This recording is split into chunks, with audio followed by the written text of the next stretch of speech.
So we are back with a brand new movie on what if Naruto was banished and found salvation in a blue card TakatoxJeri movie, but before we start, be sure to subscribe to our channel and like this video.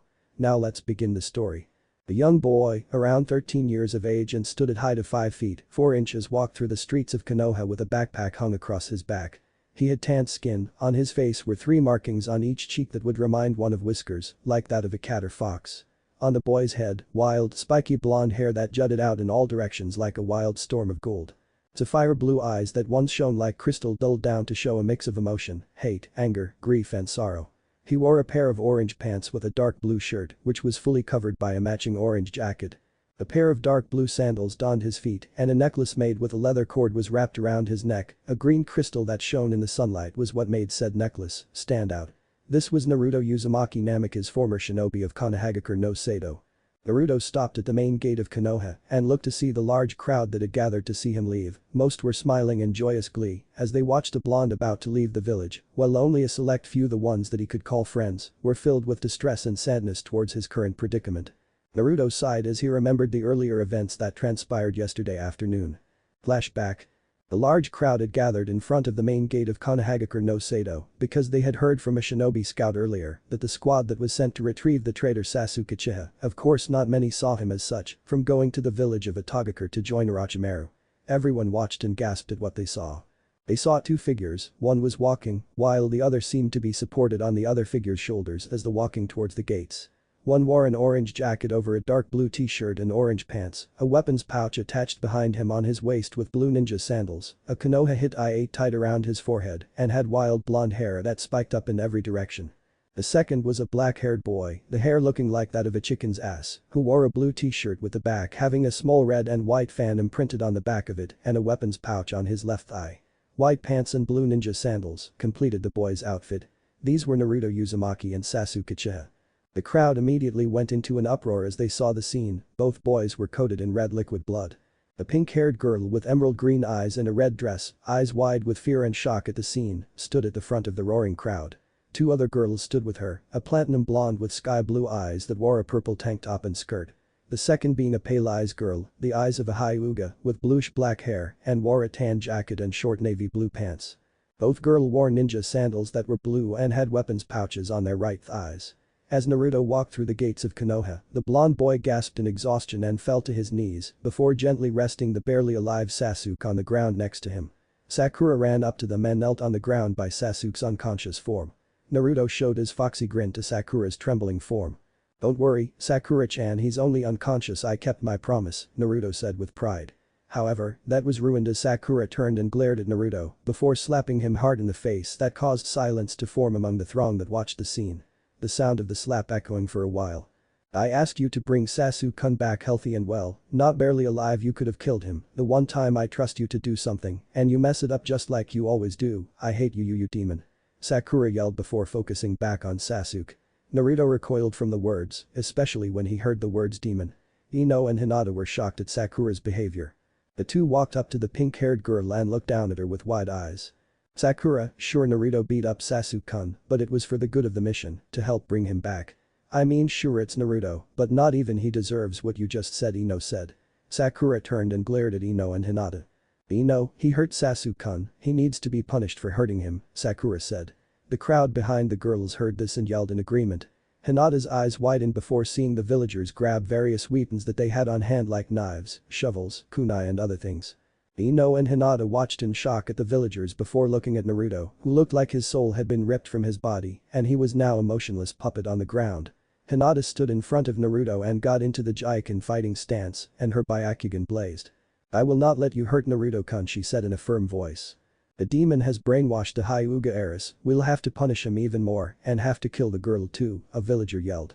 Ino looked in shock at what was happening and she quickly ran to go tell Tsunade, but she didn't need to because the area was suddenly filled with killing intent, all coming from one angry god Image, Tsunade Senju.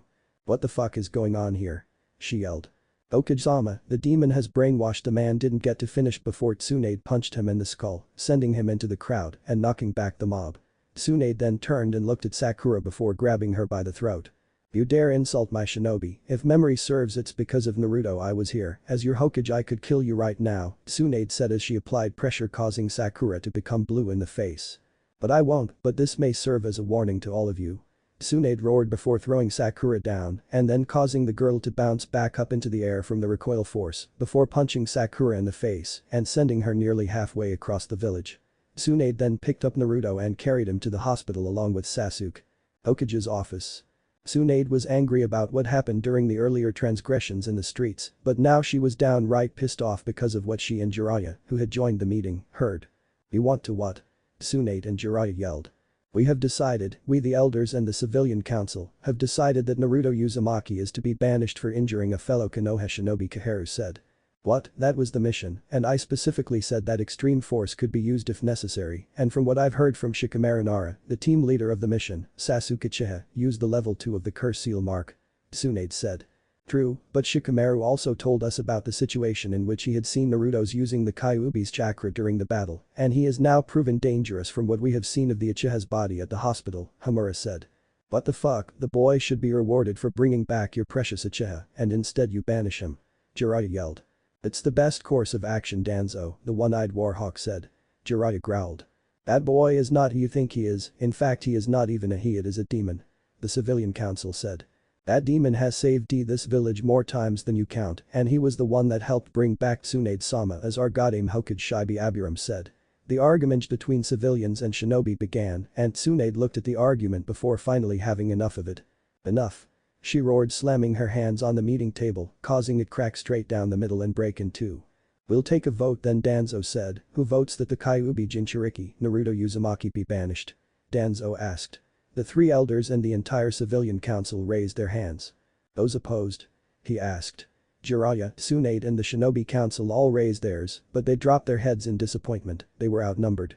There, it's settled, Naruto Uzumaki is to be banished, Hamura said. Jiraiya looked at them and muttered one word. Namikaze, he said. Everyone turned to look at the Gama-sanin. Excuse me, Jiraiya-sama?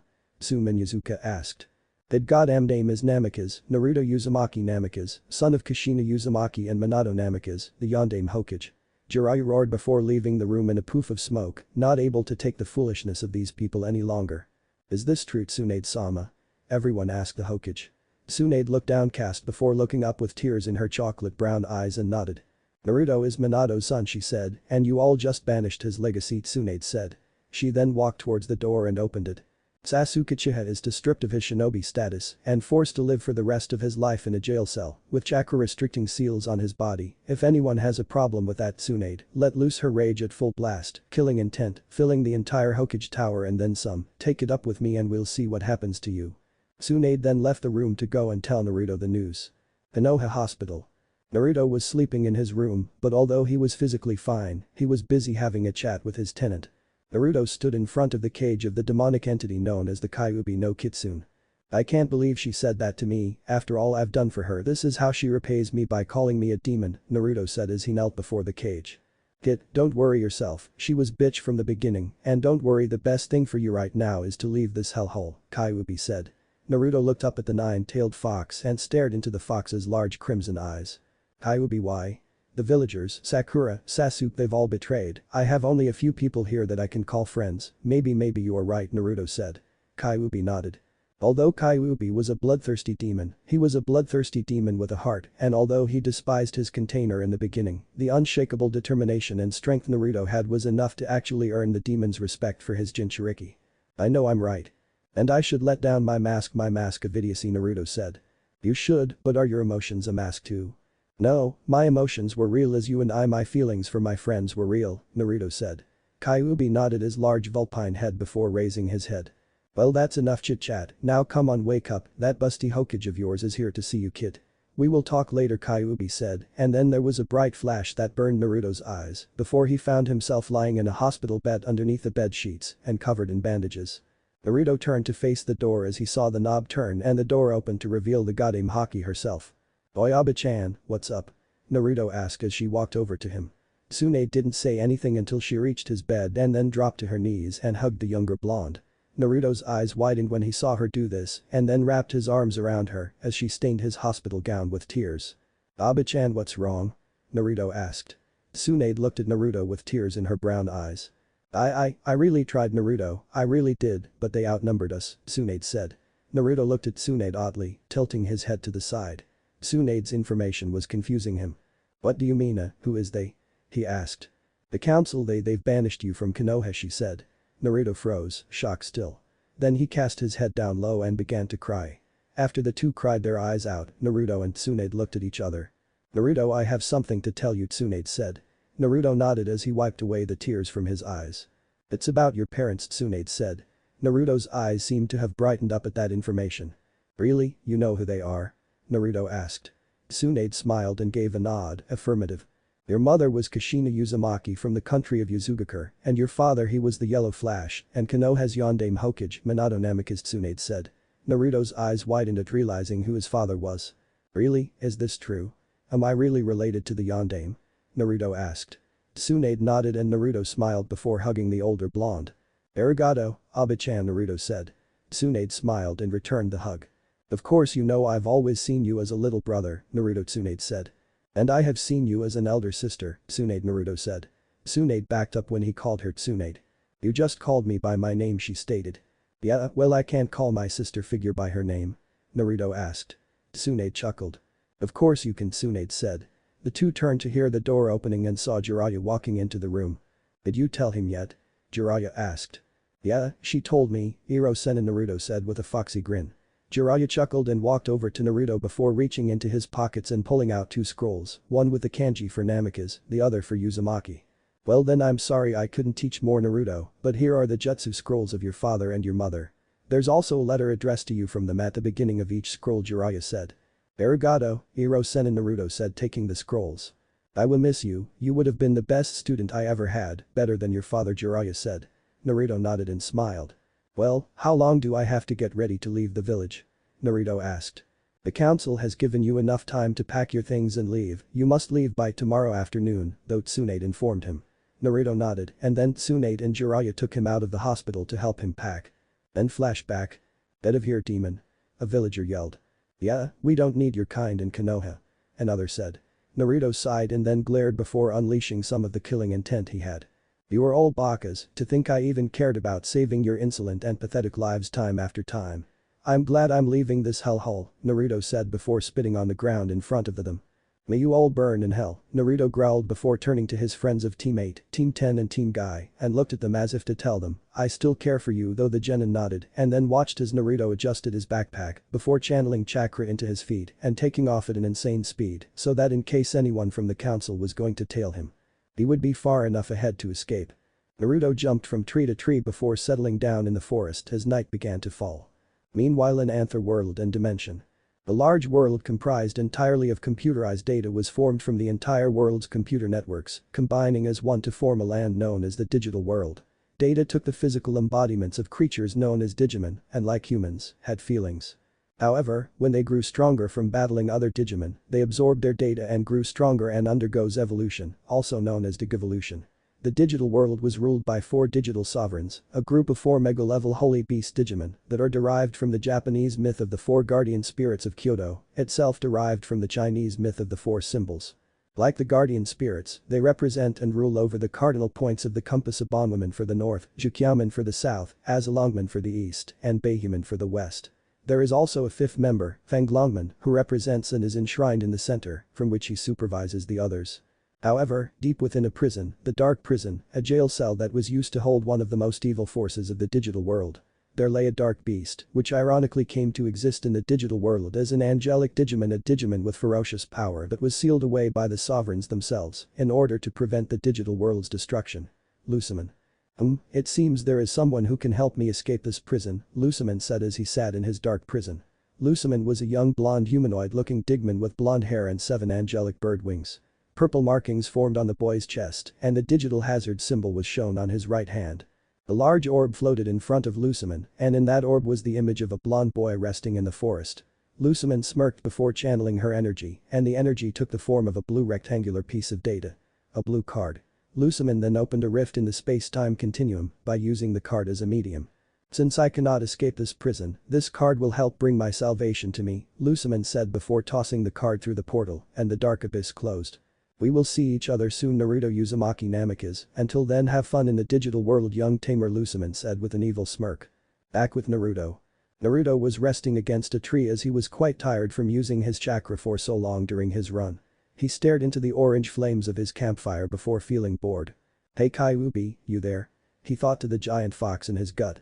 Well, it's not like I have any place to go, Kid Kyuubi said with a grin. Naruto chuckled. So, what should we do? I hear wave country is nice this time of year. I could see the old man Tazuna again and an Ari and Tsunami, Naruto thought. What about Suna, your friend Gaara with that Bakashu Kaku in him is there? Start over your life as a shinobi, maybe, the nine-tailed fox suggested. Naruto sighed. I honestly have no idea what I'm going to. Wait a minute, what's that? Naruto thought before he saw a flash of blue fill his vision. Naruto covered his eyes from the bright blue light until the light died down to nothing but a faint glow. Naruto uncovered his eyes and looked to see a small blue card laying in the grass in front of him. Naruto got up and walked towards the strange blue card and saw the blue glow that emanated from it. Kyuubi, have ever seen something like this? Naruto asked his Biju as he looked over the card. No, Naruto, it does not look like anything I have ever seen before in my life, Kyuubi said, also curious about this blue card. The card was electric blue in color, and on it was a capital D made out of yellow squares, and out of the space in the D, a blue dinosaur-looking creature seemed to be coming out of it. Hello, Naruto, a mysterious voice said. Naruto jumped back slightly and whipped out a kunai and held it at the ready and looked around his campsite. Who said that? Naruto asked. Show yourself, Naruto demanded, his sapphire-colored eyes darting every which way looking for the enemy. However, he turned around when he heard the voice again. That was me, young shinobi, the voice said. This time, Naruto heard where it came from, the strange blue card. Naruto knelt down and looked at the card. Oh great, I'm going mad already, a talking blue card, Naruto said to himself, rubbing his eyes. I assure you, young man, you are not insane. But I am not here to question your sanity, I am here to offer you a proposition, young Naruto Uzumaki Namikaze, the voice said. Naruto's eyes widened as he looked at the card. How do you know my name? He asked the card. Oh, I've been watching you for quite a while, young Naruto, and I know everything about you, from your little tenant to your banishment, the voice said. Naruto gulped, this was really starting to freak him out. A card that knew everything about him, and what about this stupid proposition? Naruto shrugged, things couldn't get any worse, so he picked up the card and looked at it. Okay, what's your deal? Naruto asked the card. The deal is that, I can give you a second chance, a do-over if you will, the voice said. Naruto looked at the card with a perplexed look on his face. And what do I have to do in exchange? Naruto asked. Nothing, absolutely nothing. Now if you want to do this, just pump your chakra into the card and you will be transported to a new world and dimension, the voice said. Naruto thought for a while before deciding to consult with his Biju. Well, Kyuubi, what do you think? I think it sounds pretty good, Naruto thought. Well, there is no downside to dimensional travel, plus there is the fact that Konoha will mark you as an S-rank shinobi in their bingo book, so if you go to this new world, you won't have any worries about having multiple assassinations on your head 24/7. I say go for it, Kid Kyuubi decided. Naruto thought for a while more. Kyuubi did make an excellent point with the assassination thing. Naruto nodded before looking at the card. Okay, I'll do it, but where am I going? He asked the blue card. Now where's the fun in that? Finding out is half the fun, and besides, if I told you I'd have to kill you. Bye now, the voice said with a cherry tone before disappearing. Naruto's sweat dropped. Oh well, let's do this. You ready, Kyuubi? I've always been ready, Kid Kyuubi said. Naruto nodded, he picked up his backpack off the floor and then channeled his chakra into the card, and then a burst of blue energy was released from the card along with bolts of blue lightning that were launched forwards a few feet in front of Naruto before taking on a circular shape, and then a blue portal formed. Naruto looked in awe at what just happened before taking a step towards the portal. Okay, here goes nothing. Geronimo. Naruto jumped into the portal and was suddenly being sucked in at supersonic speeds. Both Naruto and Kyuubi had to coat his body with their chakras to keep it from being ripped apart at the speeds they were going at. Naruto opened his eyes and began to experience tunnel vision. Numbers then began to cross Naruto's vision, ones and zeros randomly appeared in front of his eyes. They all glowed an eerie green color before fading out, and then a white light enveloped Naruto's body. Digital world. A large blue portal opened in the sky in the digital world, and then a small orange blob fell from the portal and made a loud boom as it connected with the ground. Itai, Naruto groaned as he stood to his feet. He looked over himself and saw that his jumpsuit was ruined. The jacket was torn beyond repair, his pants had numerous lashes on it from the speed he was traveling at through the portal, and his sandals were broken. He then looked at his backpack to find miraculously in one piece. He opened it and saw that he still had the food he packed. Enough raiment to last him a good few weeks, the scrolls given to him by Jiraiya that were originally obtained by his parents, and a change of clothes given to him by Tsunade. Naruto smiled as he took off his jumpsuit. Finally, I can get rid of this stupid jumpsuit. I never had a reason to do it before, but now Naruto stripped down to his underwear and put on the new clothes and smiled to himself as he looked over his new look. A black t-shirt with orange flames on the bottom lining of the shirt with a picture of an orange scaled dragon on it. A pair of long dark blue cargo pants that ended just above his ankles and contained many pockets, and to complete it, a pair of black ninja sandals. Naruto no longer had his hit eye, so his bangs fell over his forehead now. Naruto jumped out of the crater he had made and then shouldered his backpack. He looked around to find himself in a large desert area with a few patches of grass here and there. He then looked up and gasped at what he saw, his widening in awe. Above him, where the sky was, there also floated a large ball of light and looked to be like a hologram of some kind that looked very much like the earth. Large beams of light fell from this globe of light and touched down on the desert area. Wow, Naruto said, because that's pretty much what he could think to say right there. However, he was snapped out of his hypnotism when he heard a loud roar. He turned to the east and then channeled chakra into his feet before running off in the direction of the sound. I don't care if I might find a giant monster or something, I need some information about this world, Naruto thought. Naruto continued running, and in a matter of minutes he arrived at the source of the roar. There, attacking a small village was a large red Tyrannosaurus-looking monster. It had a large red body, black stripe-like markings that seemed to be all over its body, a white stomach, large sharp claws and teeth, dark blue-colored eyes and green spikes that traveled along the length of its body, from its skull, down its back, and ended at the tip of its tail. What the hell? Naruto said as he watched a dinosaur-like monster destroy the village. Soon I will digivolve and I will become a strong enough Digimon to go to the human world and find a tamer. The dinosaur roared. Digivolve, Digimon, tamer. Naruto thought. Naruto then ran into the village and saw many strange creatures just like the dinosaur. Some were small and round, others were a bit bigger, around the size of a child. They all ran from the dinosaur. Pyroblast. The giant monster yelled. A large stream of fire flew from the creature's mouth and burned a large portion of the village and killed some of the other creatures, turning them into what Naruto thought looked like light particles. The large tyrannosaur-like creature roared before continuing its path of destruction, however Naruto spotted one tiny creature that stared at the large dino. I won't let you hurt my village. The small creature said. It looked like a small purple ball of hair with large orange eyes and two ears that were the same color as its fur. The mouth area was a white color. The ball of fur jumped forwards and then yelled something. Iron beads. Then small iron beads shot out of the little puffball's mouth and struck the large dinosaur in its stomach. The large monster looked down at the puffball and laughed. You little pipsqueak, you think that hurt? I'll show you hurt, Dino kick. The large dinosaur yelled. The small purple ball was struck hard by the monster's foot and was sent flying. Naruto watched as the ball of purple flew through the air and quickly channeled chakra into his feet and caught the thing before setting it down on the ground. It looked badly hurt before turning and facing Naruto. Thanks for saving me, Mr. Holy Sovereign of the North, you're a human. The purple ball of fur yelled with the voice of a young boy. This told Naruto that the ball of fluff was a male. Yes, so, are humans not native to this land? Naruto asked. The ball shook its head. No, this is the digital world where Digimon like us and that large monster live. I'm Dodomon, by the way, and that thing there is a Tyrannomon, a champion-level Digimon, Dodomon said. So Digimon are the species that live in this new world, but they know what humans are. So that must mean that there must be a parallel Earth, except different from mine, because the blue card had told me I would be in a different dimension, Naruto thought as he analyzed the information he had just received. Now if you know what's good for you, you should leave before it kills you, human, Dodomon said. Naruto smirked before kneeling down and touching Dodomon's head. You really want to save your village, don't you, Dodomon? Naruto asked. Dodomon looked at Naruto with a fierce look in his eyes.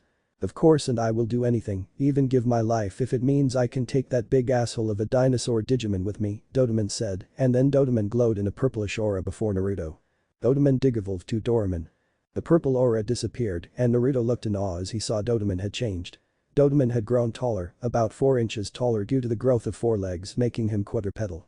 A short pointy tail that was shaped like his ears grew from his backside and he seemed to be slightly slimmer. He was no longer Dodomon, he was Doraemon. Hey, I did it, I digivolved, Doraemon said looking at his new form. So this is digivolution, Naruto thought. Okay, well then Doraemon, let me help you take down this creep, Naruto said. Doraemon looked at Naruto with a "Are you retarded" look. Are you crazy? You're a human, you don't stand a chance against that thing. Doraemon said. Naruto smirked down at Doraemon and then channeled chakra into his legs. I'll show you what I Naruto Uzumaki Namikaze can do, Naruto said, and then took off at a speed Doraemon could not keep up with. What the hell, what kind of human is this guy, Naruto? Doraemon thought.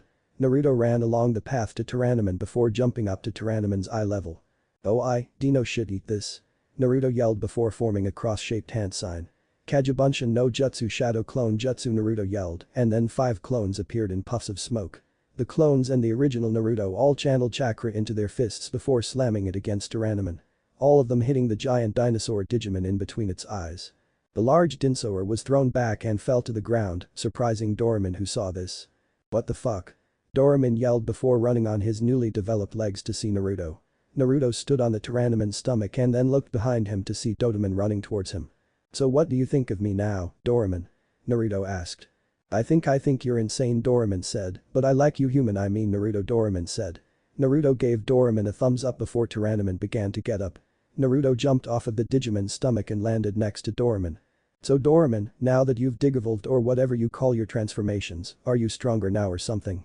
Naruto asked. Yes, but I'm only an in-training level Digimon, I'll explain the system to you later, but right now we have to take down Tyrannomon, Doraemon said.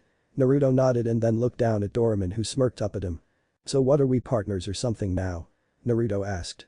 We'll see, Naruto, Doraemon said. He might be the human I can pair up with to be my tamer, and then I go to the human world, Doraemon thought. Doraemon was knocked out of his thoughts as Tyrannomon rose to his feet. You dare challenge me, human? Why not just become my tamer and allow me to become stronger? Tyrannomon roared. Because, you Dino shit, I know your type. You just want power and you will kill innocent Digimon for that power. I can't let someone like you do that, and Doraemon and we will stop you. Naruto said, pointing accusingly at Tyrannomon. Bring it, human, Tyrannomon growled before unleashing a fire blast attack. Naruto grabbed Doraemon and jumped out of the way.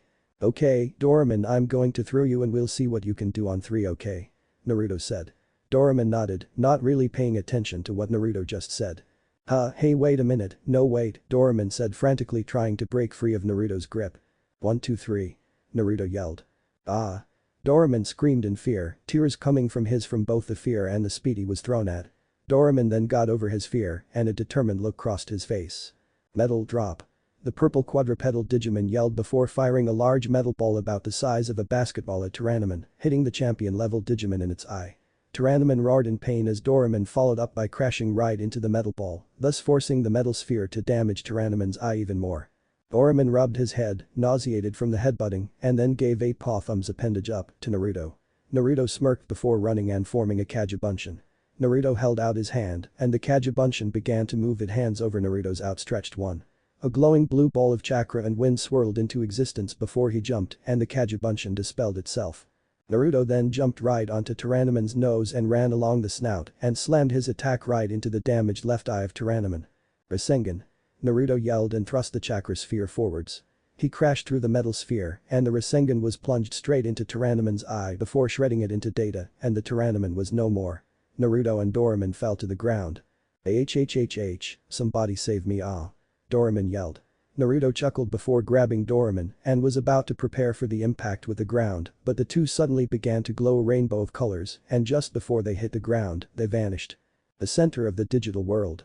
In the digital core of the digital world, 5 powerful digital beings stood in a circle. The first was a large brown 2-headed turtle, with red eyes and black mask-like helmets worn atop the 2 heads. A large tree was shown to make up most of this turtle-like Digimon's shell, and it stood on 4 large legs as large as the trunks of fully grown oak trees. The second was a large phoenix or a bird of some kind. Its feathers were colored the colors of fire, red, orange and yellow. Glowing yellow eyes blazed beneath feathers that seemed to be shaped into a helmet. The only parts that weren't the colors of fire were the lower part of its beak, the feathers that made up its neck and its talons, which were all a pitch black. The third was a dragon, a blue dragon with a mask at its head that was navy blue with yellow lightning patterns of it. A large blur lightning-shaped horn came from the dragon Digimon's mask, through which large red eyes peered through said mask. A large wavy mustache, the color of freshly fallen snow, stretched from the snout of the dragon. Along the length of its blue-scaled body, many chains were wrapped around it, and at the tip of its tail, a bolt of lightning sparked with tremendous power. The fourth was a large white tiger which was patterned with purple stripes. The tiger wore a purple and black colored mask, through which 4 orange-colored eyes looked at the other Digimon present.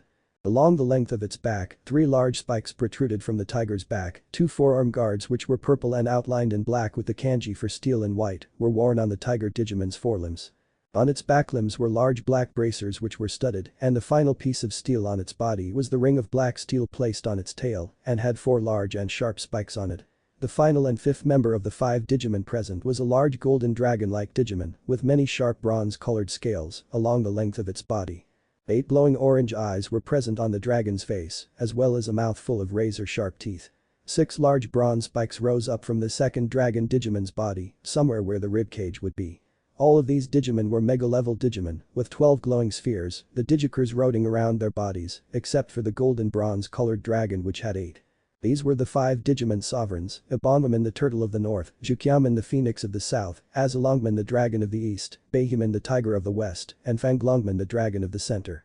Then the 5 Mega-level Digimon looked in the center of the circle they had formed when a rainbow-colored glow formed. The glow died down to reveal the forms of Naruto and Doraemon. Doraemon and Naruto landed with a noof on the ground and then stood to their feet. "Damn, what happened to us? Whoa, you guys are quite huge," Naruto said in awe as he saw the 5 giant Digimon that easily dwarfed the Hokage Tower. "Naruto, you shouldn't say such disrespectful things about these Digimon. These guys, silence human you as well young in training Digimon," Jukyaman screeched. The two immediately shut up when the large phoenix spoke. Now Jukyaman, no need to be so rough with these young people," the right head of Abominman said. Now then, seeing as how the human boy the left was suddenly interrupted when Naruto spoke again. "Naruto. I'm sorry, my hearing isn't what it used to be," young man Abominman said, and both heads stretched forward. "My name is Naruto Uzumaki Namikaze," Naruto said. Abominman nodded. "Well then Naruto," the left head continued, "we are the 5 Digimon sovereigns. I am Abominman, the impatient phoenix here is Jukyaman." "Hey, I resent that remark," the phoenix Digimon said to the eldest of the 5 sovereigns. Abominman ignored Jukyaman before continuing. "The tiger here is Beheman, the blue dragon is Azalongman, and finally our leader the one and only Fanglongman," Abominman said, finishing the introduction. Naruto and Doraemon bowed to the Digimon sovereigns. "May I ask why we are here?" Doraemon asked Beheman with the utmost respect. Beheman looked down at the two. "We have all gathered here because of you two, you young Doraemon, is because you contain an unnatural string of code in your digital makeup. It is called the X antibody, and since we found out about you, we have been monitoring you until you suddenly digivolved, and we are here to discuss your fate. As for you Naruto, we have seen you appear out of nowhere and fought the Tyrannoman with Doraemon. We are here also to discuss your fate as your powers that you displayed in the battle piqued our curiosity," Beheman said. "Excuse me, Beheman-sama?" Naruto asked. "Speak," Beheman said. "Well, seeing as how I am new to this world due to this blue card I found in my world, I am foreign to this world and was wondering if you or any other one of the sovereigns here could give a little description of the digital world," Naruto asked. Beheman nodded and then gestured to Abominman.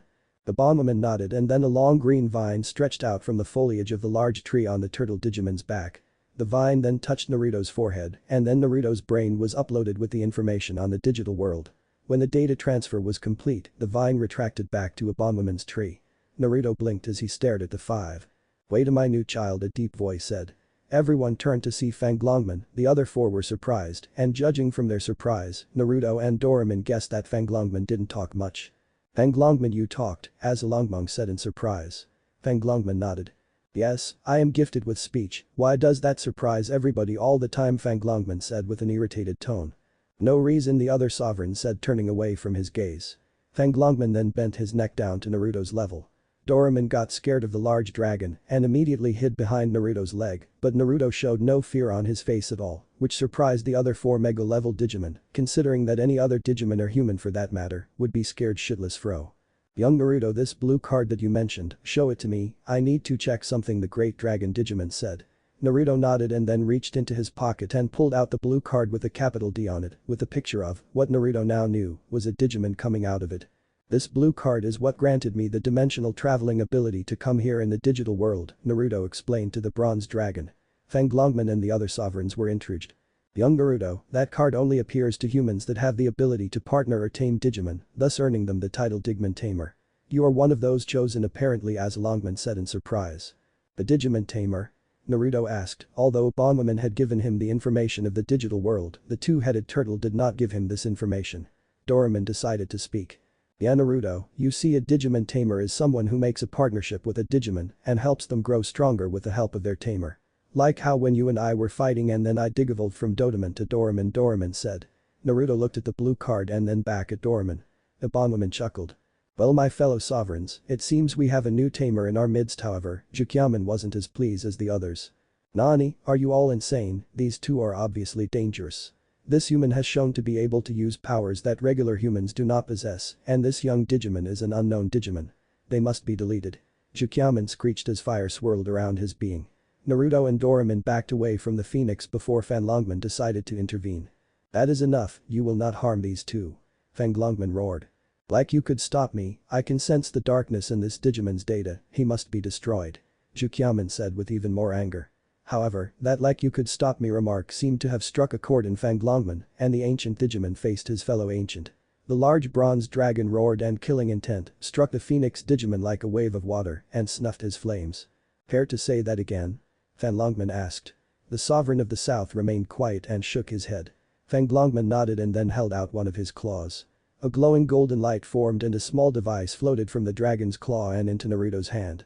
Naruto gripped the light and in his hand, the light changed into a device with a small screen with two buttons that acted as left and right arrows and one small orange button beneath the screen. A strap that could be used to attach the device to Naruto's pants. The strap was colored a reddish-violet just like the colors around the screen. What is this? Naruto asked. That, my young friend, is what is known as a Digivice, also called the D-Arc. In the earth of this universe, Digimon is a card game and no one other than other tamers know that Digimon are real. Digimon is a card game in this earth and thus they sell ability cards in shops that can be used to power up your Digimon partner. Fanlongman then held out another glowing claw and a light, then fashioned itself into 5 cards. Naruto took the cards from Fanlongman and looked at them. Are these power-up cards? Naruto asked. The sovereigns nodded. Yes, as Longman said, deciding to explain things, these cards each contain a bit of our power and as a result they are the most powerful Digimon modification cards. You can and must only use them in dire situations and only then, understood? As Longman said. Hi, I understand, Naruto said. So who is my Digimon partner if I'm a tamer now? Doraemon looked up at Naruto. After hearing that question, Doraemon immediately thought that Naruto did not want him as his Digimon partner and turned to leave, but Naruto called Doraemon. Hey Doraemon, where are you going? Naruto asked. Well, since you're still considering who your partner will be, I'm guessing you don't want me as your partner, Doraemon said. Naruto smirked and walked over to Doraemon and knelt down to speak to the purple Digimon better. Doraemon, you and I fought a Digimon together as a team. You have an unbridled determination and you're really strong and you don't want to gain strength for yourself. You wanted to protect others, I would pick you over anyone including the Digi sovereigns, Naruto said. Hey, I resent that remark. Jukyaman said, earning a chuckle from everyone. So what do you say, partners? Naruto said, extending his hand. Doraemon looked at Naruto's hand and then smirked before extending his paw-like appendage. Partners, Doraemon said, and as the two touched, Doraemon's true strength was unlocked and the in-training Digimon began to glow in a purple ball of energy. Doraemon digivolved to Doraemon. The purple glow died down and Doraemon looked over his new rookie form. I digivolved again. The newly digivolved Doraemon said with excitement and looked over his new form. He looked like a small dinosaur or dragon with light purple fur. His eyes were now a golden-orange color, the mouth and snout areas of his head were still white. His ears grew longer and each had 3 black stripes on it. His tail was like that of a foxtail and was tipped with white and was purple like the rest of him. A pair of tiny black wings grew from his back, his belly was white and he was now bipedal with short forearms and longer back limbs, each with 3 black claws. The foreclaws being shorter than the claws on his feet. However, the thing that was most prominent was the gray outlined crimson-colored triangle in the center of Doraemon's head. So what's your name now? Naruto asked. It's Doraemon, Doraemon replied. Naruto nodded and then the pair turned to face the sovereigns and bowed to each one of them. So how do we get to the human world? Doraemon asked. As Longman turned and a bolt of lightning shot from his horn and a portal opened up revealing a city. This is Shinjuku Town, a place in modern-day Japan. This is where the other tamers are located. Also, before you go we need to tell you something, as Longman said. Yes. The new tamer pair of Naruto and Doraemon asked. You see, the light of Digivolution, the power that gives Digimon the ability to digivolve, has been threatened. As a result we transformed the light into a physical body, the body of a Digimon called Kalyamon. If you see him, please keep an eye on him for us. He tends to have a habit of disappearing when you're not looking, Abominwoman's left head said. Fanlongman then called Naruto back. Naruto, listen, I know that you will develop a close relationship with Doraemon, but Tsukuyomi was right when he said he had felt an evil presence inside your partner, so just as a precautionary measure, Fanglongman drew one of his scales which immediately grew back and handed the ripped scale to Naruto. The scale then changed into the shape of a kunai knife, except was entirely made of the dragon of the center's scale. This scale contains the power of light in it. If Doraemon should ever drift towards the darkness, this kunai made of my scale will purify him, Fanglongman said before ushering Naruto to the portal. Well, have fun youngsters, the right head of the Turtle Sovereign said. Naruto nodded and the pair left through the portal. Shinjuku town. In Shinjuku there stood two tall towers that people had thought to be a simple electronics building, but that was just a cover. These two towers were actually the headquarters of the secret organization called Hypnos. Hypno's original purpose was to monitor the electronic communications of half the Earth as a signet system for the Japanese government. Because of the legal issues of violating privacy, Hypnos was kept secret from the public, just as its real-life counterpart Project Echelon. However, Hypnos discovered Digimon, termed Wild Ones, who entered the real world. As a result, the agency's new objective is to detect Digimon when they bioemerge in the real world and to prevent it if possible. If a Digimon does manage to cross over, Hypnos would try to capture the wild one and study it. Another function of the agency is to prevent media leaks about Digimon, as well as cover up incidents, such as creating cover stories that involve Digimon. There inside the building were many floors and labs, but the most important room was the top floor room. In this room were a large amount of electronical equipment used to track and if possible destroy any Digimon that tried to enter or bioemerge into the real world. In a large chair, a young brown-haired woman was typing away rapidly on a colorful keyboard and surrounding her was a holographic projection of the town of Shinjuku. Also there was an electronic representation of the digital data stream. A large red dot formed on the data stream and traveled to Shinjuku town. Observing this was a young blonde man in a business suit and wore black shades. "Sir, there's a wild one approaching, should I send a tracer?" the woman asked. "Hi, kill the thing before it reaches here," the man said. However, as the tracer was sent the bioemergence began to occur. "Sir, we're too late, the wild one has begun to bioemerge," the woman said. The man shrugged it off. "It doesn't matter, anyways the real priority is where the wild one showed up," the man said. The woman typed away on her colorful keyboard. "I have no idea what I'm doing," the woman thought as she randomly typed keys that surprisingly were the correct keys needed to find the Digimon. "It's in Shinjuku Park, sir," the woman informed the blonde man. Shinjuku Park. Naruto and Doraemon appeared through the glowing portal that Azalongman sent them through and landed with a loud cry of pain as they hit the hard concrete. Naruto and Doraemon looked at each other before standing up to their full heights. Naruto had then just noticed that Doraemon was now around his ribsage in terms of height. "Nice growth spurt," Naruto said.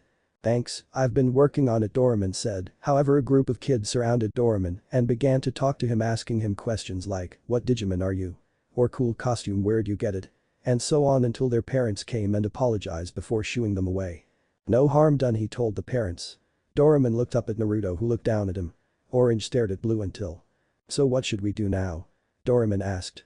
"Well, first we have to buy a place, an apartment maybe. Luckily I still have my backpack and I had enough money in there to at least pay 1 month's rent depending on the type of apartment we're buying," Naruto said.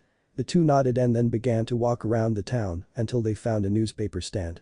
Naruto took one and scanned through it until he found the section about homes for sale. There was an apartment which had one bedroom with a bunk bed, a couch, television, air conditioning and a kitchen living room that offered just the amount of money Naruto had in his bag. Naruto and Doraemon then walked to Kiryu Street where the apartment was located and apparently it was located close to Shinjuku High School. Naruto talked to the landlord and offered to buy the apartment. Naruto then broke into a sob story about how his parents died in a car crash when he was just a baby and only his uncle Kyuubi, who was too busy to take care of him, could look after him but failed to do anything. The only reminder he had of his parents was this Digimon toy, Doraemon, that they gave him when he was born. The landlord broke down right there and sold the apartment for half price. Naruto wiped his tears and then picked up Doraemon and walked up the stairs. "And the award for best actor goes to Naruto Uzumaki Namikaze," Kyuubi said. Thank you," Naruto thought back to Kyuubi. "So Kyuubi, what do you think of this world so far?" Naruto asked his tenant as he set down Doraemon when they were no longer in the landlord's field of vision before they turned to climb the stairs to apartment 5S. "It seems nice, really nice, the pollution leaves a lot to be desired, but other than that it's nice. You should attend school though to keep up your cover. We don't want anyone to know you are a shinobi other than Doraemon and those other tamers if you find them, because if you do you will have to tell them eventually," Kyuubi said. Yeah, alright, damn you and your persuasive nature, damn it, Naruto thought before cutting off his connection with Kyuubi. Naruto and Doraemon then entered the apartment with the key that the landlord gave him and observed the apartment. It was small, larger than the apartment that he had in Konoha, so it was pretty much okay to him. The kitchen had no food in the fridge, so Naruto knew he had to go out shopping sometime later, as well as for some clothes, since the ones he was wearing now were the only set of clothes he had. There was a microwave and an electric stove too with a small kitchen table for two. The bedroom had a bunk bed, with Doraemon immediately calling the top bunk.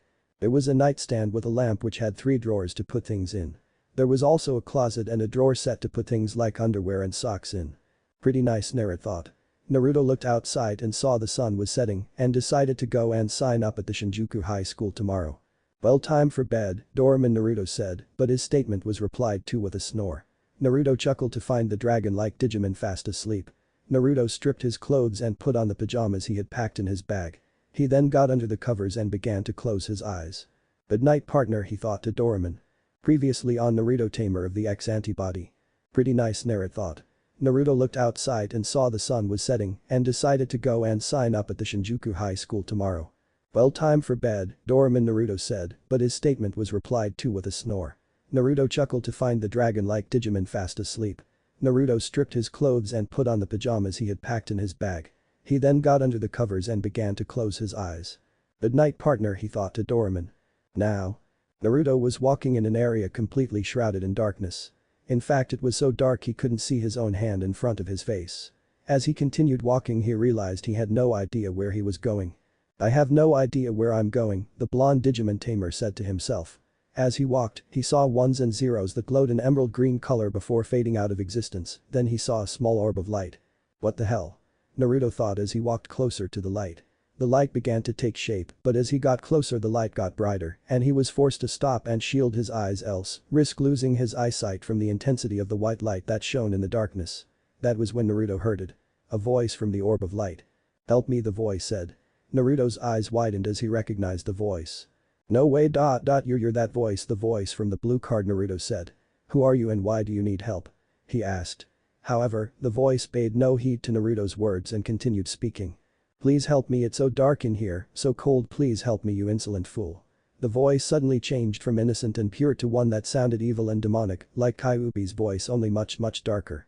A large claw of shadow raced its way towards Naruto, and Naruto screamed as the claw was about to grab him. Naruto shot awake screaming like there was no tomorrow and panted. He grasped his entire body to make sure he was still in one piece. He was drenched in a cold sweat and looked at the clock and it read 6:30 in the morning. He then heard a cough and looked a bit more to his left and saw Doraemon standing there with worried look on his dragon-like face. Naruto, are you okay? You were screaming really loudly and you were tossing and turning in your bed, the X-Antibody holder said. Naruto shook his head. Yeah, I'm fine, just a nightmare is all it was, Naruto said. Then why did it feel so real, and what was that voice? It was just like the blue cards, only a change to a much darker one, Naruto thought before opening his nightstand drawer and took out his Digivice D-Arc Digimon card holder with a blue card next to it and the 5 modification cards he was given to by the Digimon sovereigns. He stared at the blue card before Doraemon snapped him out of his thoughts. Hey Naruto, you awake there? Doraemon asked. Naruto shook his head and nodded.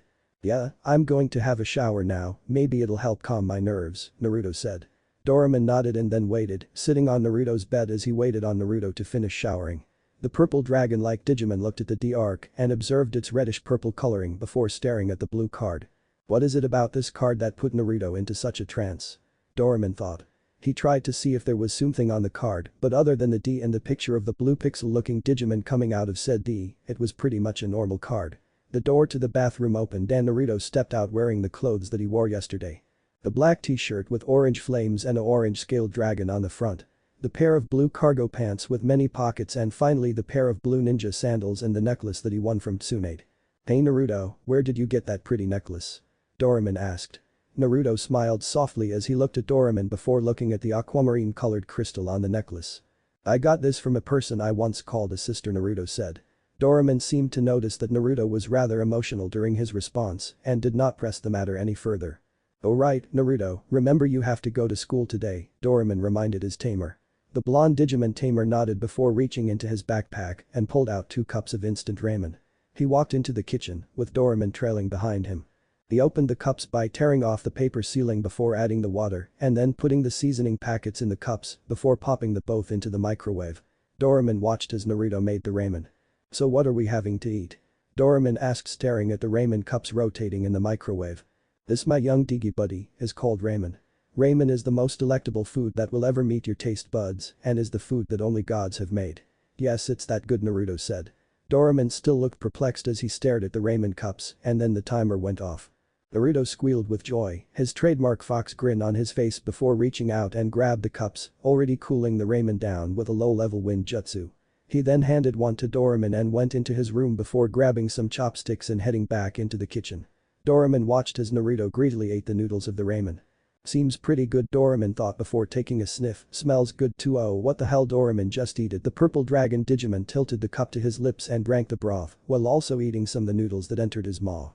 Doraemon's eyes widened as he stared into space. Naruto stopped eating and looked at his partner and noticed the look on Doraemon's face. "Doraemon, you okay?" Naruto asked. Doraemon looked at his tamer and smiled, showing his sharp teeth. "This is the best food ever." Doraemon yelled before continuing to eat the ramen. Naruto smiled before continuing with his ramen and in a matter of seconds, the ramen was gone. "I knew you'd like it," Naruto said. Doraemon nodded and then followed Naruto to the door. "Okay, I'm going to go to the school now. There's extra ramen in my backpack so in case you get hungry. Also if you get bored watch the television over there in the living room. I'll be back by 3:30, okay?" Naruto said. Doraemon nodded and gave Naruto a mock salute. Naruto saluted back with a chuckle before leaving and closing the door. Doraemon looked around the apartment and then walked over to the television and sat on the couch. The fur-covered dragon looked around, it stared at the television's black screen and then tilted his head in confusion. "So, how do I work this thing?" It was going to be a long day for this Digimon. Shinjuku High School. Naruto had already arrived at the school in a matter of minutes since his apartment building was only 10 minutes from the place. He stepped through the large gates to the school and looked around and saw many students entering the place so as to reach to their classes early. "So where's the principal's office?" Naruto thought as he looked around the school complex. He then spied the entrance to a large building and guessed it was in there. Naruto walked towards the building and entered through the doors to see an entire corridor filled with doors. Naruto's sweat dropped. "Now this could be a problem," Naruto said. His ears then picked up the sound of someone entering the building too. As he turned around he saw a young boy around the age of 11 and was a bit shorter than Naruto, with bluish black hair and brown eyes. The boy looked like a mix between Chinese and Japanese heritage and wore a black t-shirt underneath an orange vest with a pair of blue pants and gray and yellow colored sneakers. "Hey, who are you?" the boy asked. Naruto looked at the boy before answering. "It's common courtesy to give your own name first," Naruto said. The boy chuckled. "But it is. I'm Henry Wong, and you are?" Henry asked, extending his hand for Naruto to shake. Naruto extended his own and shook Henry's hand. "My name is Naruto Uzumaki Namikaze. I just moved to Shinjuku. Any chance you know where the principal's office is?" Naruto asked. Henry chuckled and pointed to the door at the end of the corridor that was made entirely of glass. "That glass door right there, we'll see you around," Naruto Henry said and turned to leave. However, as Naruto turned to leave also his nose picked up a peculiar scent on Henry. Naruto looked as Henry walked away and smirked. "That scent seems I've met the first tamer," Naruto said before going into the office. Naruto looked at the office and looked pretty much like the Hokage's office, except without a large window to look out of. Naruto knocked on the door as he looked at the man at the desk. The man was short with graying hair, showing that his original hair color was either a dark brown or black. He had squinty eyes so you couldn't really see his eyes, and he wore a gray business suit with black dress shoes and a red tie. "Oh, konnichiwa, young man, and you are?" the man asked. "Konnichiwa, I would like to apply to this school, sir," Naruto said. The principal looked at Naruto once over and nodded before reaching into some drawers and took out a few sheets of paper. "Well, as you want to join this school, just sign these papers and then after that I will give you an evaluation test before putting you into class," the principal said. Naruto nodded and took the papers before signing his name and signature on them before handing them back to the principal. "Good, now here is the evaluation test. You can use that spare desk over there," the principal told Naruto as he pointed to a wooden desk in the corner of a room. Naruto nodded and then walked over to the desk and took a seat in the green-colored chair behind the desk. Naruto looked over the test and smirked. These questions were quite easy, other than history and geography of course, and a few of the math problems. After about an hour and a half, Naruto finished the test paper and handed it to the principal. "Arigato, now if you would please wait outside while I mark this," the principal said. Naruto nodded and left the room and watched the principal mark his test paper. After about 5 minutes the principal waved Naruto back in, who saw it through the glass door. Naruto walked back in and stood at the principal's desk. "Well sir, how did I do?" Naruto asked. The principal looked over the test paper and smirked. "You did quite well, an 85 out of 100. Welcome to Shinjuku High, Mr. Namikaze. You will be in classroom 5B. Come back next week Monday morning, seeing as how it's Friday, and you'll be fully instated as a student," the principal said. Naruto bowed. "Arigato, sir," Naruto said and then turned and left for home. Naruto walked along the street to his apartment, but then his stomach growled. Naruto thought for a while. Maybe I should go to the grocery and buy some food, also I need some clothes, and judging from what Fanglongman said to be back in the digital world, I should probably find a shop that sells modification cards, so I can use them when Doraemon and I fight other Digimon, Naruto suggested. Naruto nodded to himself and went to the Shinjuku grocery store to buy some food. Meanwhile with Doraemon was still sitting down watching the blank television screen with a cup of freshly made ramen in his claws. Now do I work this television thing?" Doraemon wondered as he sipped some more of his ramen. Then the Digimon spied a small rectangular-shaped device on top the TV. Doraemon reached for it and looked at it. It was a remote, but of course Doraemon had no idea what that was, and he saw many buttons on the remote and stared at the big red one. What's this red button do?" Doraemon said, sounding much like a blonde blue-eyed girl from Dexter's Laboratory. Doraemon pressed it and the television screen glowed white before changing to show colorful images. Doraemon stared in awe as he looked between the remote and the TV before smiling and pressed the red button again, turning it off.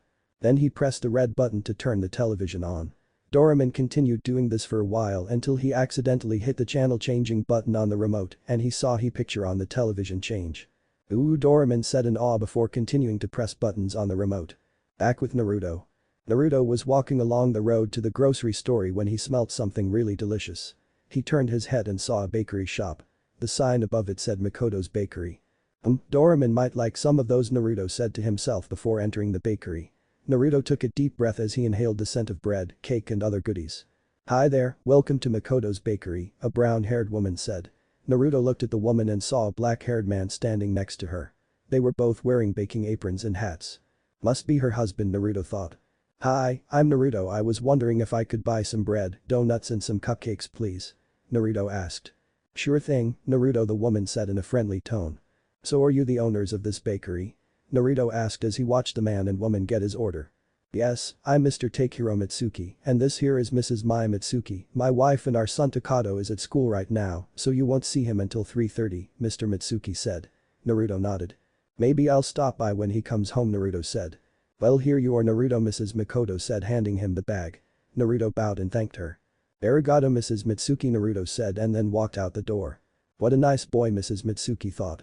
Naruto walked along the road and saw a clothing store and then decided to use his Kagebunshin to do the clothes shopping for him because right now he felt like going to the shop and buying the modification cards, so he looked around and saw many people walking on the streets. "Oh, I gotta find somewhere, oh that alley looks okay," Naruto thought and then sneaked into the alley. Naruto looked around the alley because he knew from experience that there were sometimes gangs living in alleys and as a child, he had to avoid them or else risk getting stabbed or mugged.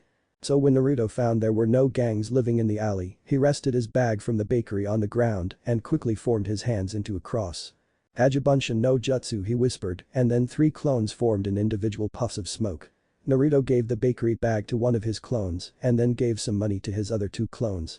"Okay, you guys use the Henge no Jutsu transformation jutsu and go back to the apartment, but first you 2 who I gave money to, go and buy me some clothes and make sure they are really cool, okay, and as for you, you go to the grocery and get some more food." "Understood," Naruto commanded his clones. "Hi, Naruto-sama," his clone said and then used the Henge and transformed. The first clone changed into a brown-haired boy with dark green eyes, the second had black hair with a single blue highlight with reddish-brown eyes, and the final clone had fiery-colored hair and hazel-colored eyes. The clones then left the alley and the one with red hair, taking the bakery bag of goods before leaving. Naruto then stepped out of the alley and made sure no one really noticed his act and then casually made his way to find a store with Digimon cards. As Naruto was walking he saw a little boy standing by a shop window. "Hey mom, look, they have new Digimon cards on sale, can I have some please?" the little boy begged. His mother chuckled but then gave a harsh glare. "No, not until you finally clean that pigsty you call a room," the boy's mother said. "But moo the boy whined. Naruto chuckled as he saw the boy being dragged away by his mother before he got a sad look on his face. He should be happy he has his parents to look after him, Naruto thought with a sad smile before entering the store. He looked around the store and saw many things based on the Digimon franchise. Fang Longman was right, they really believe Digimon is just a franchise in this earth, Naruto mumbled to himself. He walked over to the counter and held out some money to the cashier. There was a young woman probably around 20 with brown hair and brown eyes and wore a Digimon t-shirt with a picture of a large orange dinosaur-like creature with a brown helmet with 2 long horns and had sharp teeth and blew out a large fireball from its mouth, a Greymon, on it with ripped blue jeans. "Hello, young man, how may I help you?" the cashier asked with a friendly smile. "Hello," Naruto looked at the woman's name tag, Mira, "I was wondering if you tell me how much Digimon modification cards I can get for this amount of money," Naruto said, putting up his money at the desk. The woman counted the money and her eyes widened at the amount. "Wow, you have enough money here to buy at least 4 complete decks," the clerk said with slight shock. Naruto smirked. "Well, I'll take all the packs you can give me for that amount of money," Naruto said with his trademark foxy grin. The cashier nodded and then put all the money in the cash register before reaching to the Digimon card packs behind and gave Naruto at least 30 packs of cards, each pack holding around 12 cards. Naruto smiled and took the cards before asking the woman if he could get a bag for them. The female cashier nodded and handed Naruto a Digimon labeled bag in which she put all the cards in. "Arigato Mira-chan," Naruto said waving goodbye. "No problem," the woman said waving goodbye, "that boy will get me a raise for sure," she thought and went to tell her boss who was in the back room. Naruto smirked as held the bag of Digimon cards and walked back to his apartment. He looked at the sky and stared a bit at the sun and judging from its position he could tell it was around noon. Naruto then decided to break into a run so he could go back to his apartment and show Doraemon the cards he got. Naruto ran along the sidewalk and avoided the many people who were walking past him with a reflexive action only a shinobi could have before finally reaching his apartment in under 15 minutes. Naruto walked up the stairs and saw his clones, still under their transformations with the bags of food and clothes. "Right, now then we open the door." Naruto took the key for the apartment out of his pocket and put it in the keyhole, turned the key and opened the door and was greeted with a big surprise. There stood Doraemon who was clicking away at the remote and there was a wild look in the Digimon's eyes. "Doraemon?" Naruto asked, however Doraemon seemed glued to the television screen and didn't hear Naruto call him. Naruto walked in front of Doraemon and waved his hand in front of his face before lightly slapping Doraemon in his face. Naruto frowned and then looked at his clones who had rested the bags of things on the kitchen counter. The clones dispelled themselves and Naruto felt his chakra return from his clones. Naruto sighed before forming hand signs. "Gyuuten. Kamikaze no Jutsu wind style. Holy wind jutsu," Naruto said, and then a powerful wind blew from Naruto's mouth and struck Doraemon, knocking the remote out of the Digimon's hand and sent him into the far wall and thus knocking him out of his television trance. "Whoa, what happened? I remember turning on the TV and then it's all a blur," Doraemon said shaking his head from side to side. "You were caught in a major case of television hypnotism," Naruto said with a chuckle, "you didn't even remember me just hitting you with a wind jutsu." "Wind jutsu?" Doraemon said tilting his head to the side. Naruto nodded and formed a Kagebunshin. "Jutsu are the techniques I use using an energy in my body called chakra, all living things have it, although since you're made of data, I'm not sure if you could do it," Naruto said. Doraemon nodded and then walked up to his tamer. "So did you get any modification cards that we can use?" Doraemon asked. Naruto nodded and held up the large bag of Digimon cards. "Oh yeah, now let's open them so we can put them in my card holder," Naruto said. For the entire time, Naruto and Doraemon spent the time opening the packs of cards and looking through them before putting them in the card holder which was on Naruto's waist along with his D-Arc Digivice. After that, the young rookie-level Digimon spoke to his tamer. "So why are you home so early? You said you wouldn't be home until 3:30 and right now it's Doraemon's turn to look at the clock, 12:45, the purple-furred dragon finished. "Yeah well, apparently the principal has to fully instate me into the school, so he said that I'll have to go back on Monday since it's the weekend now and it makes no sense going during the middle of the school day," Naruto explained. "Weekend?" Doraemon asked. Naruto sighed and throughout the next hour, Naruto explained the human lifestyle, which was similar to the ones that Digimon have, except without the weekends and no dangerous Digimon trying to download your data to get stronger to Digivolve. Okay, I think I get it now," Doraemon said with a nod. "Good, now then I need to tell about this guy I met at the school, apparently," but the blonde tamer didn't get to finish as Doraemon interrupted him. "Whoa there, Naruto, I know you're a human, but when a guy like another guy that's just not right," Doraemon said. Naruto glared at his Digimon partner. "I'm not gay, you Digibaka, you didn't let me finish," Naruto yelled. Doraemon immediately shut up at seeing his tamer so angry. Now then, as I was saying, the guy I met at school, his name is Henry Wong and he's a tamer just like me, Naruto informed the digital monster. Doraemon's eyes widened. Really, are you sure? Doraemon asked. Naruto nodded. I smelled the scent of a Digimon on him when he was walking past me. Awesome, so when do you think we can meet him? Doraemon asked. Later, but right now I have someone I want you to meet, Naruto said with his trademark foxy grin. Who? Doraemon asked with a perplexed tone, tilting his head to the side. Naruto channeled his chakra and flashed through hand signs.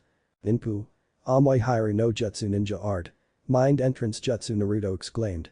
The world around both Digimon and Tamer began to swirl into a world of darkness before the two found themselves in a sewer complex with blue and red pipes running along the ceiling of the sewer. There were some purple-colored pipes too. Naruto and Doraemon looked at each other before the dragon Digimon spoke. Where are we? He asked, flapping his tiny black wings in a nervous manner. This Doraemon is my mind, now follow me, the person I want you to meet is down this hallway, Naruto said and turned to the left before walking. Doraemon looked around a while before running to catch up with Naruto, splashing water with every step. Your mind's a dump dude, Doraemon said. Naruto's sweat dropped. Shut up. The two continued walking until Naruto stopped and turned to the left again, and then the two found themselves in a large empty space of Naruto's mind, and all that was visible were the bars of an extremely large cage, which had a small piece of paper where a lock should be that was marked with the kanji for seal. Doraemon stared in awe at the size of the cage before walking up to it. He peered through the bars, seeing nothing but darkness, until a large bright crimson eyeball with a slitted vertical pupil opened up. Doraemon screamed in surprise and tumbled backwards, falling on his ass. Naruto chuckled along with a dark voice from inside the cage. Doraemon, meet Kyuubi. Kyuubi, this is Doraemon, my Digimon partner. Naruto introduced the demon to Digimon, and vice versa. Doraemon could only stare in awe as he saw the eyeball rise in height and he heard the sound of paws on ground and looked to see a giant red-furred fox with long 9 tails and black rings around the eyes and mouth. Sharp white teeth and claws that could rip flesh from bone was also shown as Kyuubi stepped out into the dim light. Well, hello there, young Digimon, Kyuubi said with a vulpine grin. Doraemon shook his and after getting over the initial shock, looked from Naruto to Kyuubi and back again. This thing has been living inside your head? Doraemon asked in surprise while pointing at Kyuubi. I resent that comment of being referred to as a thing, Doraemon. I am merely a giant 9-tailed kitsune with an incredible healing factor and powers that could crush any mortal, that's all, Kyuubi said, as if it were an everyday thing, which it was. Doraemon's mouth gaped before he shut it close. Well, nice to meet you, Kyuubi, Doraemon said uneasily. Oh, don't worry, I don't bite much, the giant kitsune said with a chuckle and snapped his jaws in a menacing manner. Kyuubi then stopped laughing and looked at Naruto. So kid, any reason why you have decided to come back into this place you call a mind? Kyuubi asked his Jinchuriki. Hi, Doraemon and I need some training, and I know that time passes faster in my mind than in the outside world. Naruto paused before continuing. Kyuubi, what would be the current time exchange between 1 hour in the outside world to here? Naruto asked. The 9-tailed kitsune tapped its claw on the tiled sewer floor as it thought. I would say 1 hour in the real world would be equivalent to at least a year in here, give or take a few months. Of course, when you're bored out of your mind in a place where time seems to stand still, it's hard to keep track, but I would still say my calculation is correct. Also, since this is your mind and not your physical body, you will not age in here. But your mental self will, Kyuubi replied. Naruto nodded before turning to Doraemon. Okay, Doraemon, this is the plan. We train for an equivalent of 3 hours in the real world, which would be approximately 3 years of training in here, Naruto said. Wait, this is all so confusing, but let me get this straight. First of all, you have a giant 9-tailed kitsune living in your mind for my entire 13-year-old life, Naruto answered. Right, and now you've brought me into your mind because since time passes faster in here at a rate of 1 hour outside in the real world is equal to 1 year in here, you want us to do some training as Tamer and Digimon, correct? The purple-furred dragon asked. Naruto nodded. Precisely, Naruto said, confirming his Digimon's analysis. Doraemon smirked and rubbed his claws together. Well, what are we waiting for? Let's get to training, Doraemon exclaimed with an excited tone. Naruto smirked and then with a snap of his fingers, his sewer-like mindscape changed into a desolate wasteland like back in the digital world. Only there was a giant Kyuubi there watching them as it was tied down by a large metal chain, in which it was attached to a collar around the fox's neck with a kanji for seal on a dog tag. Okay, let's do this, Naruto thought. Then for that entire time inside the mindscape, Naruto and Doraemon trained, practicing collaboration moves between Doraemon's abilities with the Digimon modification cards and Naruto's jutsus. They also practiced with Doraemon's original fighting abilities, having Naruto spar with a Digimon, and having Naruto and Kyuubi teach him how to fight without the use of modification cards in case the situation revealed itself. Finally they did mental simulations made by Naruto, in which they battle varying types of Digimon from in-training level to champion. Doraemon provided explanations of the Digimon he wanted to fight with so Naruto could think them up. Finally their training had ended, with Doraemon improving by leap and bounds. Of course he still couldn't Digivolve, since this was only done by the young rookie's mental self, however his skills and experience from the training would be passed back to his physical body. Naruto had been taught more jutsus by Kyuubi, and he had his taijutsu style fixed up so he could fight better in hand-to-hand combat. In the end of the training, 3 years had passed, but in reality it had only been 3 hours. Well kid, this is all I can teach you. The elemental jutsus that you are able to use at this age are at your disposal, just don't overdo it. Same goes for you, Doraemon Kyuubi said. Naruto and Doraemon nodded. Arigato, Kyuubi-sensei, they said with a bow. Kyuubi chuckled and then a flash of light appeared in Naruto's and Doraemon's field of vision, and then they left Naruto's mindscape. Naruto and Doraemon woke up from returning to the real world and looked at the clock which read 3:50. Alright Doraemon, let's go meet the other tamers, Naruto said, however as they were about to leave their stomachs growled, what can I say, like tamer like Digimon. But we should eat first, Doraemon suggested. Naruto then took out the goodies he got from the Makoto's bakery shop and ate them. Naruto then went into his room and walked over to his backpack and took out 2 scrolls. What are those, Naruto? The Digimon asked. The blonde shinobi tamer smiled at his partner. These are letter from my deceased parents, Naruto said. Doraemon nodded and then left the room to wait on the couch. Naruto saw that the scrolls required blood to open, so he opened his father's first. Dear Naruto, if you are reading this then you are probably old enough to know that I am your father, Minato Namikaze, Yondaime Hokage of Konoha. Naruto, I am very sorry for placing this burden the Kyuubi into you, but I cannot use another family's child to hold the beast, knowing that that child will be shunned. I know you might hate me for it, but it's the only way and I know N1 can do a better job of being a Jinchuriki than my very own son. Remember Naruto, I love you and don't forget that. Love, your father. Naruto noticed the dark spots on certain parts of the scroll and realized his father must have been crying writing the letter. I don't hate you Otu-san father, I understand your decision, Naruto thought with a smile before opening his mother's letter. Hello there my little Naruto-kun. First of all I am so sorry that I cannot watch you grow up to see you become a strong shinobi like your father and let me first explain the Kyuubi attack. You see, I was the Jinchuriki of the Kyuubi no Kitsune after my predecessor who was also in Uzumaki. However, a female Jinchuriki's seal is weakest during childbirth when I gave birth to you, Naruto-kun. I was attacked by a man named Madara Uchiha who ripped the Kyuubi from my body, but due to my being in Uzumaki and our long activity of life and resilience was what kept me alive. Your father and I loved you very much and that is why we will sacrifice everything, even our lives to make sure you survive this crisis. Naruto-kun I love you and don't forget that. Get a pretty girlfriend and have lots of grandchildren for me so that I can look over them from above, hahaha. Naruto chuckled as he wiped away the tears from his face. That sounds like my Aka-chan to tell me about grandchildren already, Naruto thought. Naruto then cried a bit more before wrapping up the scrolls. I'll learn the jutsus later, anyways time to go and see the other tamers. Naruto walked out of his room and then attached his Digivisan card holder to his waist by a belt he had bought at the clothes shop, which was black with a buckle in the shape of an X in crimson to represent the X antibody, at least that's what Naruto felt it represented, a symbol of his Digimon's unique data code. Naruto then decided that in order to blend in more, he would change his sandals for the sneakers his clone had bought. Naruto slipped on some socks and a pair of orange and blue sneakers. Alright Doraemon, let's go. Roger that, oh buddy, oh tamer of mine. Streets of Shinjuku. Naruto and Doraemon walked along the streets, with many of the children from schools looking at Doraemon as he passed still thinking he was a child in a costume, and many people wanted to touch him, but Naruto drove them away. So where's this bakery that you got all that yummy food, Naruto? Doraemon asked. The Makoto's bakery shop, why you want to go see them or just the food? Naruto asked with a smirk at his Digimon. Doraemon blushed and mumbled, the food. Naruto chuckled and rubbed the head of his partner. Don't worry, we can go see them, but first let's take a stroll through the park first, okay I want to get some fresh air, Naruto suggested. The purple dragon Digimon nodded. Yeah, sure thing, Doraemon said. The two then headed for Shinjuku Park.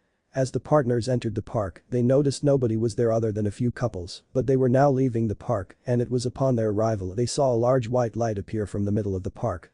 The light shot up like a pillar from the ground and then a field of digital pixels formed. Naruto and Doraemon hid behind a tree as they sensed a presence coming from the digital field. What's happening? the two said to each other. Hypno's headquarters. Sire, Mr. Yamaki, there's another bioemergence, a young brown-haired woman said to a blonde man in a business suit and dark shades, while typing away at a keyboard. Okay then Riley, send a tracer and track it. The blonde man, identified as Mr. Yamaki, ordered to the woman identified as Riley. It's not you sir, the wild one was too fast and the tracer couldn't make it in time, Riley reported. Yamaki played with a cigarette lighter he always kept on his person. Hey, this is getting out of hand, Yamaki mumbled to himself. Back with Naruto and Doraemon. Naruto and Doraemon watched through the fog of the digital field as a small green Digimon with a red mohawk wearing a brown vest and pants and sporting a large wooden club in its hands stepped out of the field. Naruto's D-arc then went off and Naruto took off his waist belt and then looked as a holographic image of the Digimon before him showed up along with a description and list of the Digimon's attacks. Naruto read it over. Okay, this has never happened to my D-arc before, but apparently it says that the Digimon is Goblinmon, rookie level, he cheats a lot apparently and has a sly and hard personality along with having great pride in its mohawk. It knows attacks called Gobbly Bomb and Gobbly Strike, Naruto read. Doraemon looked at the Digimon and then at Naruto. So should we fight? Doraemon asked.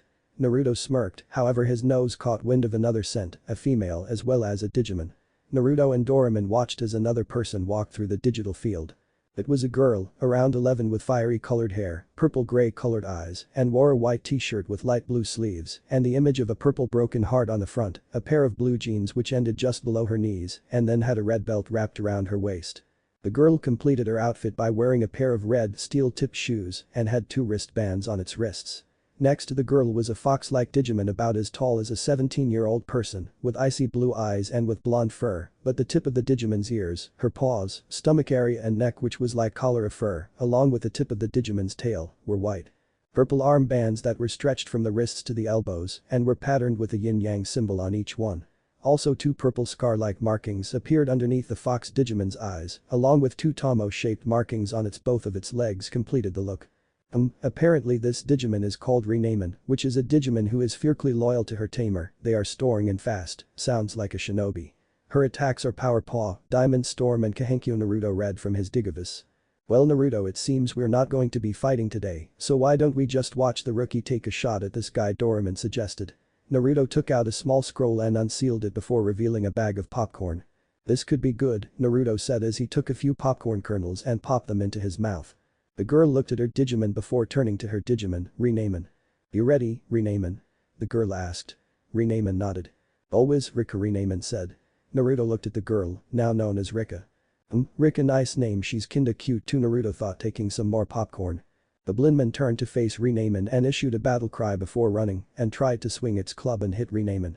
Renamen dodged the attack and then kicked the little green Digimon away into a tree, causing it to yelp in pain. Oh, did that hurt? Renamen asked in mock caring. Goblinman growled before holding out its hand and a small ball of fire formed. Gobbly Bomb. The Goblin Digimon yelled and threw the orange ball of flame. The attack was avoided by Renamen but nearly struck Naruto and Doraemon who were still hiding in the bushes. Damn, that thing nearly hit us, Naruto said. Forget that, he burned my popcorn, Doraemon said with tears coming down his face. Naruto's sweat dropped.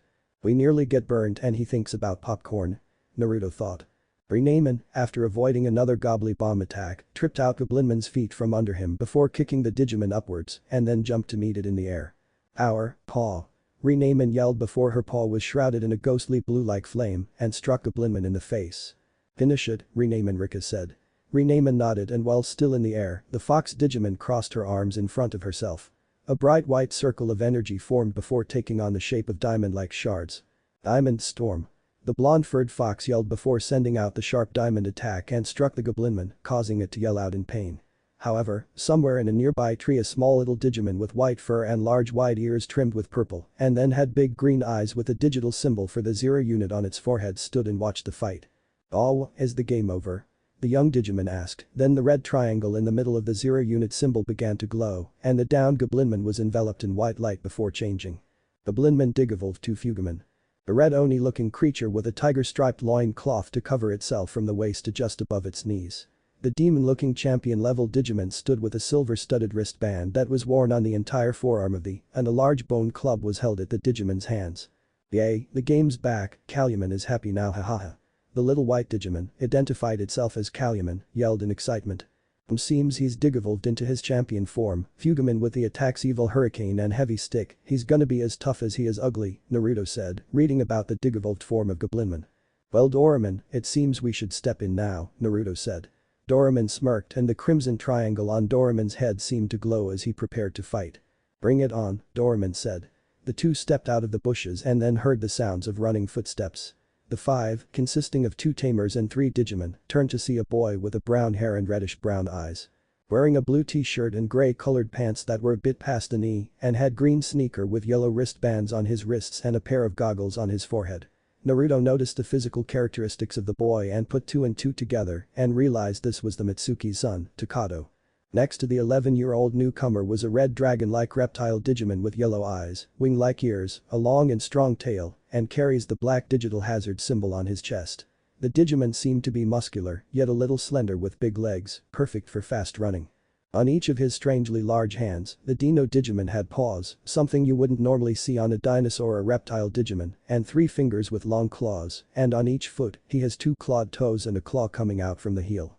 One very indistinct feature of the Digimon Naruto was looking at were the stripes and triangle patterns on certain parts of his body.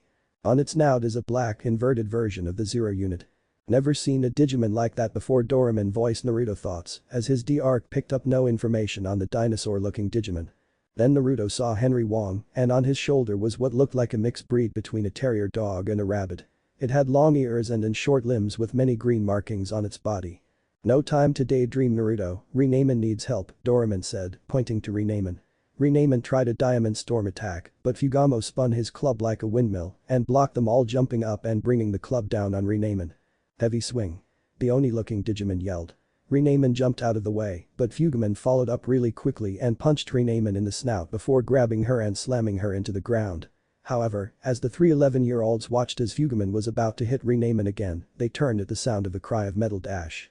Doraemon rocketed off at a very fast speed and Fugaman felt as if he had been hit with metal as he flew away from Renamen. Rika, Takato and Henry looked to see a 13-year-old boy with spiky blonde hair wearing a black t-shirt which had a picture of an orange scaled dragon on the front with orange flames along the bottom of the shirt, a pair of black cargo pants. Blue and orange sneakers and a black belt with a crimson X as the buckle. The boy was holding a bag of popcorn and munching happily. Alright, let's finish this guy and go home, Doraemon Naruto yelled. Naruto? Henry asked. Henry, you know this guy? Takato asked. Yeah, he was applying to go to out school today, Henry said. Okay, my name is Naruto Uzumaki Namikaze and I'm a Digimon tamer just like you guys. Now then Rika, I believe your name was Naruto said to the redhead. Naruto smirked. Watch and learn, you too Henry and Takato, Naruto said. Doraemon watched as Fugaman rose up off the ground. The champion-level Digimon raced towards Doraemon and swung its club down. Heavy swing. But Doraemon smirked with confidence before twisting on his heel and avoided the attack. Hyper dash metal. Doraemon yelled before racing up along the length of the bone club and then slamming his head against Fugaman's face. No tooth. Doraemon then bit down on Fugaman's flesh, but Doraemon let go rather quickly and began to spit. Man, dude, you reek, do you ever bathe? Doraemon asked. Fugaman growled before spinning rapidly and then throwing his club. A black and red colored tornado formed around the club. Evil hurricane. The red-colored version of an Agramon yelled. Doraemon looked at Naruto who nodded to his Digimon. Naruto rested his popcorn bag on the ground and opened his card case. The whiskered blonde drew a card before holding his DR and swiped the card. Digimodify speed, activate. Naruto yelled. Doraemon then took off at a goddamn fast speed and avoided the attack before the club flew back into Fugaman's hands. One Naruto, stop showing off to the kiddies and let's finish this, Doraemon said with a smirk. Naruto chuckled and nodded before drawing another card. Digimodify power, activate. Naruto yelled as he swiped the card through the slit on his D-Arc. Doraemon then felt a rush of power before running towards Fugaman. Hyper dash metal. The purple dragon-like Digimon yelled before running up to Fugaman and knocking the champion up into the air. Doraemon then opened his mouth and yelled his final attack. Metal cannon. Doraemon yelled and then multiple spheres of metal were launched from the rookie Digimon's mouth and slammed against the body of the champion level and destroyed the Digimon and reduced to to data. The digital field left and the 3 11-year-olds looked at Naruto and Doraemon in amazement. What the? Was all Takato could say. Naruto turned and smiled to the others and saw Renamen stand to her feet as she was on the ground watching the fight. Hey guys, Takato, your parents told me that you were going to Shinjuku High, but never mentioned you were a tamer, so what's your Digimon's name? Naruto said. His name is Gilman, I made him myself and he came to life when I swiped his picture through my Digivice, Takato said. Gilman looked at Takato and then at Naruto and Doraemon, who greeted them with a wave and a grin. Hello Naruto and Doraemon, Gilman said with a smile. He's young so he doesn't know the difference between Digimon and humans yet, Takato explained. Rika just glared at the blonde tamer. Henry, who's yours? Hold on, Naruto checked his D-Arc and checked the Digimon that Henry had and found out it was Toraemon. Naruto then turned to Rika, but he was stopped before he could say even one word.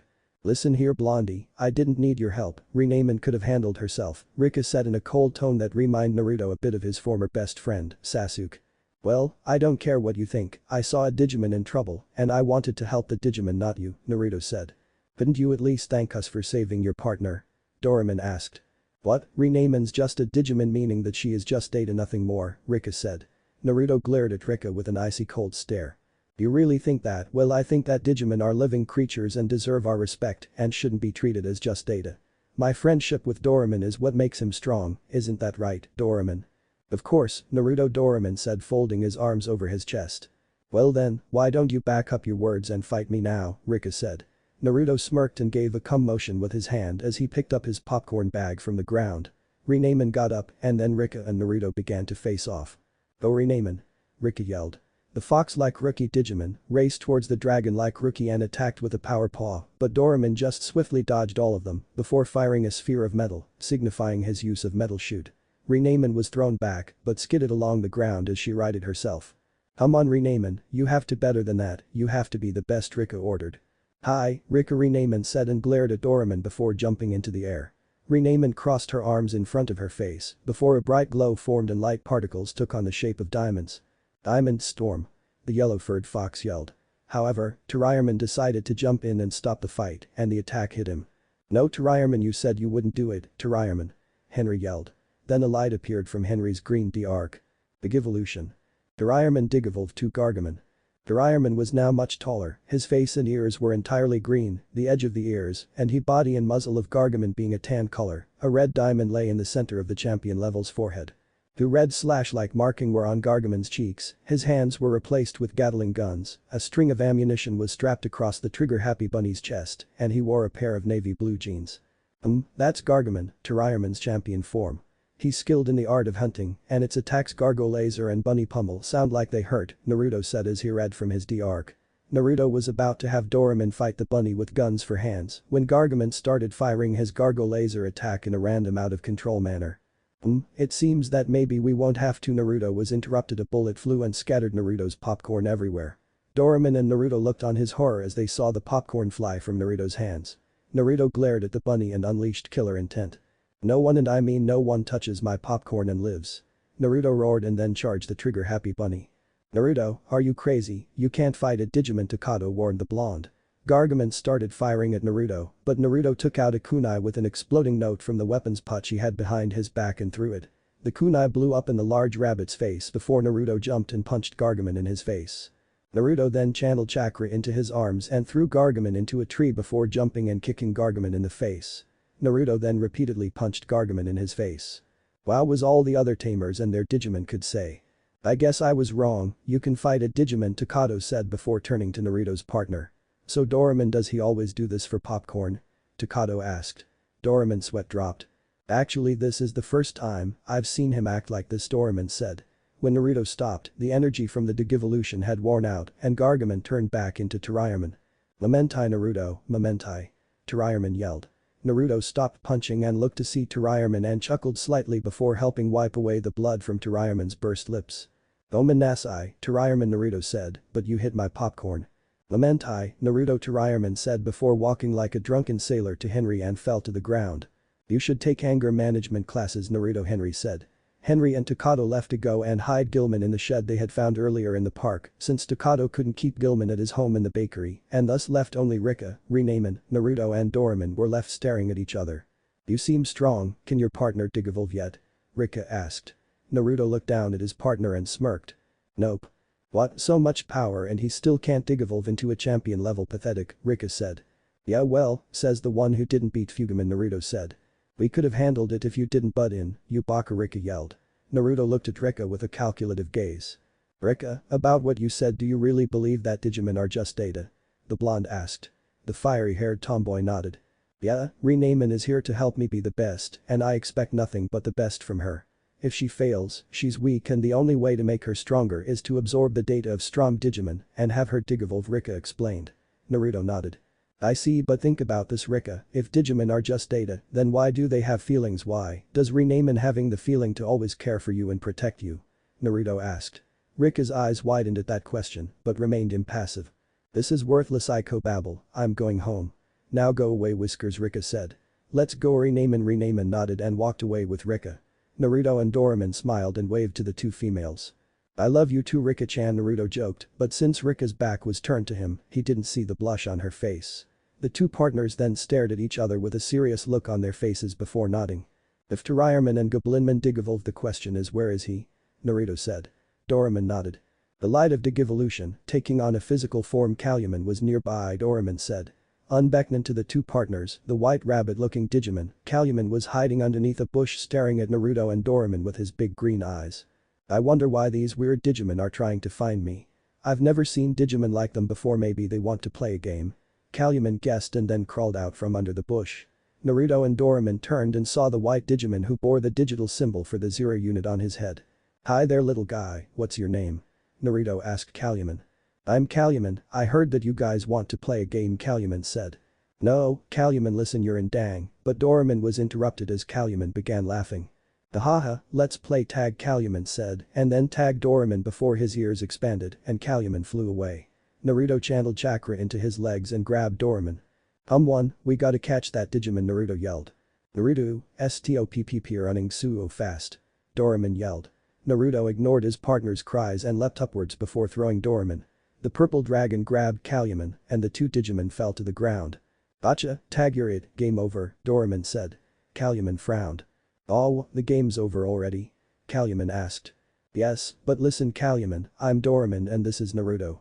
Calumen, you're in danger and Naruto and I are here to protect you, Doraemon explained. Calumen listened intently to Doraemon.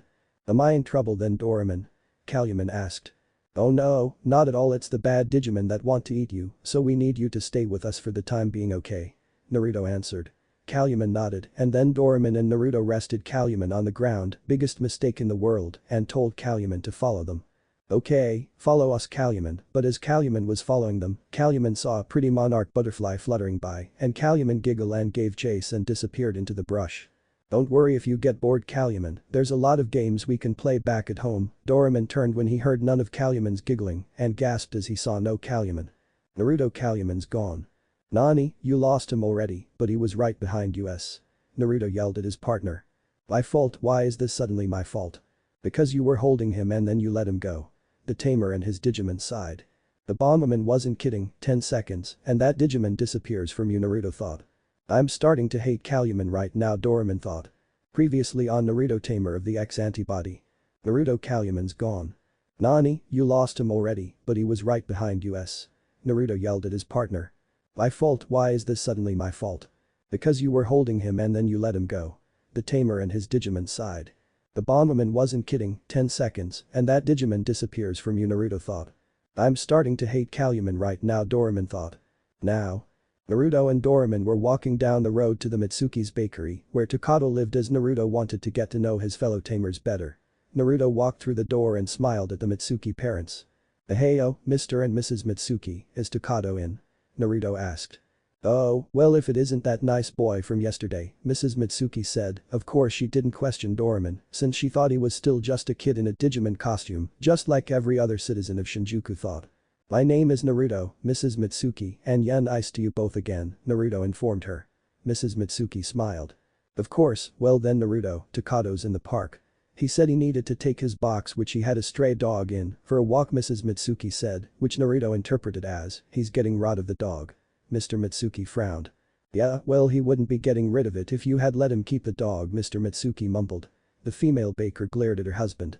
Are we going to have this conversation again? She asked. I told you Takato's not old enough to have a pet, Naruto and Doraemon's sweat dropped. So this is what Takato has to deal with. I wonder what they would think if they knew that Gilman wasn't a dog. Naruto thought. Humans are crazy, Doraemon thought. Well I'll go see him, John and Naruto said with a wave. Shinjuku Park. Naruto and Doraemon entered the park and looked around the main area but saw no sign of Takato and Gilman. Where do you think they are? Naruto asked his Digimon partner. The purple dragon-like Digimon sniffed the air and pointed to a secluded area of the park. He's over there, I also smell bread, Doraemon said with drool falling out of his mouth. Naruto's sweat dropped. I knew he would like the bread, but not this much, Naruto thought. The two then walked along the path and found a small abandoned safe house of some kind. It was old and broken. But the gate to it seemed to be in good condition. There Naruto spotted the goggle-wearing tamer. Also he saw Henry standing with Takato. "Boy, Takato, Henry." Naruto called out. Takato turned around and saw the blonde from yesterday. "Hey, look Gilman, it's that kid from yesterday, Naruto Nakuto." Takato told his Digimon. "It's Naruto," Takato Henry said with a chuckle. Gilman and Tariaman looked at Naruto and Doraemon and grins broke out on their faces. "Narutoman, Doraemon, you are here," the virus-type Digimon said. "Hooray, now we can play," Gilman added with excitement. Then the dinosaur-like Digimon pulled out the bag of bread Takato gave him. "Anyone want some bread?" Gilman asked. "I do," Doraemon said, accepting the offer before he and Gilman began chowing down. "Oh good, you're both here," Naruto said with a smile. Takato and Henry looked at each other before going back to Naruto. "You were looking for us?" they asked the older tamer. Naruto nodded. "Yeah, you see, I want to get to know you guys since I'm not familiar with any of you," Naruto said, then a thought crossed his mind, come to think of it, I'm not even familiar with this world either. "Nani, what do you mean by that?" Henry asked. Naruto's eyes widened. Maybe I shouldn't have said that out loud, Naruto thought. Naruto knew he was going to have to explain to them that he was a shinobi, so why not now? Naruto opened his mouth to explain when his enhanced hearing picked up on some sounds in the trees. Doraemon stopped eating and immediately ran to Naruto's side, his normally round pupil changing into a vertical slit, meaning he was ready to fight. "Our paw!" a voice yelled from the trees. The yellow fox-like Digimon, Renamen, jumped out of hiding and aimed to hit Doraemon in the face, but Doraemon, having trained his reflexes with Naruto in his tamer's mind, he easily sidestepped the attack and Renamen ended up forming a small indentation in the ground from her miss. Renamen then unexpectedly twisted her body while she was on her knees and then lashed out with a kick and struck Doraemon in the snout, sending the purple dragon into the trunk of a tree. "I knew it, your victory yesterday was just a fluke," a female voice said. "Oh, hey Rika-chan," Naruto said with a smile. Rika slightly blushed but changed that as she forced it down and glared at Naruto. "Don't call me that, so are we gonna fight or not?" Whiskers Rika said. "Oh, that was mean, Rika-chan," Naruto said with a playful pout. Rika didn't respond and remained impassive as always. "Renamen, finish that sorry excuse for a Digimon off," Rika ordered. "Of course, Rika," the fox Digimon said with a nod. Doraemon groaned and rubbed his head in pain. "Uzo, girl, you hit really hard," Doraemon said. "Oh, poor baby," Renamen said in a mock-sad tone. Doraemon glared at the fighting Digimon and looked to his tamer. "Naruto, can I hit her, just once please?" Doraemon asked. "No, Doraemon, we came here to talk not fight," Naruto said. Doraemon glared at his tamer but nodded and stayed put. "Oh come on Whiskers, your Digimon was made to fight," Rika said. "Not everything has to be about fighting, Rika, Digimon were made to fight, yes, but they have more capable uses than just fighting," Naruto said. "Oh really, such as?" Rika asked. "Let's not get into that, but it's nice to see you all here because I need to talk to you all," Naruto said. Rika glared at Naruto before turning to leave, Renamen phasing next to her tamer, and the two were about to walk away when they saw Naruto standing in front of them. Now, can't have you two leaving now, can I?" Naruto said with his trademark foxy grin. "How did you move so fast?" the redhead asked. "Yeah dude, that was really fast. I haven't even seen a Digimon move that fast without the use of the speed card," Henry said. Takato, Gilman, Tariaman and Renamen remained silent but stared in shock. "That's what I want to talk to you guys about. You see, as tamers we should get to know each other better and I want to know you guys better," Naruto answered. The three 11-12-year-olds looked at the 13-year-old blonde and sat on the ground waiting to hear his story. Renamen leaned against a tree with Doraemon and Gilman and Tariaman laid on the ground with the tamers. "Okay, you guys ready for this because my story is not going to be pretty," Naruto said. The tamers nodded. Naruto smirked before starting.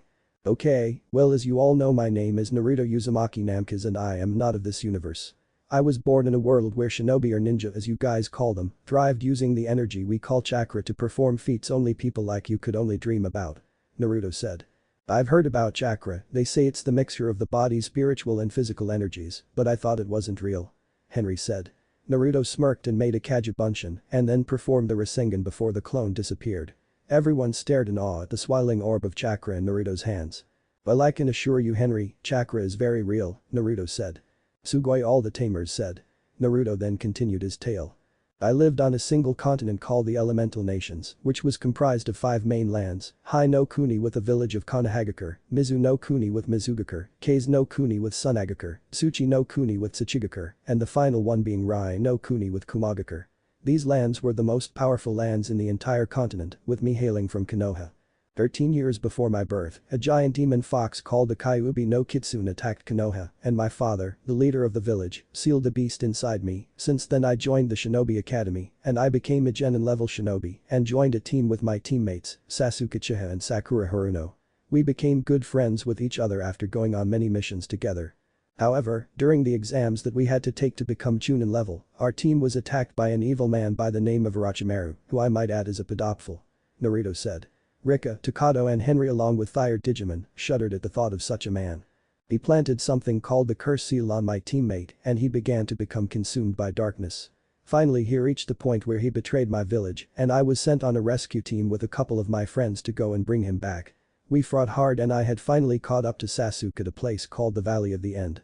We fought hard and we fought to the best of our abilities. In fact I was forced to use the Kyuubi's chakra and I defeated him by hitting with my Rasengan, which is the ball of chakra I showed you all earlier. I brought him back, but Sakura hated me for bringing him back because I hurt him so badly, Naruto said dropping his head. Whoa, Naruto, were you okay after that? Henry asked. Yeah, Whiskers, I mean that had to have been traumatic, Rika said, actually saying something. My pain must be like a prick on the finger compared to his, she thought. Naruto looked up with a sad smile. It wasn't because I hurt Sasuke to such a degree they saw me as a threat, especially since they knew of my use of the Kyuubi's chakra. They hated the demon inside me and wanted to kill me, get me out of the village or make me into a weapon. However, I was banished and I left the village. Luckily I told them all to burn in hell, Naruto said in a joking tone with a chuckle, causing the others to chuckle a bit too. Anyways, after that I wandered the forests wondering what I should do now, and then I found this. Naruto pulled the blue card out of his pocket. You have one too? Takato asked, his eyes widening. Well, I am a tamer, all tamers are given this blue card.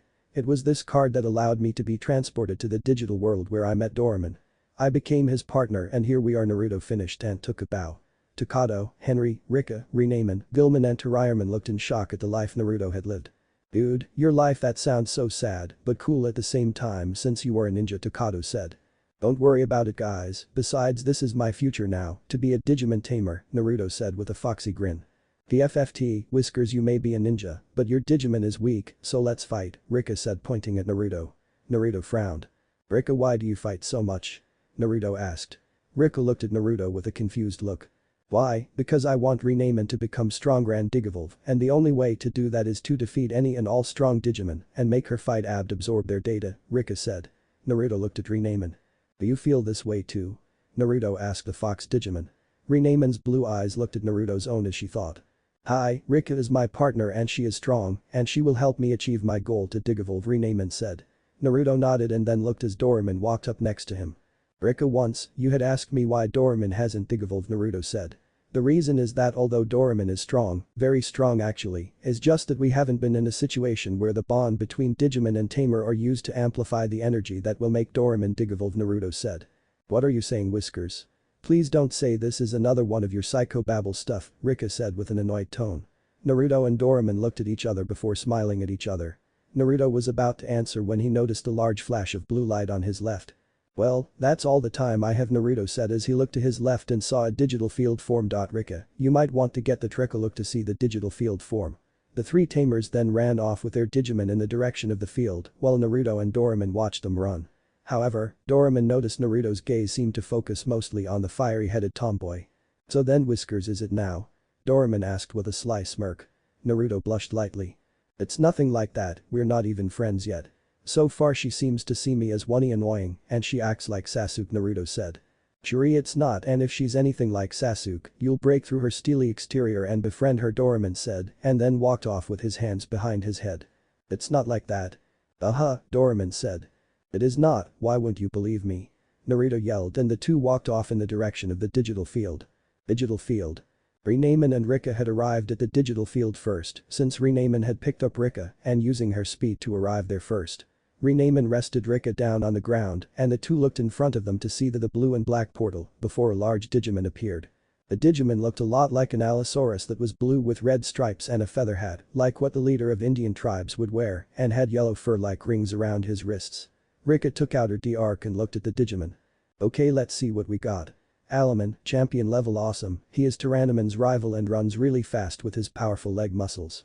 His attacks are Dino Burst, Dino Flash and Dynamite Head. Rika read. Well if it isn't a little Renamen and her tamer, I'll destroy you both, Alaman said. Let's go big boy, Renamen said before jumping upwards. Alaman ran and met her in the air and charged forward with his head. Dynamite Head. Alaman roared and rushed Renamen, who was still in the air. Renamen smirked and then flipped to land on Alaman's back before the dinosaur Digimon landed on the ground. Renamen then ran along Alaman's back before dropping in front of his face. Diamond Storm. The fox Digimon yelled as she crossed her arms in front of her chest. Light particles in the shape of diamond shards and just as hard rocketed from a ring of light and struck Alaman, but they seemed to have no effect due to Alaman just standing there and taking the attack like it was nothing. That tickled. Weakling, Alaman said as Renamen landed on the ground.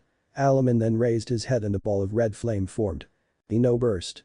The Dino Digimon yelled, however as he was about to fire the attack there were 3 yells. Pyro, Sphere. Terrier Tornado. Metal Shoot. A red sphere of flame, a green tornado and multiple balls of metal flew at Alaman and struck the champion Digimon in his jaw, hurting him, as well as knocking his head to the side, and his Dino Burst was redirected and blasted the ground, forming a crater in the ground. Rika looked to the side to see Naruto, Takato and Henry running through the field with their Digimon. Stay out of this, Renamen can handle this. Rika yelled and then took out a card from her card case. Digimodify Snowagumons, Freezing Wind. Rika yelled as she swiped the card.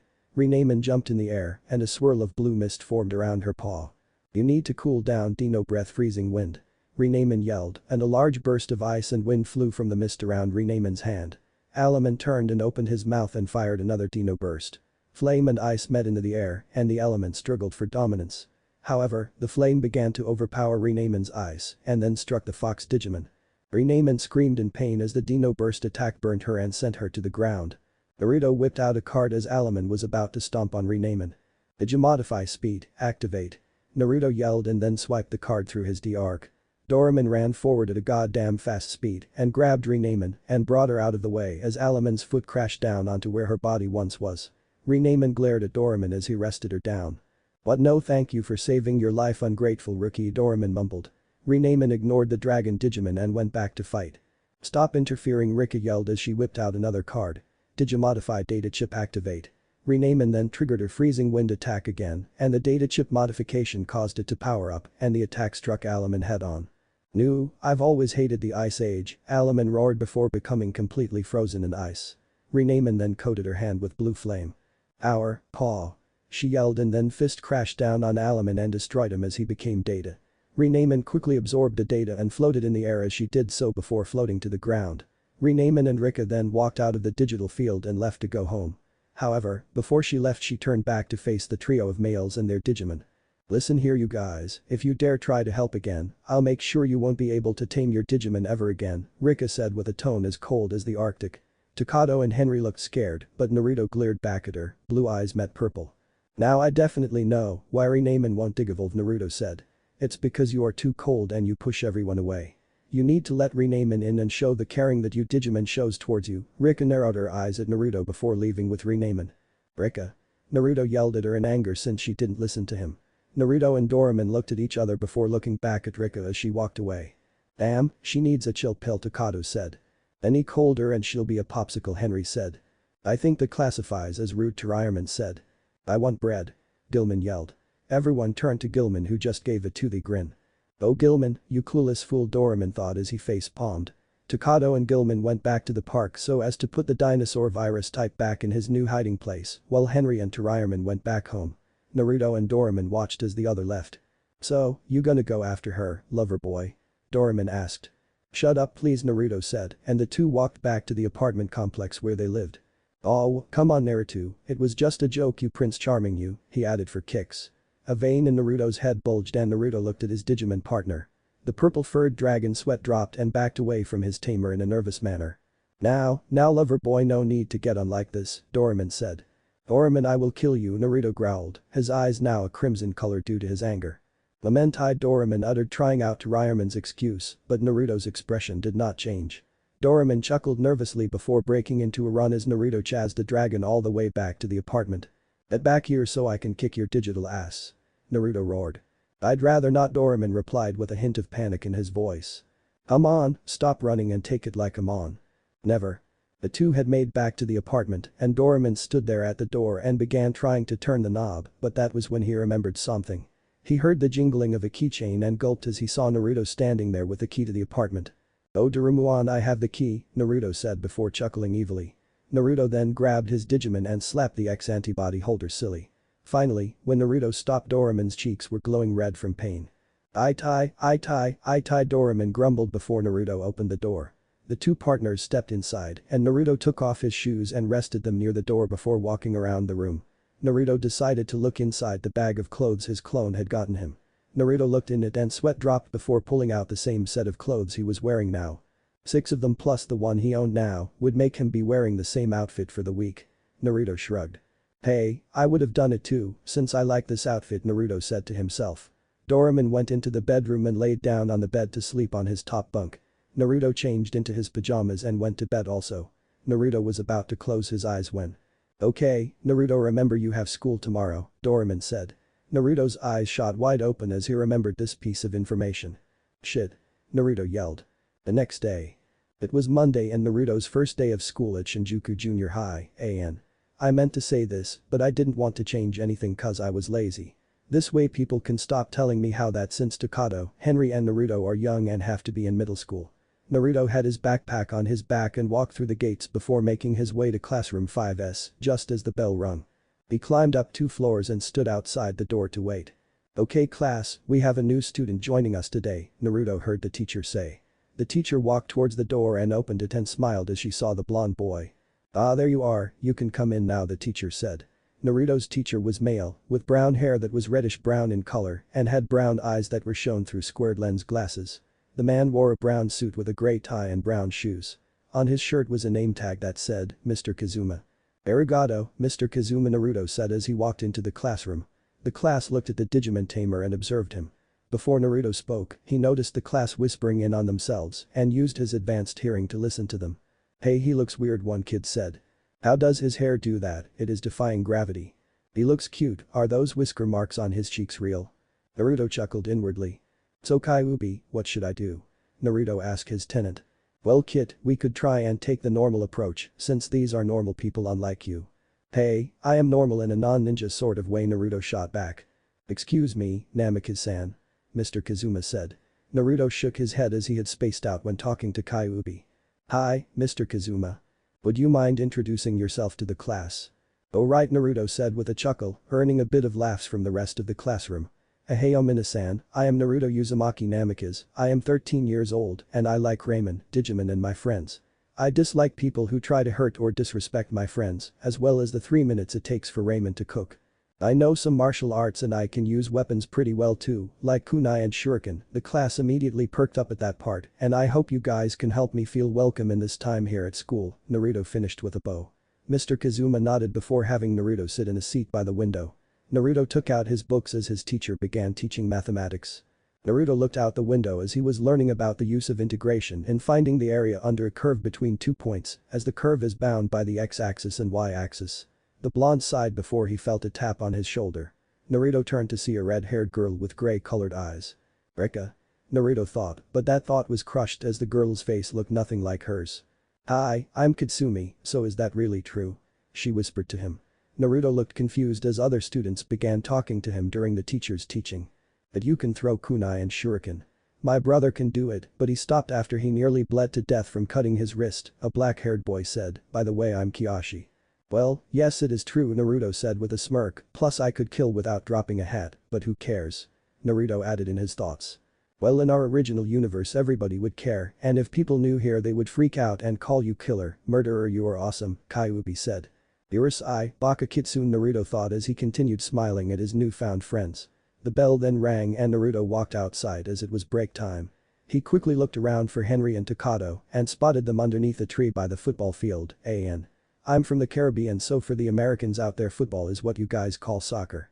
Naruto walked over to them and waved. "Oh hey Naruto, how was your first day of school?" Henry asked. Other than the fact that you don't learn to kill people here pretty good, but math is so boring, Naruto deadpanned. Takato and Henry laughed at this before the three stared at each other. Something doesn't seem right, Naruto said. What do you mean? Takato asked. Is it the smell of the cafeteria food? Takato asked. No, but thanks for telling me, I've been wondering what that smell was. Is it as bad as it smells? Naruto asked. Takato and Henry looked at each other and then back at Naruto. Yes, they replied. Naruto's sweat dropped. I'm gonna go home feeling like I'm dying again considering I've nearly died on other occasions, the blonde Digimon tamer thought. So what did you think was wrong? Henry asked. Naruto blinked. Oh yeah, I smelled something, but it wasn't the cafeteria food. It smelled like a Digimon was hanging outside my classroom window, Naruto said, and then he sniffed the air again and his eyes narrowed. And I know who it is, he added with a growl. Wait here, he told his two friends. As soon as the two heard that Naruto knew this Digimon, they could only think one thing. Poor Doraemon. Naruto walked over to the bushes that were near the side of the building where he was looking through. He silently made his way over to the bushes and then pulled them apart. Aha! Naruto yelled, pulling the bushes apart, however the Digimon he saw wasn't the one he was hoping to find. That's not Doraemon, Naruto said as he looked at the light of Digivolution. Calumet, what are you doing here? Naruto asked the tiny rabbit-looking Digimon. Calumet looked at Naruto and smiled before jumping on his face. Hi there, human, you looked funny when we were playing tag. How did you jump so high? Can all humans jump that high, or are you part rabbit or something? Can your hair defy gravity? What is the meaning of life? Calumet asked rapidly. Naruto gasped for air as he pried the cute little Digimon off of him. What? No, I am not part rabbit, I don't. If my hair defies gravity, why does everyone ask that? You know I do not know the meaning of life, Naruto said. Calumet giggled at Naruto when he answered. Humans are silly, you are all so silly, Calumet said, smiling at Naruto. The whiskered blonde looked at the tiny Digimon and smirked. Come on, Calumet, I'll introduce you to my friends, Naruto said as he placed Calumet on his head. Yay, more human friends like Naruto, Calumet cheered. Wow, Naruto's taking a while, he must really be scolding Doraemon, Takato said. Yeah, or maybe he cut school, Henry said. The two shared a laugh before Naruto appeared in between them. Wow, how did you get here? The two boys cried out in surprise. You know it's this magical thing called walking, Naruto said in a sarcastic tone. Yeah, he walked, Calumet said. Humans are so weird. Henry and Takato blinked as they looked at the white, rabbit-looking Digimon on Naruto's head. Naruto, who is your little friend here? Henry asked. Yeah, he's kinda cute too, Takato added. You mean cool? Oh, what the hell, yeah, he's a cute little Digimon, isn't he? Henry said, throwing away his last sentence. Naruto and Calumet chuckled. Takato, Henry, this is Calumet. That's me, Calumet said, pointing his fingerless hand at himself and expanding his ears. Nice to meet you, which one of you, Takato and Henry? Calumet asked. Naruto then identified Takato as the blue sweater and goggle-wearing knucklehead, while Henry was the tanned Asian boy with an extreme need for mannerisms. No offense guys, Naruto said. None taken, they said, but secretly in their minds they hated the descriptions Naruto gave them. So who is Calumet's tamer? Henry asked. Naruto's eyes froze in their sockets before glancing around the football field. Oh, I forgot, but I shouldn't tell them about Calumet's true form and why he is here in the human world, Naruto thought as he tried to come up with an excuse and decided to just go with the flow. Nah, he has no tamer, Naruto said truthfully.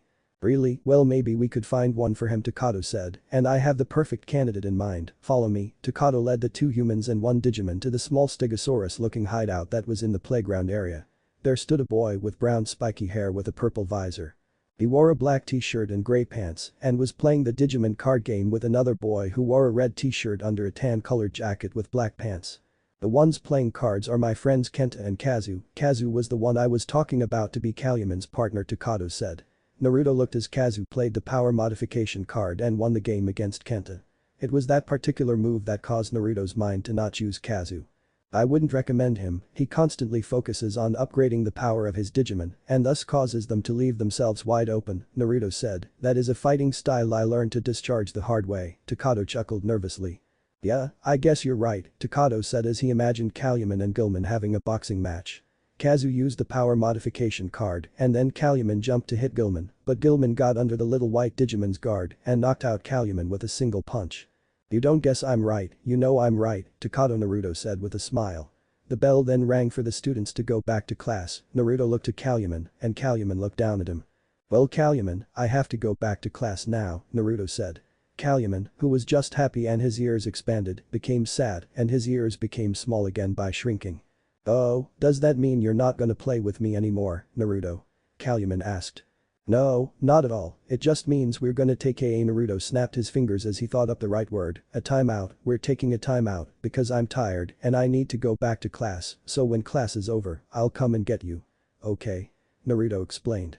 Calumet immediately brightened up at those words. "Yay, yay, more playing with Naruto, gogglehead and manners boy, hooray." Calumet yelled. Henry and Takato sweat dropped at their nicknames before turning to Naruto and glaring at him. "This is your fault," they told him. Naruto sweat dropped himself before holding up his hands in a weak defense. "Omanasai, Calumet, listen, their names are Takato and Henry, okay?" Naruto said. Calumet nodded. "Henry and Takato and Naruto." Calumet yelled, saying Naruto's name happily. Naruto chuckled and rested Calumet on the tree branch after lightly jumping since the branch was actually quite low. "I'll come pick you up late, so stay here," Naruto said. Calumet nodded and the three tamers went back to their classrooms. Time skip, school's over. Naruto, Takato and Henry immediately ran out of their classrooms and headed for the tree and smiled when they saw Calumet sleeping on the tree branch. Naruto picked up the little Digimon who immediately woke up. It was then that someone else chose to come out. "Naruto?" The voice of a certain purple-furred dragon Digimon yelled. Everyone turned to see Doraemon running towards Naruto really fast and then slammed into Naruto's body and Naruto felt as if he was hit with a solid metal bar. "Ooh, Kami-sama, that hurt. Doraemon, please tell me you didn't use dash metal while running to me," Naruto said in pain. Doraemon smiled as he got up. "Okay, I'll tell you I used hyper dash metal instead," Doraemon said with a smirk. Naruto growled before putting his partner in a headlock and giving him a noogie. Unknown to them, a golden fox Digimon was watching from a nearby tree. "What is it about their relationship, Naruto and Doraemon? Why is it that I feel like mine and Rika's relationship should be this way? Why do I feel jealous?" Renamen thought. Renamen then received a mental call from Rika. Renamen sighed before using her speed and seemed to phase out of existence as she headed towards her tamer. "Who is this Digimon?" Calumet asked, looking at Doraemon and then looking at the red triangle on his head. "Ooh, shiny," Calumet said before jumping on Doraemon's head and staring at his reflection in the crimson gem that was embedded in Doraemon's skull. "Ahaha, Calumet, remember this is Doraemon. He was the Digimon who caught you during our little game of tag yesterday," Naruto informed Calumet. "Oh yeah, Doraemon yay." Calumet said and then expanded his ears to show his happiness. Doraemon then came out of Henry's backpack where he always hid. "Hey, who is this little guy?" Doraemon asked. "Doraemon, you're one to say little, Calumet's almost as tall as you," Takato said. "D-word, Takato, almost so momentai if you please," Doraemon said. Doraemon, telling people off is rude. "Now Calumet, let's go to the park so you can meet my Digimon partner Gilman," Takato told the white little Digimon. Calumet giggled in excitement before the group ran off towards the park. Naruto then grabbed Calumet and put him on his head. "I'll meet you guys there, okay Calumet, hang on tight," Naruto instructed. Calumet laughed and clutched Naruto's blonde locks as Naruto ran off full speed using his highly trained leg muscles from his ninja training. "Wee!" Calumet screamed. Shinjuku Park, Gilman's place. "Look how happy they look," Naruto thought with a smile as he watched Doraemon and Gilman lean against opposite walls and toss Calumet to each other using their tails. "This is nice, look how much fun they're having," Takato said. "Yeah, it would really ruin the moment if a Digimon appeared now," Henry said. "Hypno's HQ. Sir, there is another wild one approaching," Riley said to Yamaki. Yamaki watched a screen and the red dot that represented the Digimon being followed by a tracer that he had already commanded Riley and her partner in the opposite chair to send. However, the tracer was destroyed before it reached its designated target. "Sir, the tracer, it has been destroyed," Riley informed him in shock. Yamaki growled as he heard Riley's next words. "It's bio-emerging. Back with the gang." As they were all playing, the Digimon suddenly stopped and then Gilman's eyes dilated, Doraemon's nose started twitching, and Doraemon's pupils changed from rounded into vertical slits. "Hey guys, what's wrong?" Takato asked. Gilman didn't respond but simply growled in response. "The Digimon," Doraemon said. The tamer's eyes widened in shock and then took off, completely forgetting about Calumet. "It's coming from the baseball field near my parents' apartment," Henry said as he observed the area of the digital field that formed. Calumet giggled and flew after the group. "Yay, another game. Baseball field."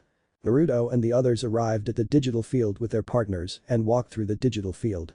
Takato and Henry has put on their glasses and goggles as they walk through the fog of the digital field before taking them off. "Why do you guys put on those things if you only take them off, like 1 second later?" Doraemon asked. Takato and Henry looked at each other and shrugged. "Because it's cool," Takato replied. The group shrugged before turning to their front as they heard an evil laugh and then multiple shadows floated through the mist. A sharp object flew through the air, but Naruto quickly whipped out a kunai knife and threw at the projectile, and both weapons clattered to the ground. Naruto walked up to the place where his knife landed and pocketed it in his weapons pouch. "Come out, I know you're there," Naruto called out. A buzzing sound was heard as 12 bee-looking Digimon appeared. They looked like a crossbreed between bees, ants and flies, with the crimson color of ants, the body structure of a fly, and the stinger of a bee. It wore a silver helmet-like armor on its head through which blue eyes looked through. A DD crest of knowledge was shown on the helmet. Henry took out his DR and looked as a holographic image of the insect Digimon appeared. Flybeamon, an armored Digivolution Digimon and champion level. It tends to travel in swarms and attack with their lightning sting and poison stinger attacks. Henry read. Naruto and Doraemon stepped forwards. "You ready, you two?" Naruto asked as he got into a fighting stance. Takato and Henry nodded. "We're ready," Takato said with determination. Naruto nodded. "Then let's go wild." Naruto and the Digimon charged forwards.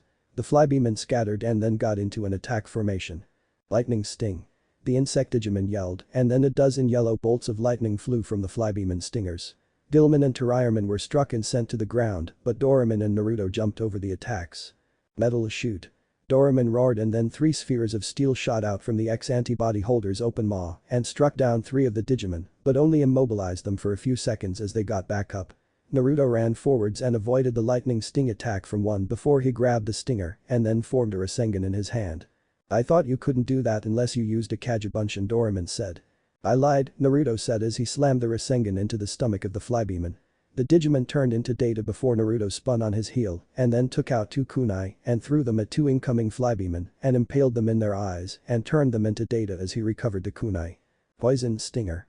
One Flybeamon yelled and then tried to impale the purple dragon Digimon, but Naruto's Digimon partner smirked before dodging the attack before grabbing it and throwing it towards Gilman. "Gilman, now." Doraemon commanded. Gilman nodded and looked at Takato, who nodded also. "Digimonify power, activate."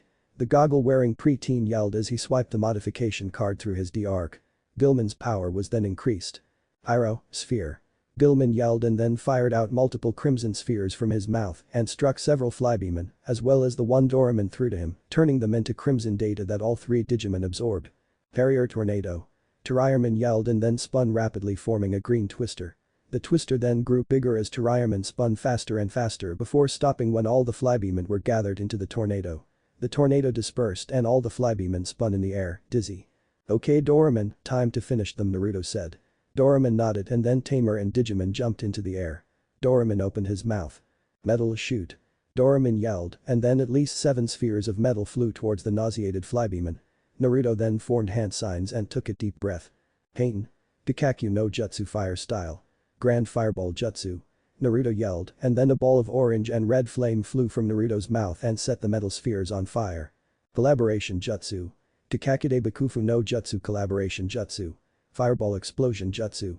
Naruto yelled and then the metal balls that were set on fire exploded upon contact with the Flybeamon and caused a large explosion of fire and smoke. Naruto and Doraemon gave each other high fives while Henry and Takato along with their Digimon and Calumen who had tagged along watched in awe. "Naruto blew fire from his mouth," Calumen said as he giggled in glee.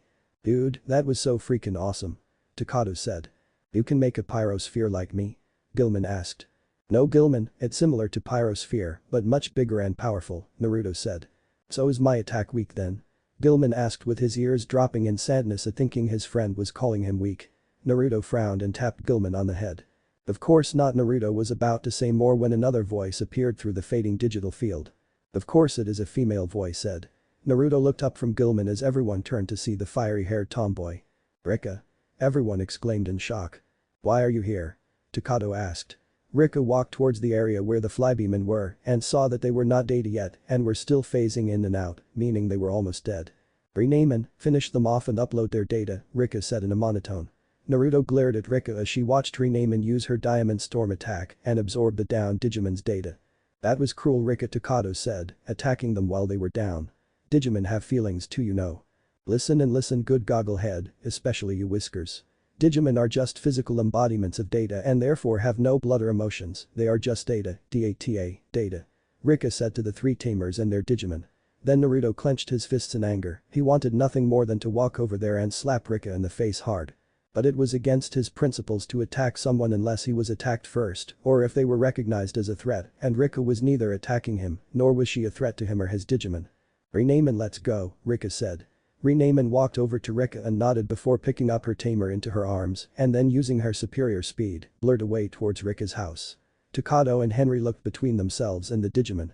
"She is like an ice queen or something," Henry said. "She would classify as rude in my book," Toryamon said.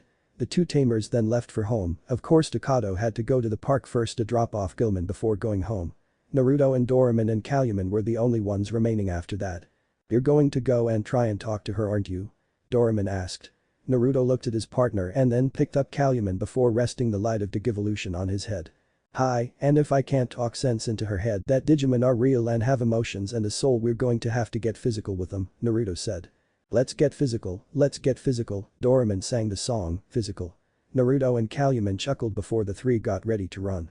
"Digimodify Hyper, Speed Activate," Naruto yelled as he slashed the cart along the slit in his D-arc. "Okay, let's go," Naruto said. Calumet was giddy and laughing as Naruto and Doraemon ran off at super fast speeds, causing Calumet to once again to have to cling to Naruto's blonde locks to remain on his head. Rika's house. Rika walked into her large traditional Japanese-styled house. Rika walked through the front door and took off her shoes before walking past the living room where her grandmother, Seiko Hada, was watching the television with Rika's mother, Mikino Nanako. As they saw Rika walking past, the two elder females watched her. "Rika Nanako, where have you been?" Mikino asked. Rika sighed and faced the fashion model that was her mother. "I went for a walk, Aka-chan, that's all," Rika replied in a bored tone. "A walk? Well, that was some walk, you've been gone for an hour," Mikino said. "Oh, don't be so hard on the girl, Mikino, I remember when you yourself went out late to do things," Rika's grandmother said. However, as the three were about to converse more, there was a knock on the door. "I'll get it," Mikino said as she got up from the couch and walked towards the sliding door. Makin halted as she heard whispers outside before the rustling of bushes and something that sounded like, "Stay in Kami forsaken bush until I come back."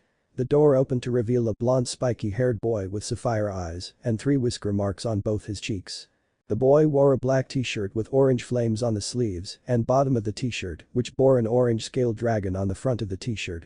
Black cargo pants with many pockets, a pouch of some sort, a digital device and card holder like Rika's, except in reddish violet, and finally a pair of orange and blue sneakers completed the outfit.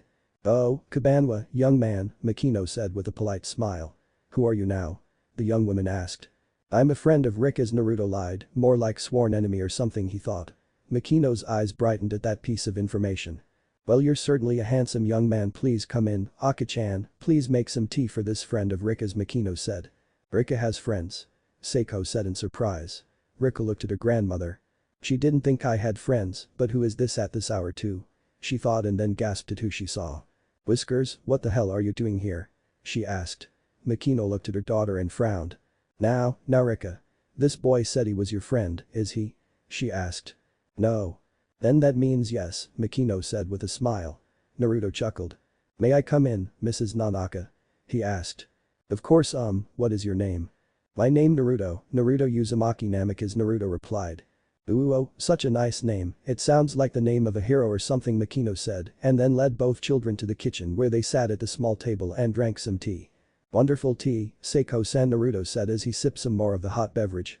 Seiko blushed lightly at the compliment. "Oh please, no need to be so complimentary, Naruto," the elderly woman said. That was when Mikino decided to ask the question she had been dying to ask. "Are you Rika's boyfriend?" Naruto's eyes widened as well as Rika's, and Naruto suddenly began choking on his tea and dropped the cup on his lap, singing his balls. "Nee, ahatathathat." Naruto bellowed as he began jumping around in pain while also coughing from choking. Meanwhile, Doraemon, Calumet and Renamon, who were all sitting in a tree observing the scene, were laughing. Well, Renamon was surprisingly releasing a chuckle, but the other were laughing like no tomorrow. Iubi on the other hand, well, let's just say his spleen died like 10 times before he stopped laughing as he rolled about in the cage. In the end, Naruto had an ice bag on his balls and was still trying to clear the tea out of his epiglottis. "Oh Gomen Nasai, I shouldn't have asked that," Mikino said. "Are you alright?" she asked. Naruto grunted a bit in pain and readjusted the ice pack. Just Naruto paused to adjust the ice pack, mumbling things about crazy mothers. "Dandy," he finished his sentence. "You're right, you should not have asked that question," Rika said, and she couldn't leave because when she tried to, her mother moved at speeds that even Rika herself didn't know she could move at and had her sit right back down next to Naruto. Aki-chan, when can the Whiskers kid leave? She asked. Naruto straightened his back to show that he was taller than Rika by at least 2 inches and glanced downwards at her. Kid, Rika, I'm 13 and you're like what, 11? Naruto said. I'm 12 just so you know, Rika said with a huff, I thought she was 11 because some people have told me that she was 11, but I just looked up Rika's information recently to find out the name of her grandmother and found out that she was actually 12, therefore Takato and Henry are also 12. Oh, 1 more year, big difference, Kyuubi said sarcastically to Naruto from within the mindscape. Naruto mentally laughed at that. So really, how long have you known Rika? Seiko asked. About 2 days, he honestly answered. Really, are you new to Shinjuku or something then, Naruto? Makino asked. Naruto nodded and sipped his refilled teacup. Hi, I live with my uncle in an apartment near Shinjuku Junior High, Naruto said. The 2 elder women nodded before turning to Rika. Makino then got up and gripped Rika's arm and pulled her out of the room and closed the door to the kitchen so that Naruto and Seiko wouldn't hear. Rika, tell me the truth, are you dating this surprisingly handsome young blonde? Makino said to her daughter in complete seriousness. Rika glared at her mother and blushed lightly. No. She yelled. Nani, but he looks like such a catch to me for a girl your age. He seems to be physically fit, mentally stable and best of all he can take your emotionlessness and not get pissed off. What's not to like? Makino asked. The fact that he is a stupid Whiskers. Whiskers is his name now, oh that's cute, you have a nickname for him. Drrrr, Rika's purple eyes glared at her mother. However, within the kitchen during the heated conversation between mother and daughter, Seiko and Naruto were talking.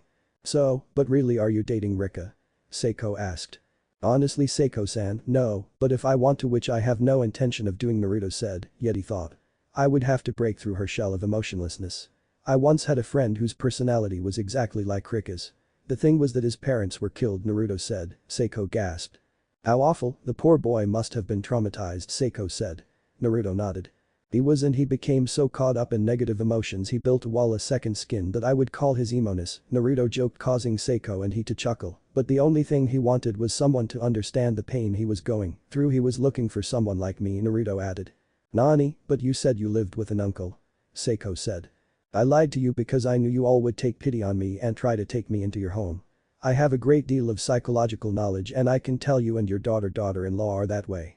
I am an orphan, my parents died when I was just a baby and I was taken into an orphanage, Naruto said. Seiko nodded and realized that this was just what Rika was looking for, someone who has lived through an immense amount of pain and anger and still has the courage to smile and appreciate the things in life. Well, I support your attempt to befriend my granddaughter, she needs someone like you, Naruto. Please promise me you will look after her like that kitsune that always watches over her, Seiko said. Naruto's eyes widened. You know? He hissed. Of course, and I wouldn't doubt you know also of her guardian fox. I was once Rika's age and at that age I was very observant of my surroundings since I had taken up the martial arts during those days.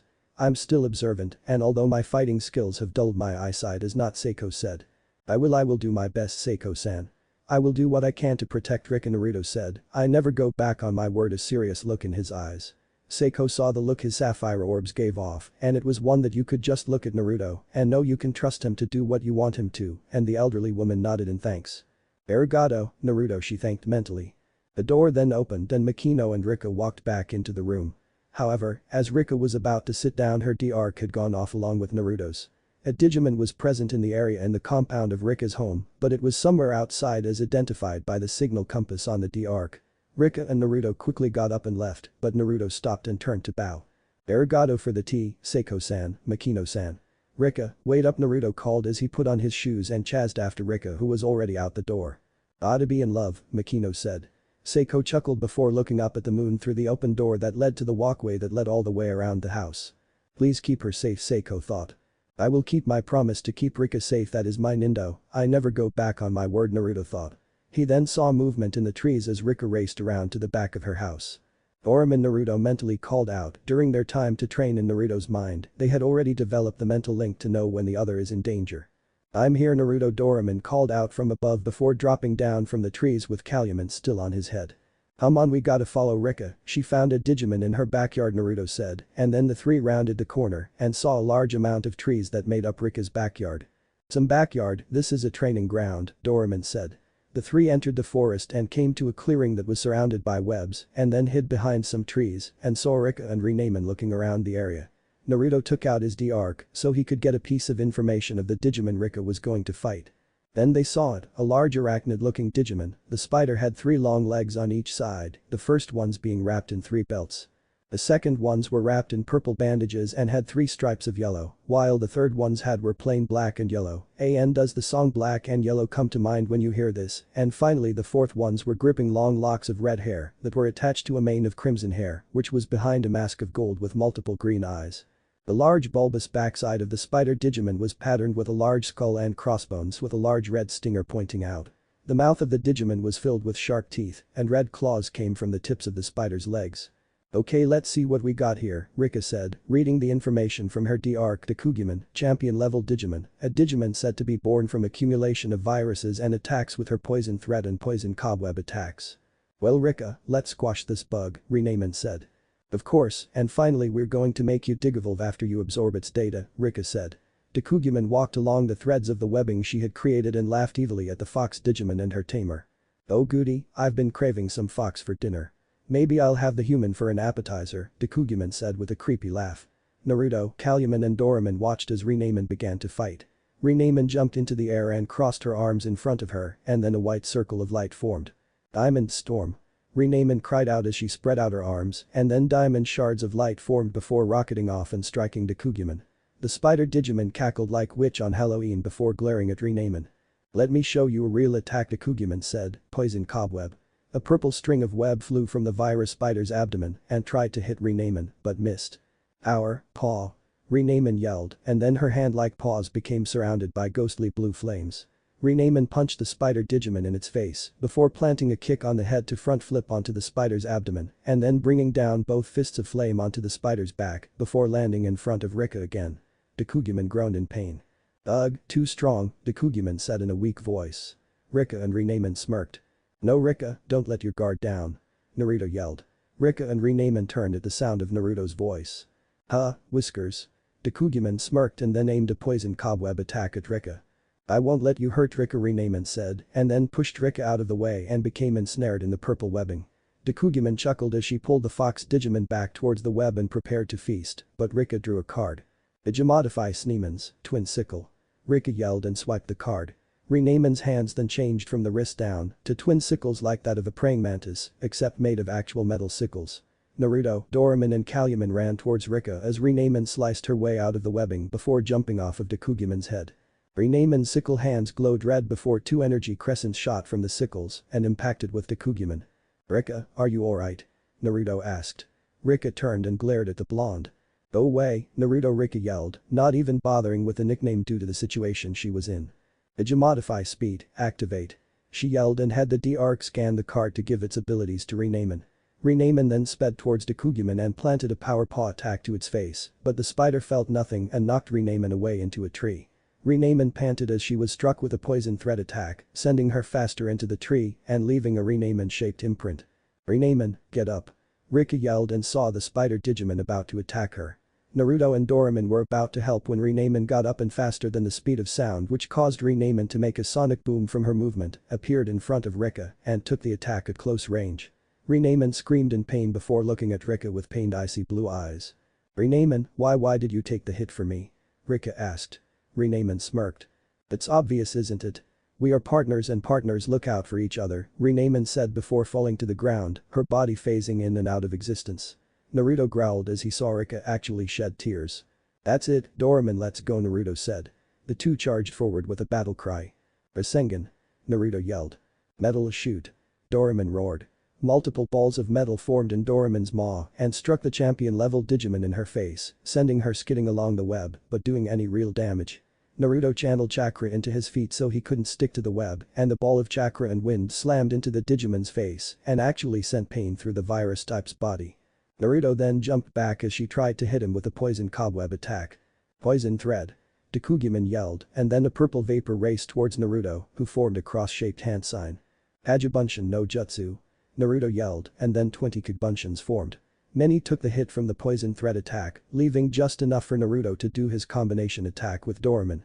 4 clones ran along the web and skidded underneath Dekugumon and then kicked the spider in its chin with chakra-enhanced kicks, sending Dekugumon skyward.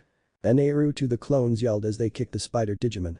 A clone then gave Naruto and Doraemon a boost before the two charged downwards as Dekugumon went up. Uzumaki Rasengan Renden Naruto Uzumaki Spiraling Metal Barrage. Naruto and Doraemon yelled as the Digimon shot forth with a heavy metal dash attack while spinning, and Naruto flipped in the air to meet Dakugumon with Doraemon and then planted an axe kick while Doraemon's rotating form slammed into the spider at the same time. Dakugumon yelled in pain and fell back down to her web, and it was because of that the original force of the attack had no effect since the barrage only got power from when the opponent made contact with the ground or a solid surface. Spider webs were not gonna cut it.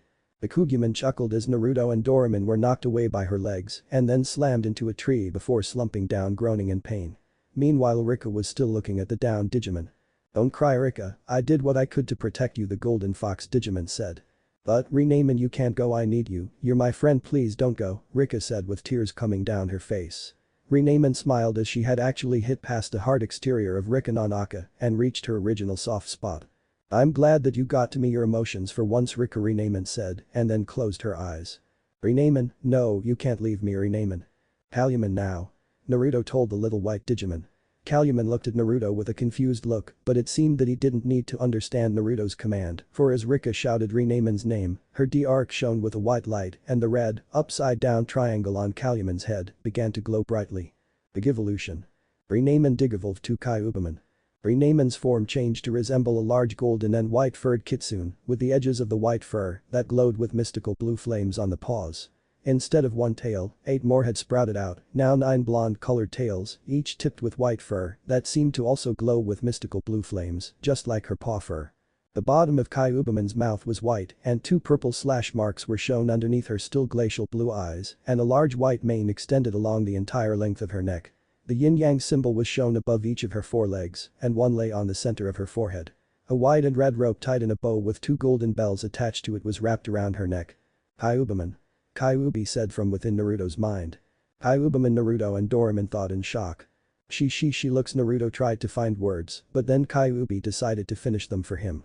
"She's gorgeous," the crimson-colored demon kitsune said, and if Naruto could as Bijuu, he would be drooling and wolf howling or well fox howling at the supposed hotness of Kyuubiman. "Guzo, I wish I was out there with you right now, kid. What do you think, Mr. and Mrs. Kyuubiman? Nice isn't it?" Kyuubi asked. Naruto's sweat dropped at the demon. "You're a sad strange little demon, you have my pity, farewell," Naruto said. "Pity? I don't want you damn fucking pity, I want to grab Kyuubiman," and too late Naruto thought with a smile, as any mental images Kyuubi would have brought from his comments were now gone because he severed the connection, which would then be reconnected after a while. "What, you digivolved, but how?" Rika asked. Kyuubiman growled at Dakugumon and then spread out her 9 tails, small blue fireballs were lit at the end of each tail. "Take this, Foxtail Inferno," Kyuubiman yelled, and then the ghostly blue flames burnt the entire spiderweb and also Dakugumon's legs as they began burning her alive. "Now to finish you off, Dragon Wheel," Kyuubiman howled as she jumped into the air. The 9-tailed fox Digimon spun rapidly in the air and surrounded herself in blue flames before the flame took the form of a giant blue dragon of flame, which then roared and burned Dakugumon alive before turning her into data which Kyuubiman absorbed before floating down to the ground. How did you digivolve?" Rika asked. "I believe Naruto can answer that," Kyuubiman said. Rika turned to the blonde who got up from the ground. "Whiskers, I mean, Naruto, how did Kyuubiman digivolve?" Rika asked. Naruto smiled. "Because during that time when Renamen was dying you let her in and you unlocked your bottle's feelings and let Renamen know who you really are inside behind the mask of an impassive emo girl was a soft caring one who only wanted things to be good in her life." Naruto said, "Data is only half the puzzle to digivolution. When a Digimon bonds with a tamer, the Digimon will use the energy of the tamer to digivolve, and the bond between a tamer and their Digimon is what brings out the true strength in a tamed Digimon, and thus digivolution can be achieved," Naruto said in a sage-like tone. Rika nodded before walking up to Naruto and looking down at the ground. "Well, it's late and all, and you must be kinda tired, so maybe you should spend the night. I mean, I'm not saying you should, and I'm not saying I would like you to stay the night here," but Naruto chuckled and then put a finger to Rika's lips, telling her to be quiet. It's okay Rika, yes sure I'll spend the night here because I am tired and it is late." "Now then come on Rika-chan, it's time for bed and we both have school tomorrow," Naruto said. Rika and Kyuubiman chuckled before looking at each other. It was during that small period of staring that occurred between the females that Doraemon gave Naruto a high five. "Nice plan Naruto, spending the night at the girl's house, you gonna sneak into her room you old dog you," Doraemon said with a perverted grin. Naruto turned and glared at his Digimon. Calumet, having jumped on top of Naruto's head and fallen asleep, didn't hear the swear words that came out of Naruto's mouth, and Rika's ears were covered by Kyuubiman's tails as Naruto yelled at his Digimon partner. The group laughed before they each went to their respective rooms. Rika went in hers, where Naruto had finally gotten to see Rika with her hair down when they both went to get some water before going to bed. "Your hair looks nice when it's not in a ponytail," he had said, and this had caused Rika to blush at that compliment as she tried to come up with a reply to that, since no boy had ever said anything to her in the way Naruto had said it. "It's like he has some kind of boyish charm and he doesn't even seem aware of it," Rika thought. Naruto chuckled and sported his foxy grin. "Don't take it as how you're seeing it in your mind, just look at it as a friend complimenting a friend. Well, good night, Rika-chan," Naruto said before going into the guest room to sleep with Doraemon and Calumet. Renaemon watched from on a nearby tree as Rika went to bed, and at the same time Doraemon watched Naruto on the extra futon that he was sleeping on with Naruto as Calumet slept on Naruto's stomach. "Things are getting interesting between those two," the two Digimon thought with a smile before they went to sleep. "Nice plan, Naruto, spending the night at the girl's house. You gonna sneak into her room, you old dog you," Doraemon said with a perverted grin. Naruto turned and glared at his Digimon. Calumet, having jumped on top of Naruto's head and fallen asleep, didn't hear the swear words that came out of Naruto's mouth, and Rika's ears were covered by Kyuubiman's tails as Naruto yelled at his Digimon partner. The group laughed before they each went to their respective rooms. Rika went in hers, where Naruto had finally gotten to see Rika with her hair down when they both went to get some water before going to bed.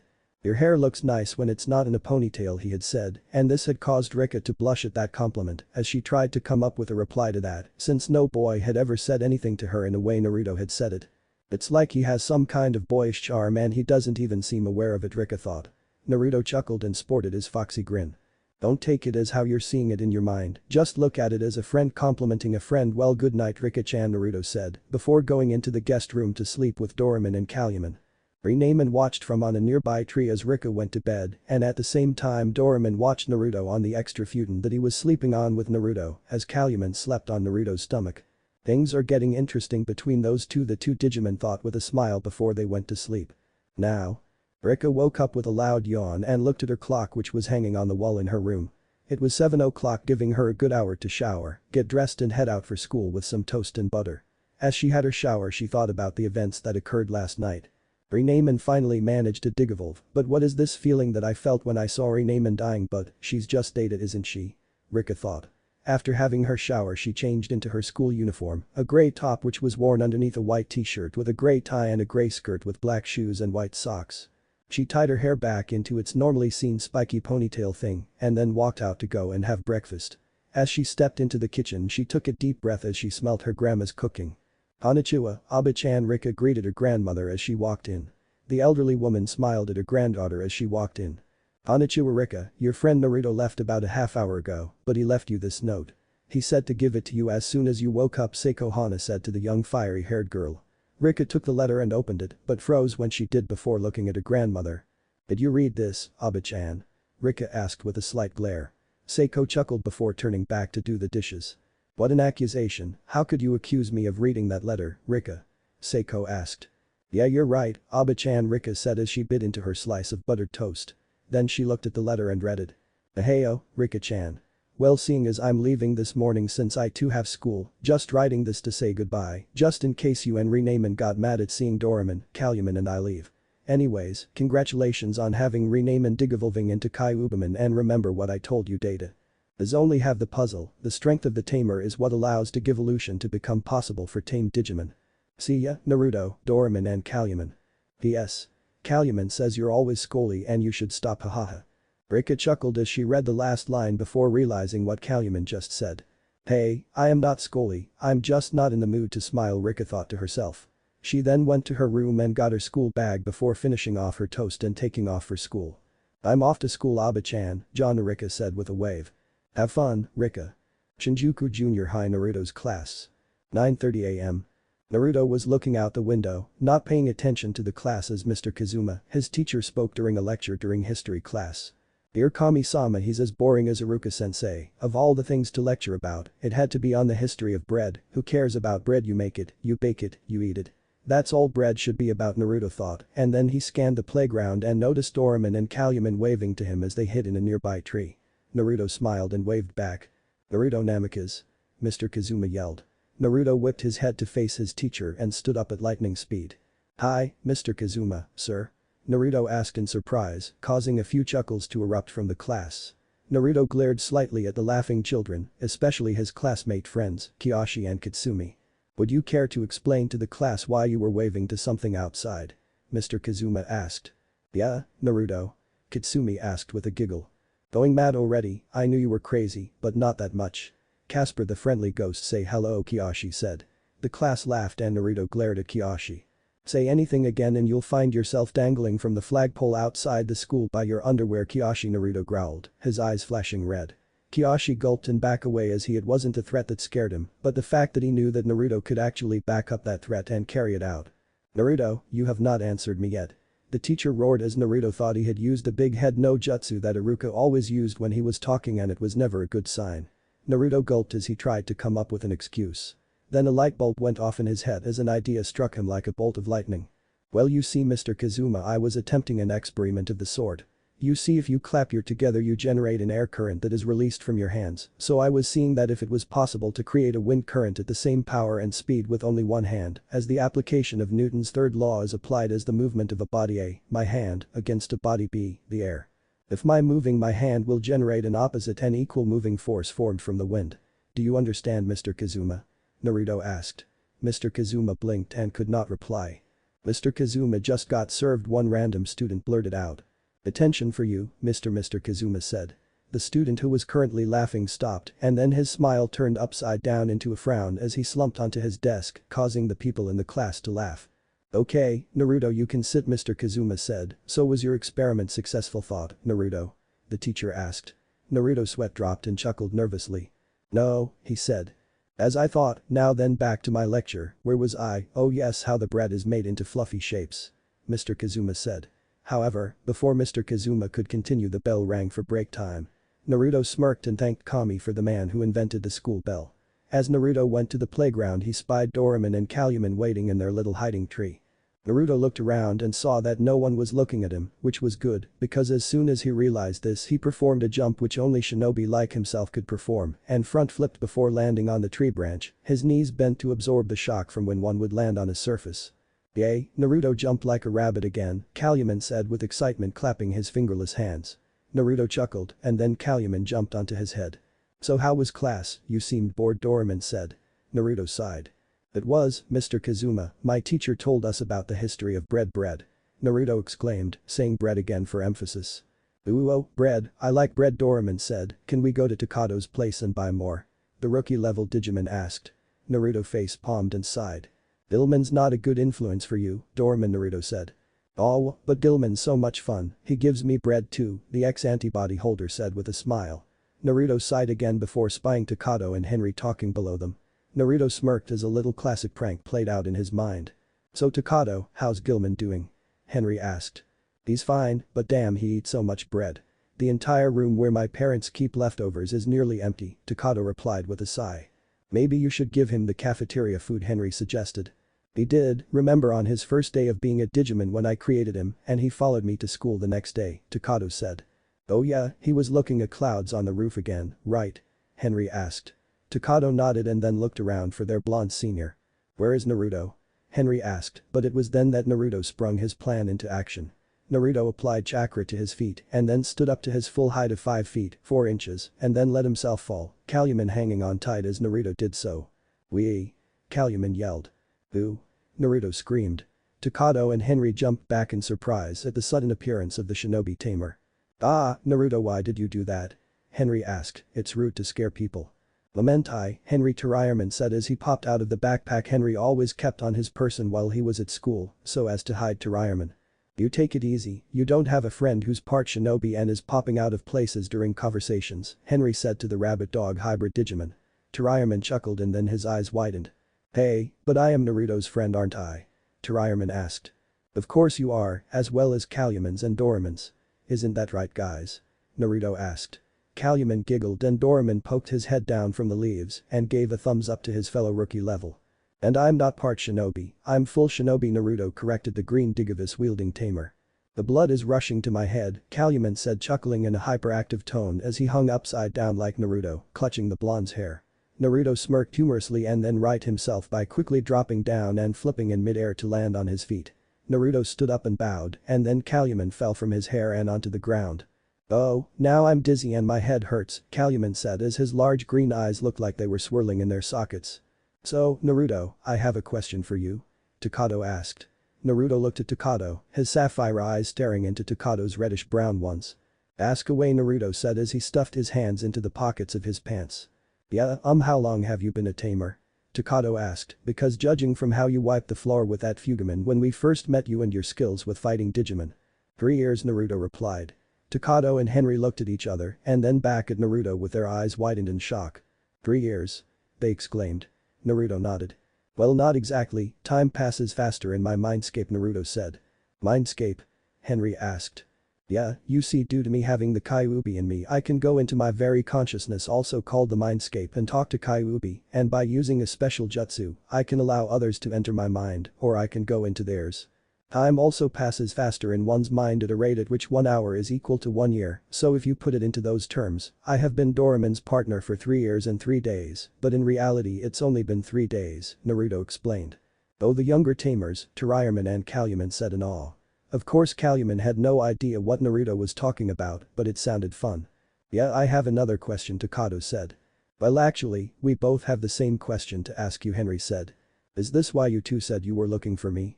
The blonde asked. The two 12-year-old tamers nodded. Hi, we were wondering if maybe. Henry paused. You tell him, Takato. Nani, well yeah, okay, we were wondering if you could possibly teach us to fight better with our Digimon.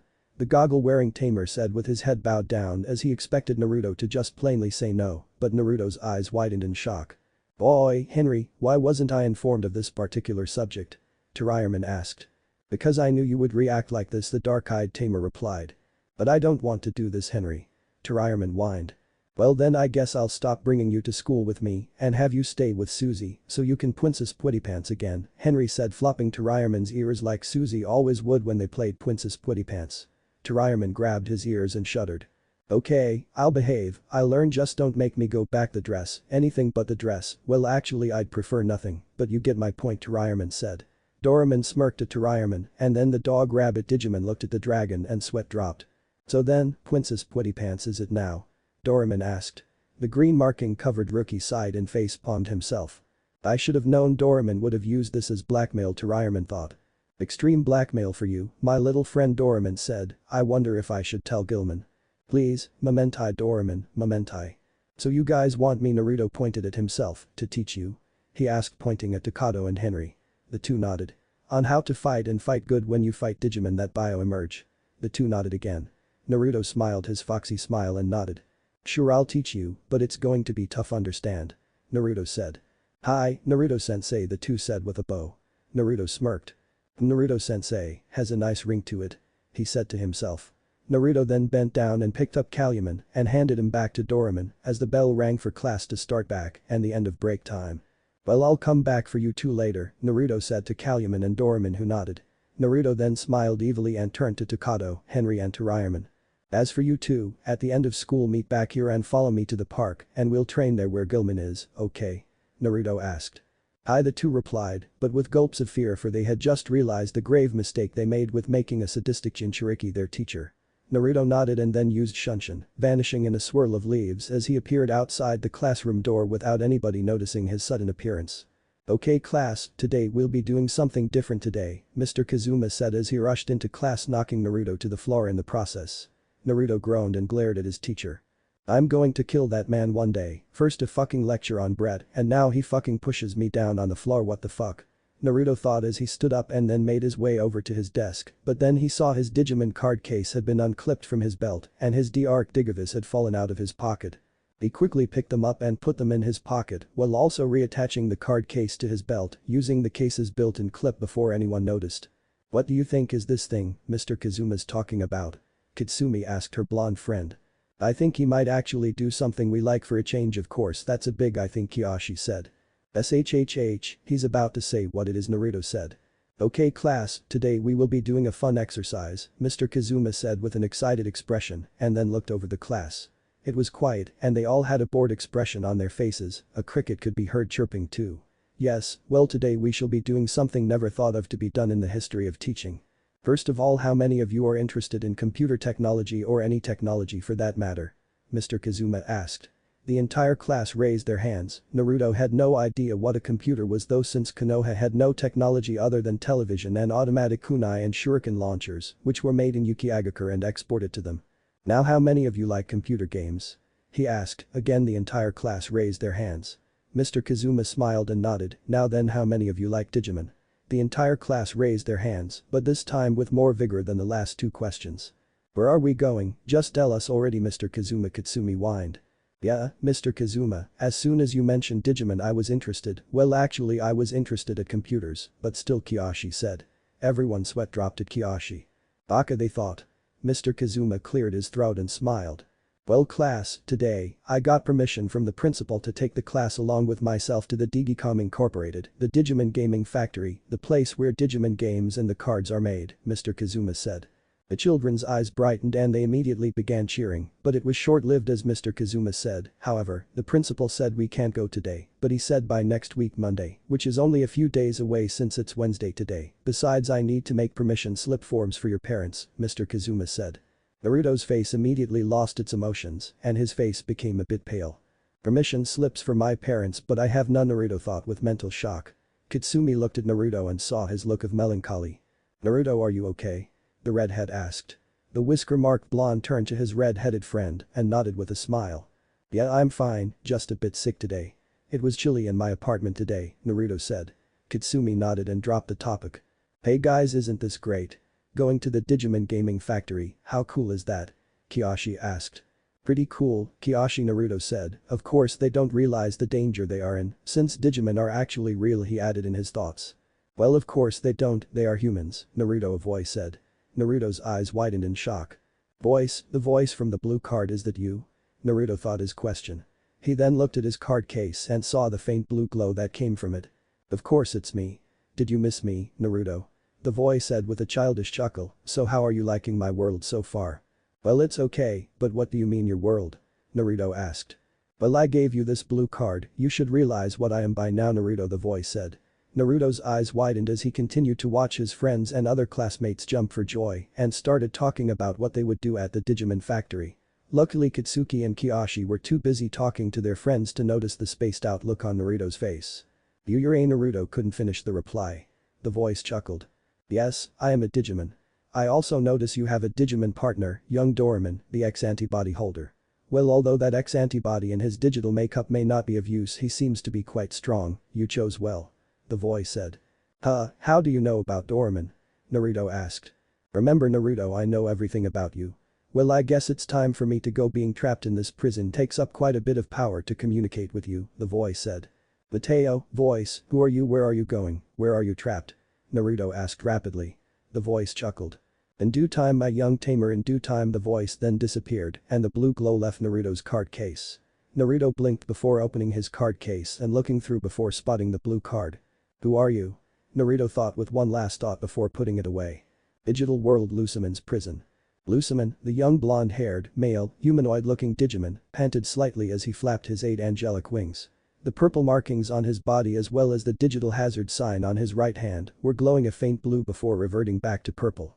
The 2 wings sprouting from his head flapped in a nervous manner before calming down, and the 2 rings around each of his wrists and ankles that were previously glowing a golden color stopped glowing. Dear Kami, being trapped in this prison is taking its toll on my strength, and it took longer than I thought to recommunicate with Naruto again.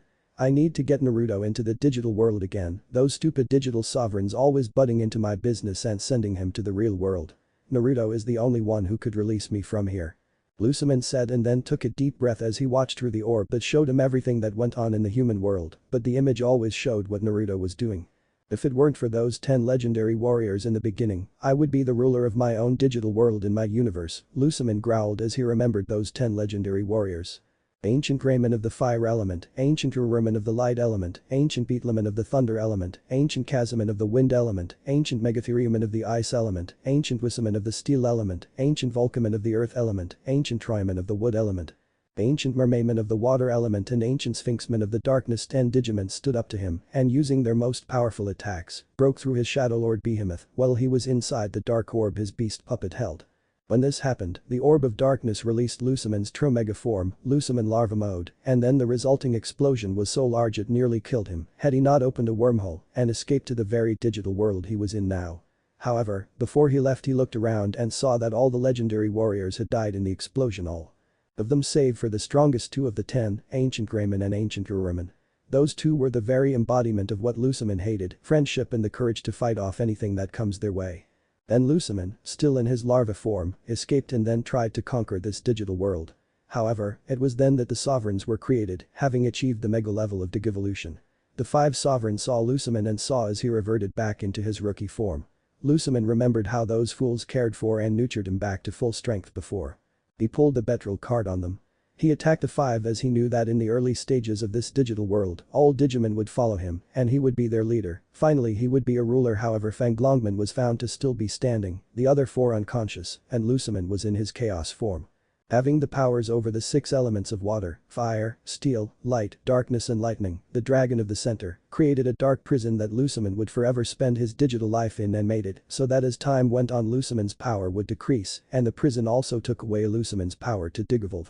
Special elemental locks were made so that only a powerful attack could break it or only if the sovereigns themselves unlocked them. Naruto, you, well actually it is the beast inside you that can grant me my salvation, my freedom, Luciman said as he watched the orb. The angelic rookie level Digimon looked around his prison. A large sphere with many glowing symbols and golden light. The symbols each extended from a large symbol and silver light that reached to the top of the sphere, which was a large silver symbol. Each silver symbol acted as a lock which could only be opened through the use of a powerful attack or by the Digimon that put those locks there, the sovereigns. One was the image of the kanji for turtle, the other for phoenix, another for tiger, one for dragon, and the 5th lock was made up of 2 symbols, the kanji for light and the kanji for darkness. The only Digimon ever represent the 2 most powerful elements ever created by Kami, Fanglongman. That Bakuryu idiotic dragon, if it weren't for him and the other sovereigns I would be ruler of the digital world by now, Luciman growled, and because of these stupid locks, I can't digevolve. Smartass Fanglongman thought of everything when he knocked me unconscious when the sovereigns defeated me. Luciman then walked towards the edge of the dark sphere that was his prison and reached out to touch it, but then white and black electricity shot out and sent the rookie level Digimon back and shocking him in the process. Fuzo, I swear when I get out of here the first thing I'm going to do, I'm going to kill Fanglongman and the sovereigns and their data. And then Luciman chuckled evilly, it's on to the real world so I can be the ruler of both this world and that one. Luciman then released a demonic laugh. Soon I will be free, soon, the demonic personality of Luciman said. Shinjuku Park after school. Naruto and Doraemon were standing in front of Takato and Gilman and Henry and Terayaman. Caluman giggled as he watched from a nearby tree. Okay, are you all ready for some training? Naruto asked. Hi Takato, Gilman and Henry said. No, Terayaman said. Everyone turned to Terayaman and sweat dropped. Okay, in your first lessons today, I shall teach you about how to build physical strength stamina. Now listen, although your Digimon may be the one fighting the other Digimon, there will be a time when you will be separated from your Digimon and you will be forced to fight on your own, Naruto said and continued to explain his training. Geez, Naruto sounds like a drill sergeant, Takato mumbled to Gilman. The Catamon, what's a drill sergeant? The red dinosaur Digimon asked. Takato's sweat dropped. Wrong guy to speak to, Takato said. Therefore, when your Digimon is not there I will teach you how to fight and I will have you and your Digimon go through physical training drills that I myself have been through, Naruto instructed. Is that understood? Naruto asked with a serious look. Nobody answered. I said is that understood, maggots? Naruto roared. Hi, Naruto-sensei. The Digimon and their tamers replied. Good, now start off by giving me 5 laps around this entire park, move it, move it, move it, Naruto barked. Caluman then dropped down onto Naruto's head and a group of tamers and Digimon ran around the park. After the 5 laps the 4 consisting of Takato, Gilman, Henry and Terayaman were exhausted from the little jog Naruto has described their run as. Alright, next we do 50 push-ups, go, go, go. Naruto roared and then he and Doraemon dropped onto the ground. Caluman tried to do the push-ups like his friends, but. Oh, why can't I do this? Caluman asked. Naruto continued doing push-ups and frowned as he watched Caluman struggle to copy him. It's okay buddy, it's just you don't have any fingers and so you can't do it, Naruto explained, but then began showing off by doing one-handed push-ups in order to pet Caluman on his head. Don't worry, we still think you are cute, the blonde tamer told the light of Digivolution. The holder of the Matrix crystal smiled before jumping onto Naruto's back as the whisker-marked tamer did push-ups. After the 50 push-ups the group was still tired, well, except for Naruto, Doraemon and Caluman. Alright, guys, that was a good warm-up, Naruto said, clapping his hands together. Henry and Takato looked at Naruto as shock. Warm up? They exclaimed. Well yeah, I told you all that I would be teaching you to do the exercises like what I did back in my days as a ninja, and besides you guys asked for this, Naruto told them. The goggle-wearing tamer and the politely acting tamer sighed, dropping their heads. He's right, they thought before they looked up at Naruto. So what's next, Naruto-sensei? Takato asked. Naruto smirked and then looked at the four. Doraemon. Naruto called his Digimon partner. The purple dragon Digimon walked up next to Naruto. Hi. Take Turiarman and Gilman, and I'll take Takato and Henry. We're going to teach these guys how to fight, Naruto said. Then Naruto saw Henry raise his hand. Yes, Henry? Naruto asked. Excuse me, Naruto-sensei, but I have been taught how to fight in the martial arts, so. No, you cannot skip this. Think of this as a way of diversifying your fighting style and allowing you to grasp another method of fighting in case the martial arts fail, Naruto explained. Naruto then nodded to Doraemon, and the Digimon and tamers split up into their groups. For the next few hours, Naruto taught the two tamers how to fight, Takato having more difficulty in doing so due to him never having to use katas or any other physical fighting move other than in his video games. He also taught them some good combinations for them to use with their Digimon using modification cards. Gilman and Turiarman were taught by Doraemon to improve their reflexive actions and also to use their limbs and strike back when they were in a tight situation, as well as combining melee moves with their Digimon attacks that allowed them to use physical damage using their bodies. The sun was setting as the training was about to come to a close. Takato, Gilman, Henry and Turiarman, Naruto said with a smile at his students. Doraemon and Caluman were smiling at the sweaty and exhausted tamers and their Digimon. The Digimon and their tamers panted, Gilman lying down on the ground with Turiarman, while Henry and Takato grasped their knees. Hi Gaspen and Naruto sensei wheezed, the four managed to gasp out. Naruto looked at his watch, a black and red colored G-Shock with orange colored hands that could tell digital and analog time, tell the date, had a built-in alarm, light when you pressed a button. Timer, as well as being waterproof and pressure resistant since the watch was built for divers and hikers in order to withstand the pressure. It also had a digital compass and a barometer. He had bought it when he sent a Kajubunshin to get some food and drinks for his friends, and the clone saw the watch in the window and decided to buy it as it was quite useful and it cost quite a bit of money. Apparently the scroll of his father and his mother contained a secret blood seal hidden behind the scrolls that were locked using a blood seal, and inside those seals were the entire Uzumaki and Namika's treasuries, which in simple terms was a hell of a lot of money. Naruto was a billionaire. You four have made me proud these past. Naruto glanced at his watch. 4 hours that I will end your training. Naruto was interrupted when his students cheered at the mention of ending training, but their happiness was short-lived as Naruto continued his sentence. I will end your training with one more exercise, he continued, causing the four to slump in disappointment, earning a chuckle from him, Doraemon and Caluman. Your final exercise for the A will be to fight me and Doraemon, both of you against us, Naruto said. Turiarman and Gilman looked at their tamers for acceptance to fight, not they had much of a choice though. Well okay, but if things get too rough I'm stopping Turiarman from fighting, Henry said. It's in his blood, Henry, Turiarman's going to have to fight sometimes, Naruto said. Well then bring it on, Naruto, Takato said. Naruto nodded. That's the attitude I'm looking for, Takato, now let's go, Naruto said. Doraemon against Gilman and Turiarman. Caluman sat atop Naruto's head and smirked as they began to fight. Oh boy, a game, I love games, Caluman said. Can we play tag? Caluman asked Naruto. Naruto glanced upwards at Caluman and sweat dropped. Caluman, how much sugar do you have in your system? He asked. Caluman tilted his head innocently to the side and looked at Naruto with a perplexed look. What is sugar, Naruto? The white little Digimon asked. Naruto's sweat drop grew bigger at the question, which meant that Caluman was naturally hyperactive. Then he shifted his gaze from Caluman to the fight going on. No holding back, guys, okay? Doraemon said. Of course, Doraemon-sensei, Gilman said. Turiarman and Gilman then rushed Doraemon, who jumped over them. The two watched the purple dragon flip in mid-air before landing and quickly twisting on his feet and opening his maw. Metal shoot. Doraemon roared and 5 metal spheres rocketed from the Digimon's mouth. Turiarman and Gilman avoided the spheres but were too distracted as Doraemon followed up with a cry of dash metal. Doraemon rocketed towards his training opponents and crashed into their bodies with the force of a metal bar. Gilman and Turiarman flew back and crashed down into the ground. Come on, Gilman, Turiarman. Get up, Doraemon said. The two young rookies climbed to their feet and glared at Doraemon, who taunted them with a come motion with his clawed hand paw. Gilman then rushed Doraemon and tried to slash Doraemon, but he leaned to left and avoided the attack before grabbing Gilman's arms and swinging the larger rookie Digimon into the ground, but he was suddenly blindsided as small green bullets of energy stung his body. Bunny last. Tarireman cried as he fired more green energy bullets. As Doraemon fended off the bullets, Gilman had gotten up and then charged Doraemon. Fire then surrounded the dinosaur virus type before it crashed against Doraemon's side. "Rock breaker!" Gilman cried. Doraemon grunted in pain, but managed to take the attack and skid along the ground kicking up dirt. Doraemon chuckled and smiled at his students. "Good job you two, but playtime is over, time to take it up a notch," Doraemon said. "Hyper-metal!" The more experienced rookie cried before rushing to Tarireman. Tarireman smirked before jumping into the air and spinning. "Harrier tornado!" Tarireman cried, and then an emerald twister formed as wind whipped up around the small dog rabbit Digimon sucking in Doraemon due to his close proximity to the tornado. Doraemon swirled around in a dizzying circle before being shot out of the top of the tornado. Tarireman stopped spinning and turned to Gilman. "Now Gilman!" he cried. The virus-type dinosaur nodded and then opened his mouth and a ball of red flame formed in his mouth. "Pyro, sphere!" Gilman yelled, and then a small but powerful sphere of fire rocketed towards Doraemon. "Naruto, a little help here," Doraemon called to his tamer. Naruto nodded and then took out a card from his card case. He took one card he found useful and swiped it through the slit in his D-Arc. "Digimodify Greymon's Nova Blast activate!"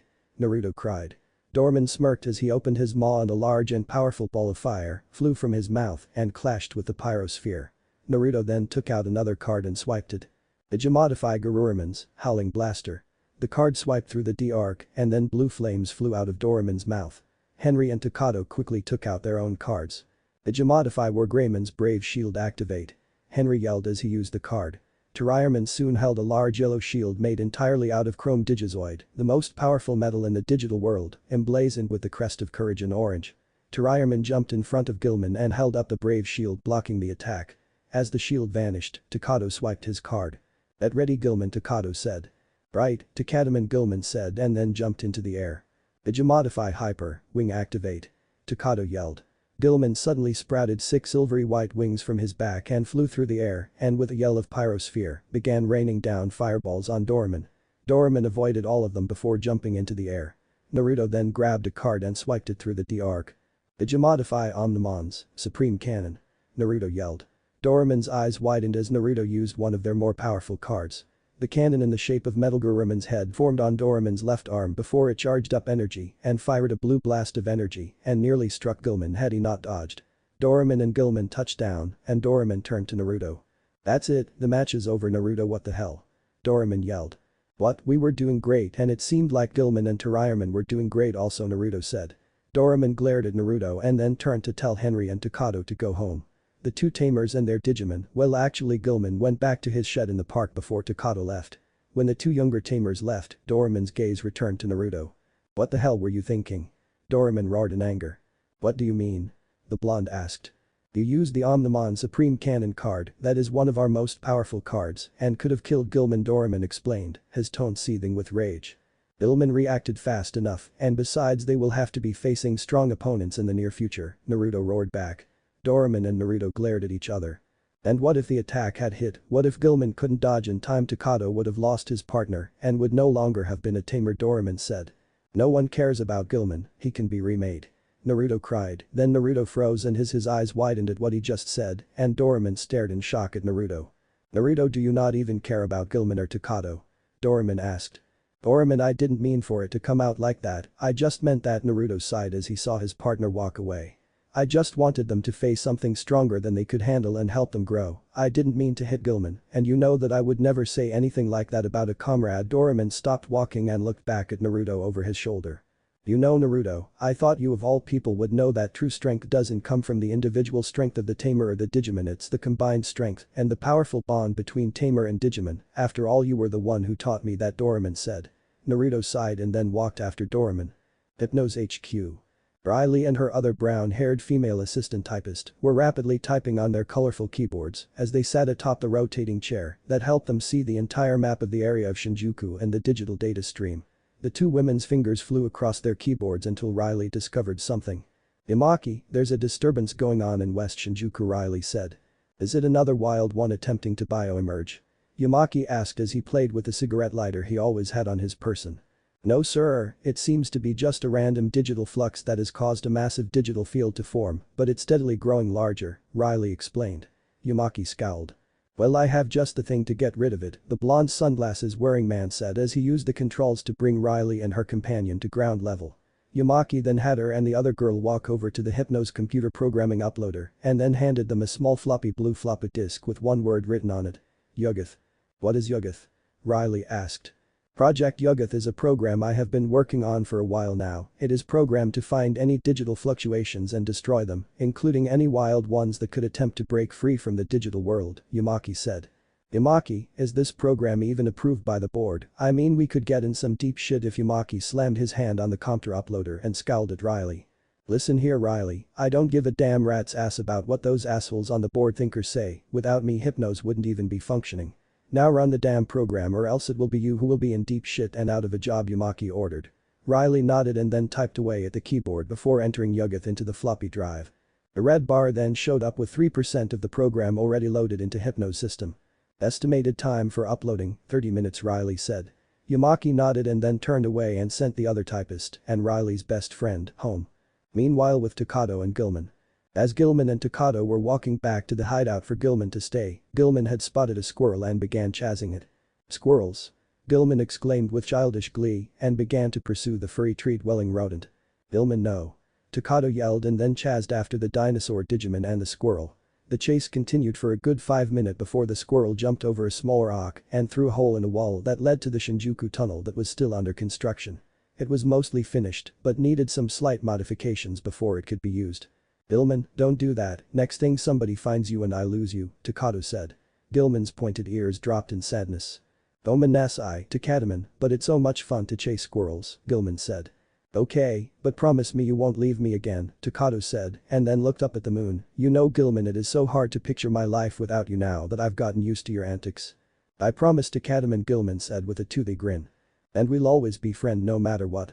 Of course, why wouldn't I be your friend, Gilman said, tilting his head to the side and slightly flapping his ears in confusion. Takato was about to respond when Gilman spoke again. Takato, I feel funny like I'm fading, Gilman said. Takato turned and saw Gilman was fading from the neck down, leaving only his head in a non-blurred image. Takato cried out in shock and pulled Gilman away from where he was standing, but it was no use and Gilman vanished. No, Gilman, you promised you wouldn't leave me. Takato cried with tears streaming down his face. Gilman looked at Takato as his hands phased through his own body. Don't worry, Takato, I'll be back and I won't forget you, Gilman said before vanishing into red dust. Takato screamed to the night sky and slammed his fists on the ground. The moon. Takato continued to take out his emotions on the poor defenseless pavement before he heard a beeping sound. He took out his D-Arc from his pocket since that was where the beeping came from. The compass aspect that detected digital signals activated and a red arrow swirled around in a circular motion before pointing to Takato's right. Takato looked to his right and saw the entrance to the Shinjuku tunnel. I gotta get help, Takato said and then ran back home to use the phone so he could call the others. Takato's house, aka Mitsuki's bakery. Takato ran through the door and upstairs to his room where he had a phone. Takato. His mother called, where have you been? Nowhere, gotta call Henry and Naruto, Takato said hurriedly. Takato's parents looked at each other and shrugged before going back to their usual business, washing the dishes and reading the papers. Takato went up to his room and quickly dialed the number for Henry's apartment. Henry's apartment. The phone began ringing and a little girl with light purple-colored hair, brown eyes, and seemed to be around 6 years old, played with a doll that strangely looked like Torayaman. The little girl wore a pink shirt and short pants and pink socks. This was Henry's youngest sibling, Susie Wong. And then Princess Pants flew off to her magical castle before the little girl stopped playing with the Torayaman doll and dropped it on the floor. She ran to the ringing telephone and answered it, seeing a picture of Takato on the video part of the phone. Hello, I'm Susie and you are? Susie asked. I'm Takato, now can you give Henry, your brother, the phone? Takato exclaimed. Susie didn't like Takato's tone of voice but complied with his request. Henry? Susie yelled. Henry sighed from within the confines of his room and walked out to see Susie holding the phone and Torayaman dressed in a pink dress, lying there motionless on the floor. Poor Torayaman having to endure his life as Princess Pants, Henry thought. Henry, there's some angry kid on the phone for you, Susie said. Henry sighed. I'm not angry, Takato said, I'm just want to talk to Henry. Angry, huh, Henry said with a sigh and took the phone from the young 6-year-old. This better be good, Takato, it's late, Henry said. Henry, thank goodness, I need your help, it's Gilman, he's vanished into thin air. Like he was being erased by a demonic digital pencil and I need your help to get him back. "Meet me by the Shinjuku tunnel," Takato said. Henry noticed the urgency in Takato's voice and knew the goggle-wearing tamer was not lying or joking. "Okay, I'm on my way," Henry said and then quickly looked at Susie. "Are you going somewhere, Henry?" Susie asked as Henry put on his sneakers. "Hi, but Susie, I'm going to need Tyrierman, cause he can protect me," Henry said. Susie frowned but then smiled. "Okay, Tyrierman, go help Henry," Susie said and threw the pink dress-clad doll at Henry. Henry quickly took off the dress and handed it to his younger sibling before racing out the door. Entrance of Shinjuku Tunnel. Takato waited anxiously before he looked up upon hearing the sound of rapid footsteps, like that of running. Takato smiled as he looked to see Henry with Tyrierman on his head running towards him. "Henry, you made it," Takato said with happiness. Then they turned to see the blonde and the purple dragon Digimon running towards the pair of tamers. "It's you," Takato said with joy. "It's him, it's me, aren't you glad to see us?" Doraemon said with a smile. Naruto bopped Doraemon on the head. "I have the strangest feeling that I should have said that line," odd Tyrierman thought. "Okay, so what happened to Gilman?" Henry asked. "Well, if it isn't Gogglehead and Whiskers and I haven't come up with a name for you yet," a female voice said. Everyone turned to see Rika and Renamen walking up to them. "Rika?" Naruto asked, "What are you doing here?" "I was looking for some Digimon to absorb, but instead I find you three hanging out here," Rika explained. "So Takato, what were you saying?" Naruto asked. "There's something up with the tunnel. Just a few minutes ago I was talking with Gilman after he chased a squirrel and then he vanished as if he were attacked by a malevolent pencil.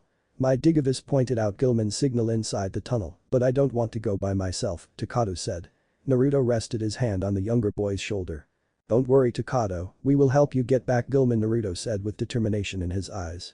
Takato nodded and then the three boys jumped the fence. Doraemon and Tyrierman were about to follow, but Naruto turned to see them running towards the fence. "No, stop you two!"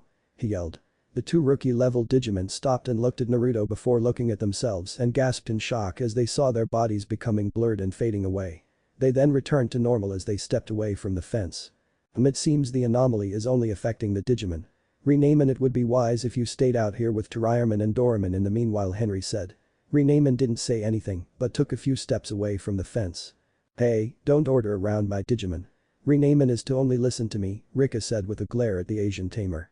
The three males then looked at each other and then at Rika. "So are you coming or not?" Takato asked. "BFFT, acting like you care about that stupid piece of data. Ridiculous," Rika said.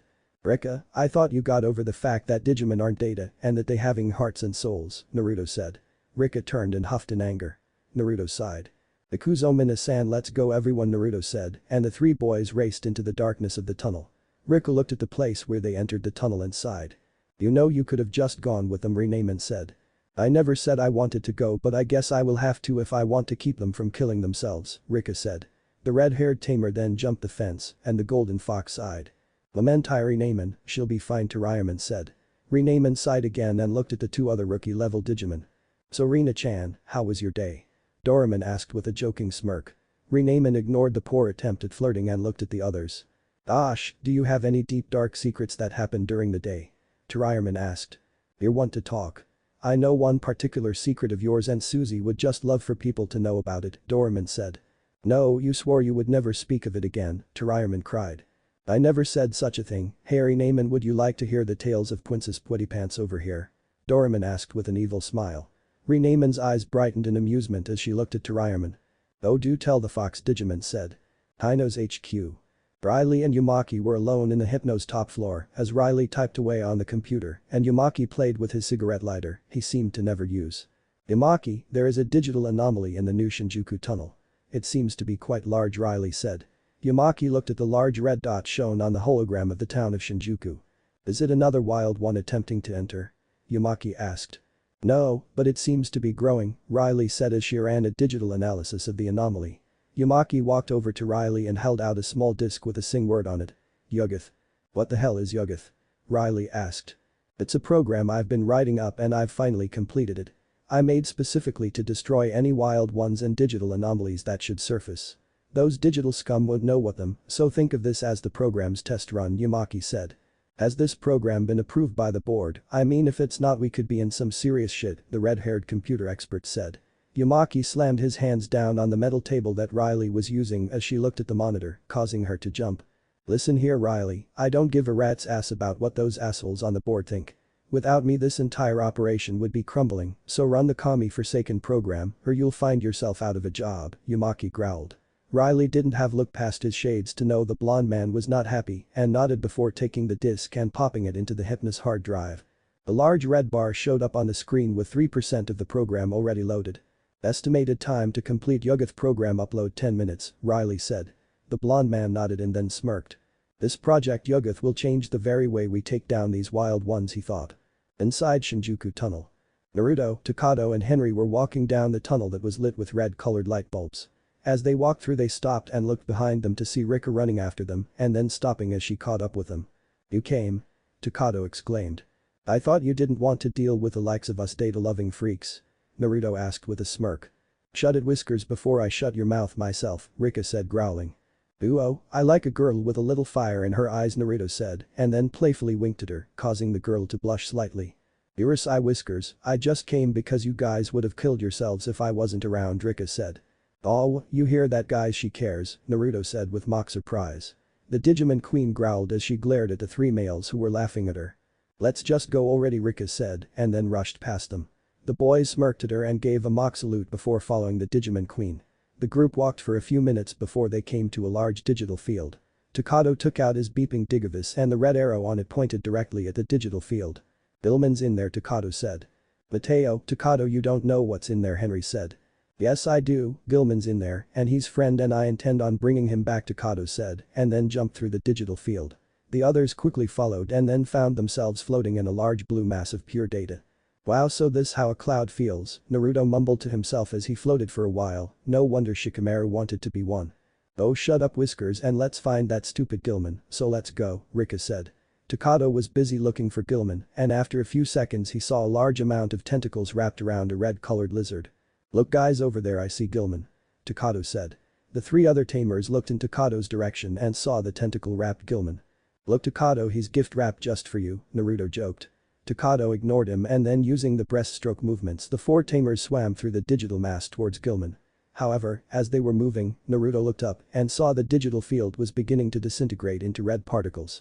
"Ugh guys, we better step on it cause the digital field is kind of disappearing," Naruto pointed out.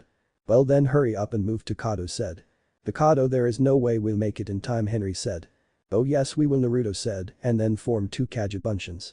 Each Kagebunshin then grabbed Takato's arms and then with a might heave, they threw him towards Gilman at the speed of what Takato felt was the speed of a bullet. Takato then grabbed the tentacles and began to tear them off. Gilman woke up as the tentacles were being ripped off his person. "The Cataman, what's wrong and why am I wrapped up? Am I somebody's present?" Gilman asked. "No, now help me cut them," Takato said. Gilman nodded and then performed his rock breaker attack before slicing through the tentacles with his claws of flame. "Good to have you back boy," Takato said. "Where have I been?" the dinosaur virus type Digimon thought. Then Gilman glowed red and a road of crimson led the way out. "Prah, we'll never make it out, we don't even know which way to go," Henry complained. "Look, Gilman's energy is making a path, let's go," Rika said. The four humans and one Digimon quickly ran along the road as the red particles of the now nearly destroyed digital field were gaining on them. The five then jumped through and made out alive. "Phew, that was close," Takato said. "You can say that again," Henry said. "Phew, that was. Not literally you baka," Henry yelled to the goggle-wearing preteen. The group then went outside and then went back to their individual homes. Hypnos HQ. Riley stared at the screen and watched the red dot on the hologram of Shinjuku disappear. "Sir, Project Yuggoth has terminated the digital field," Riley said. Yumaki smiled in satisfaction. "Excellent, the wild ones will never expect something like Yuggoth to hit them and then the real world will finally be rid of those digital scum," Yumaki said and then began laughing loudly to the ceiling. The weekend Saturday. Naruto and Doraemon sat staring at the permission slip that Naruto had gotten from Mr. Kazuma for the field trip to the Digimon factory. "Naruto, just sign the damn thing with a forged signature. Kazuma doesn't even know your parents are dead and you live in an apartment with a Digimon," Doraemon said. Naruto looked at his Digimon partner. "Doraemon, I can't just write a forged signature anymore. Mr. Kazuma has the memory of an elephant, he knows everybody's handwriting styles, which is why I needed you to sign it," Naruto said as he took a pen out from his pocket and handed it to the Digimon. The dragon with fur stared at the pen and sighed. "Alright fine, I'll be your Aka-chan, but you owe me," Doraemon said as he scribbled a little signature with the name Kishina Uzumaki with a little smiley face after it. "Why the smiley face?" Naruto asked. "I like smiley faces," Doraemon replied. Naruto sighed and then folded up the permission slip in half and then putting it away in his side table drawer. Naruto then made sure his X-shaped buckled belt was on tight enough so his pants wouldn't fall down. He strapped on the velcro for his sneakers since he had no idea how to tie laces. After all, when you were a ninja, you don't have time to stop and tie your laces or else you'll get killed, and then strapped on his card case and pocketed his D-arc. Okay, time to go and train Takato and Henry again, Naruto said and then turned, but as he was turning he saw something outside the window. A floating digital field was shown in the sky and the digital field expanded a bit and then a large dragon-like Digimon emerged from it. Naruto looked at the dragon and smirked as he looked at his own little dragon Digimon. Well Doraemon, we can give Takato a few more minutes, we got a Digimon to fight, Naruto said. Doraemon smirked and cracked his neck. Let's go, the tamer and his partner rushed out the door and then took to the roofs after jumping up there. They saw the dragon Digimon flying over the buildings and caught up to it but kept their distance lest it turn its head on them and attack. The unknown Digimon flew over the city, but Naruto decided that Doraemon was right, patience sucks. Okay Doraemon, let's hit it, Naruto said. Nani, but what about all that stuff you said last night about patience and all that crap? I realized you were right, patience sucks, now let's kill this motherfucker, Naruto said and then drew a card from his case. Naruto swiped the card and then the dragon Digimon turned as it sensed the energy from the D-arc. Digimodify Greymon's Nova Blast activate. Doraemon opened his mouth and a large ball of orange and yellow flame burst forth. The dragon flapped its wings and growled at the two before diving down to attack them. Spinning needle. The dragon yelled and then crimson-colored needles emerged from its mouth as the dragon tried to make Naruto and Doraemon living pin cushions. The two jumped out of the way and then Naruto's D-arc went off as it scanned the Digimon. An image of a blue dragon with fiery hair that came out of its white masked face and at the tip of its tail. Two shredded-looking wings were on its back and blood-red eyes and sharp teeth completed the picture. Let's see, we have an Air Draymon on our hands. He's a champion level, as looked upon as Kami soldiers due to its wisdom, but still has a quick temper. His attacks are Spinning Needle, Kami Tornado and Wing Cutter. Naruto read from the holographic image of Air Draymon and the information below it. Air Draymon roared before descending upon the two again and relayed another wave of the Spinning Needle attack. Naruto quickly swiped a card.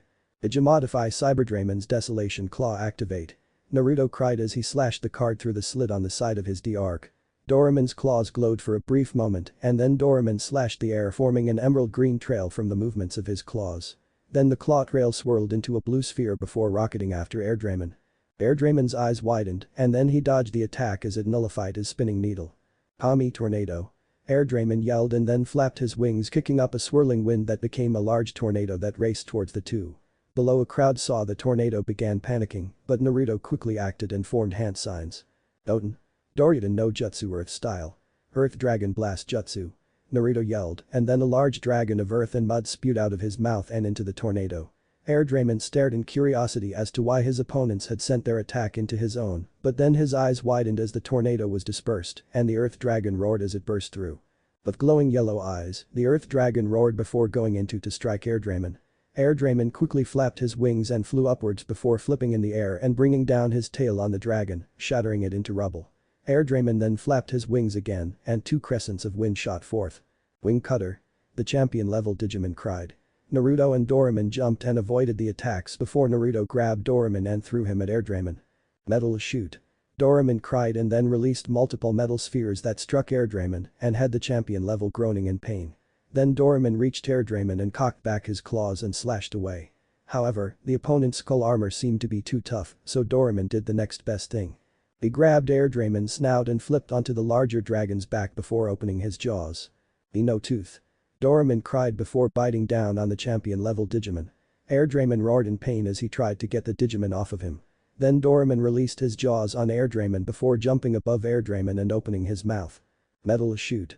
Doraemon's attack crashed down onto the dragon and sent it downwards. Naruto then swiped a card. Digimodify Speed, activate. He yelled, and then Doraemon used his upgraded speed to appear next to Naruto on the ground as Air Draymon steadied itself. Naruto swiped another card and Doraemon's left arm glowed a fiery red color and a large ball of red flame formed in the rookie Digimon's hand. Digimodify Geogreymons, Mega Flame. Then Naruto formed hand signs and took a deep breath. On 3 Naruto said. 1 2 3 Doraemon released the Mega Flame and then with a cry of Kaiten. Kiryuenden no Jutsu Fire Style. Fire Dragon Blast Jutsu. Naruto breathed out a large fire dragon. The fire dragon roared as its blue eyes glared at the digital dragon. The fire dragon then merged with the fireball and grew larger and more powerful. Airdramon flapped his wings and called upon his Kami tornado, but wind fans the flames of death and then the fire dragon grew even more powerful. Collaboration Jutsu. Seikyo no Kiryuenden no Jutsu Collaboration Jutsu. Omega Fire Dragon Blast Jutsu. Naruto and Doraemon cried. Airdramon screamed as the fire dragon engulfed him and then the Digimon exploded into red data. Doraemon was about to go absorb when he looked to see Naruto give him the look. Doraemon sighed. Fine, I won't absorb his data. And why? Naruto asked. Doraemon sighed again. Because it's wrong and Digimon with tamers are able to digivolve without the use of absorbed data, Doraemon replied with his head down. Naruto walked up and patted his partner's head. Don't worry Doraemon, you'll digivolve, just give it time. I mean, you are too awesome to digivolve to fight the likes of Airdramon. The fact that you are a rookie level and beat him was proof that you are stronger than a champion level Digimon. I'm sure you could have beaten him without us having to use the Seikyo no Kiryuenden. Naruto said. Doraemon nodded and smiled. Yeah, you're right. I'm much too awesome to digivolve to fight the likes of those weaklings, Doraemon said. Naruto chuckled and then frowned as he saw a large crowd and cursed. I forgot to have Kyuubi put up a genjutsu to use for when we fight in public because the digital field vanished when Airdramon got out, Naruto said, cursing his stupidity. Don't worry kid, I had already done it.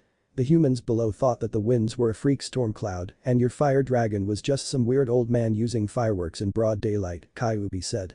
Arigato Kyuubi. Where would I be without you? Naruto said. Rotting in hole somewhere. It was a figure of speech. Naruto exclaimed to his Biju. Kyuubi smiled within his cage. I know. I hate you. Naruto and Doraemon then left and went to meet Takato and Henry for training. The 4 students consisting of Tirayaman, Gilman, Takato and Henry stood at attention and ready for Naruto's workout of death. Okay, today I'm going to take it easy on you boys since it's Saturday, Naruto said. Caluman was watching from a tree as Naruto had the team do jumping jack, 300 of them. Then had them run 1 lap around the park. That's it? Henry asked. Yeah, like I said, I'm taking it easy on you boys today since it's Saturday, Naruto said. Yay. The 4 cheered and went back home, Gilman going back into his cage with a bag of bread that Takato gave him to last the night and for breakfast. Takato and Naruto lived near each other perpendicular streets, so Takato and Naruto and Doraemon walked home together. Then as they were walking the 3 began hearing rumors.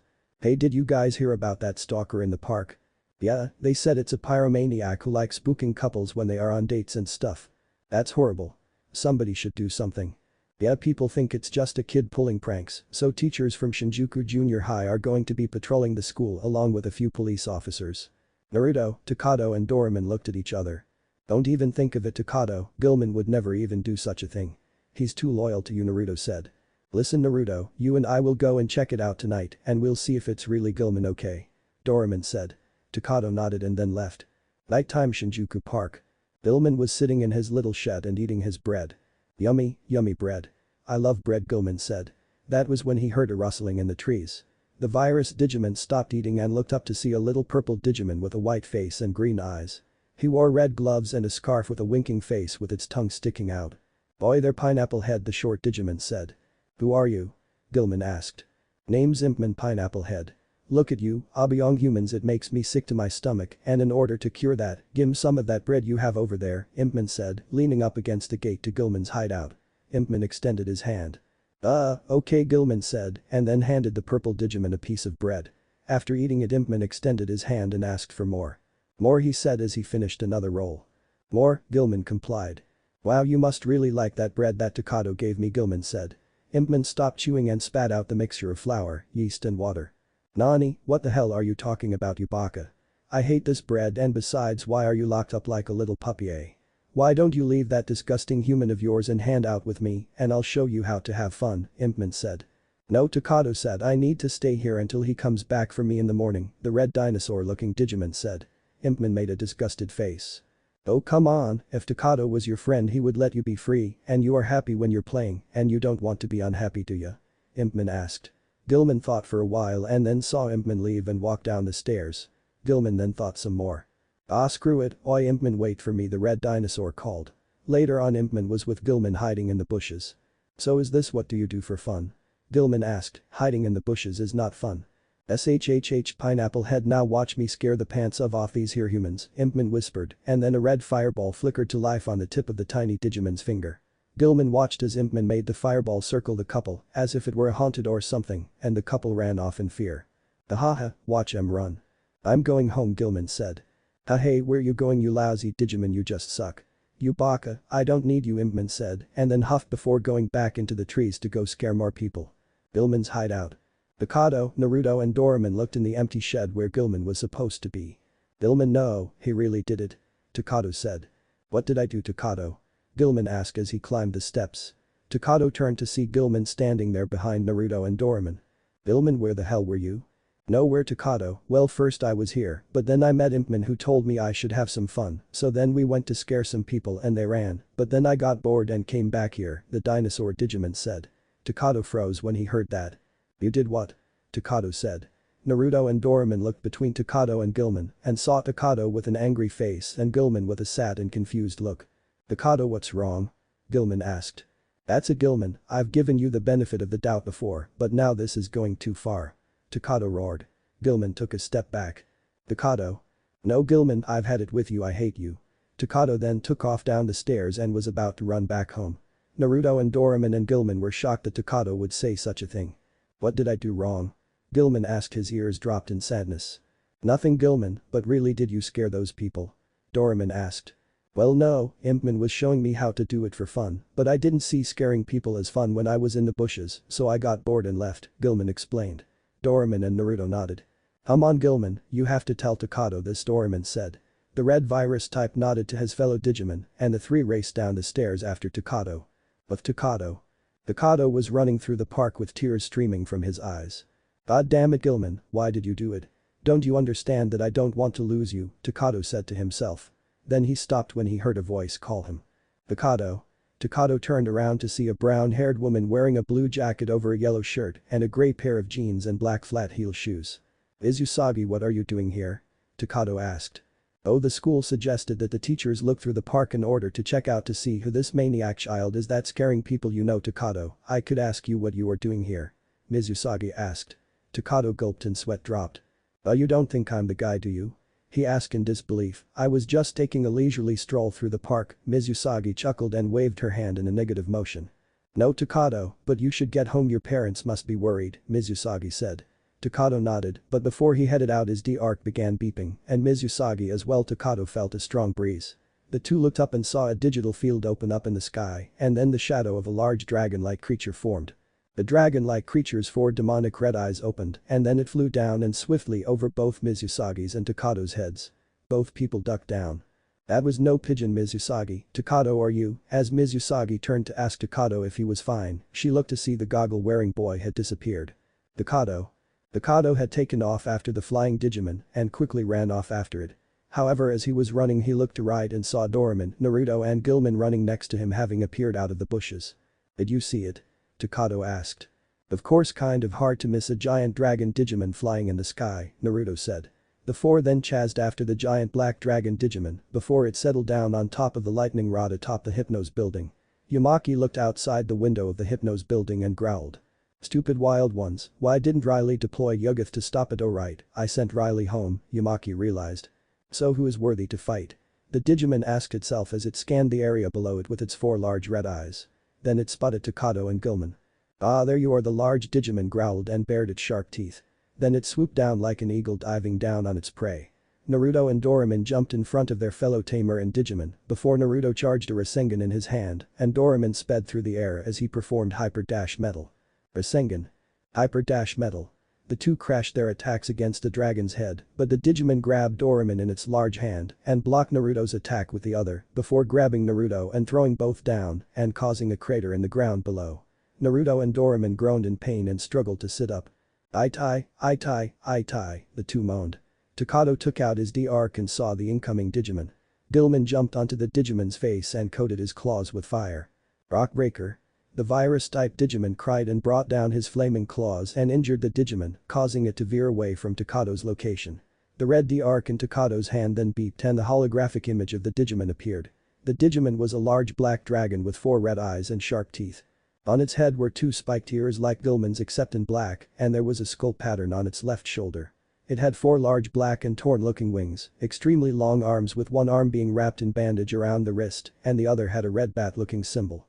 Both arms had red claws while its muscular legs, the right leg having its veins visible through the skin, had black claws like the rest of its body. The length of its tail seemed to be a darker black, I don't know how you get a color darker than black, but that's how it looks in the picture I'm looking at now. Davidraman, champion level. Gilman better be careful when he fights him. He tears the enemy with his long arms and flies in the darkness with his strong wings. When someone is caught staring into his four crimson eyes, they can no longer move and are torn apart. He has a merciless and violent nature. His attacks are Crimson Claw and Red Eyes. Davidraman grabbed Gilman from his face and threw the young rookie level down onto the ground. Gilman grunted in pain as he formed a crater in the ground, but then his virus nature began to pull through as his pupils dilated in anger. Gilman got up and rolled out of the way as Davidraman tried to ram into him. Gilman then opened his mouth and a red energy sphere of flame and energy formed. Pyro, sphere. Multiple red fireballs were shot out of the jaws of the rookie Digimon and at the champion level. Davidraman took the attacks like they were nothing by batting them away with his wings. Then using the darkness of the night sky to his advantage, Davidraman seemed to have disappeared from view. Gilman growled and sniffed the air as he tried to pinpoint the enemy Digimon's location. Then Gilman rolled to his right as Davidraman swooped down from above and then Gilman spun and slammed his hard tail against Davidraman's jaw in an attempt to hit the opponent. That tickled Davidraman said as he paused when Gilman's tail hit him. Now let me show you a real attack, Davidraman growled before grabbing Gilman and slamming the smaller virus type into the ground 3 times before throwing Gilman upwards into the air and then punching him sending Gilman into a wall. A hole formed as Gilman crashed into it and Gilman lay there. Meanwhile as this happened, Henry, Tariaman, Rika and Renaman arrived to see Naruto and Doraemon lying in a large crater, with Takato watching as Gilman was being thrown into a wall by a Davidraman. Well looks like Gogglehead needs help Rika said, but Renaman put out her arm to stop her tamer. No, don't interfere this is Gilman's fight the Fox Digimon said. But Renaman. No Rika, we must respect that this is Gilman's battle, Renaman said a bit more forcefully. Rika huffed but stayed put and watched as Davidraman flew down and crouched before wrapping his tail around Gilman's body and began to squeeze. Gilman roared in pain as Takato watched. Takato help him. Naruto yelled as he and Doraemon managed to stand to their feet. What happened to you? Henry asked. I tried to fight Davidraman while he was in the sky that's what and I fell Naruto said. Same here Doraemon said. You survived falling from the sky? Tariaman asked. Shinobi and awesome Digimon here, remember? Doraemon said with a duff face. Takato then ran up to Gilman and drew a card and swiped it. Digimodify power, activate. Takato yelled. Gilman's pyrosphere grew larger as the rookie Digimon had already tried to fire an attack before it crashed against Davidraman's face. However, the champion level didn't budge. Takato. Doraemon yelled. What? Takato replied.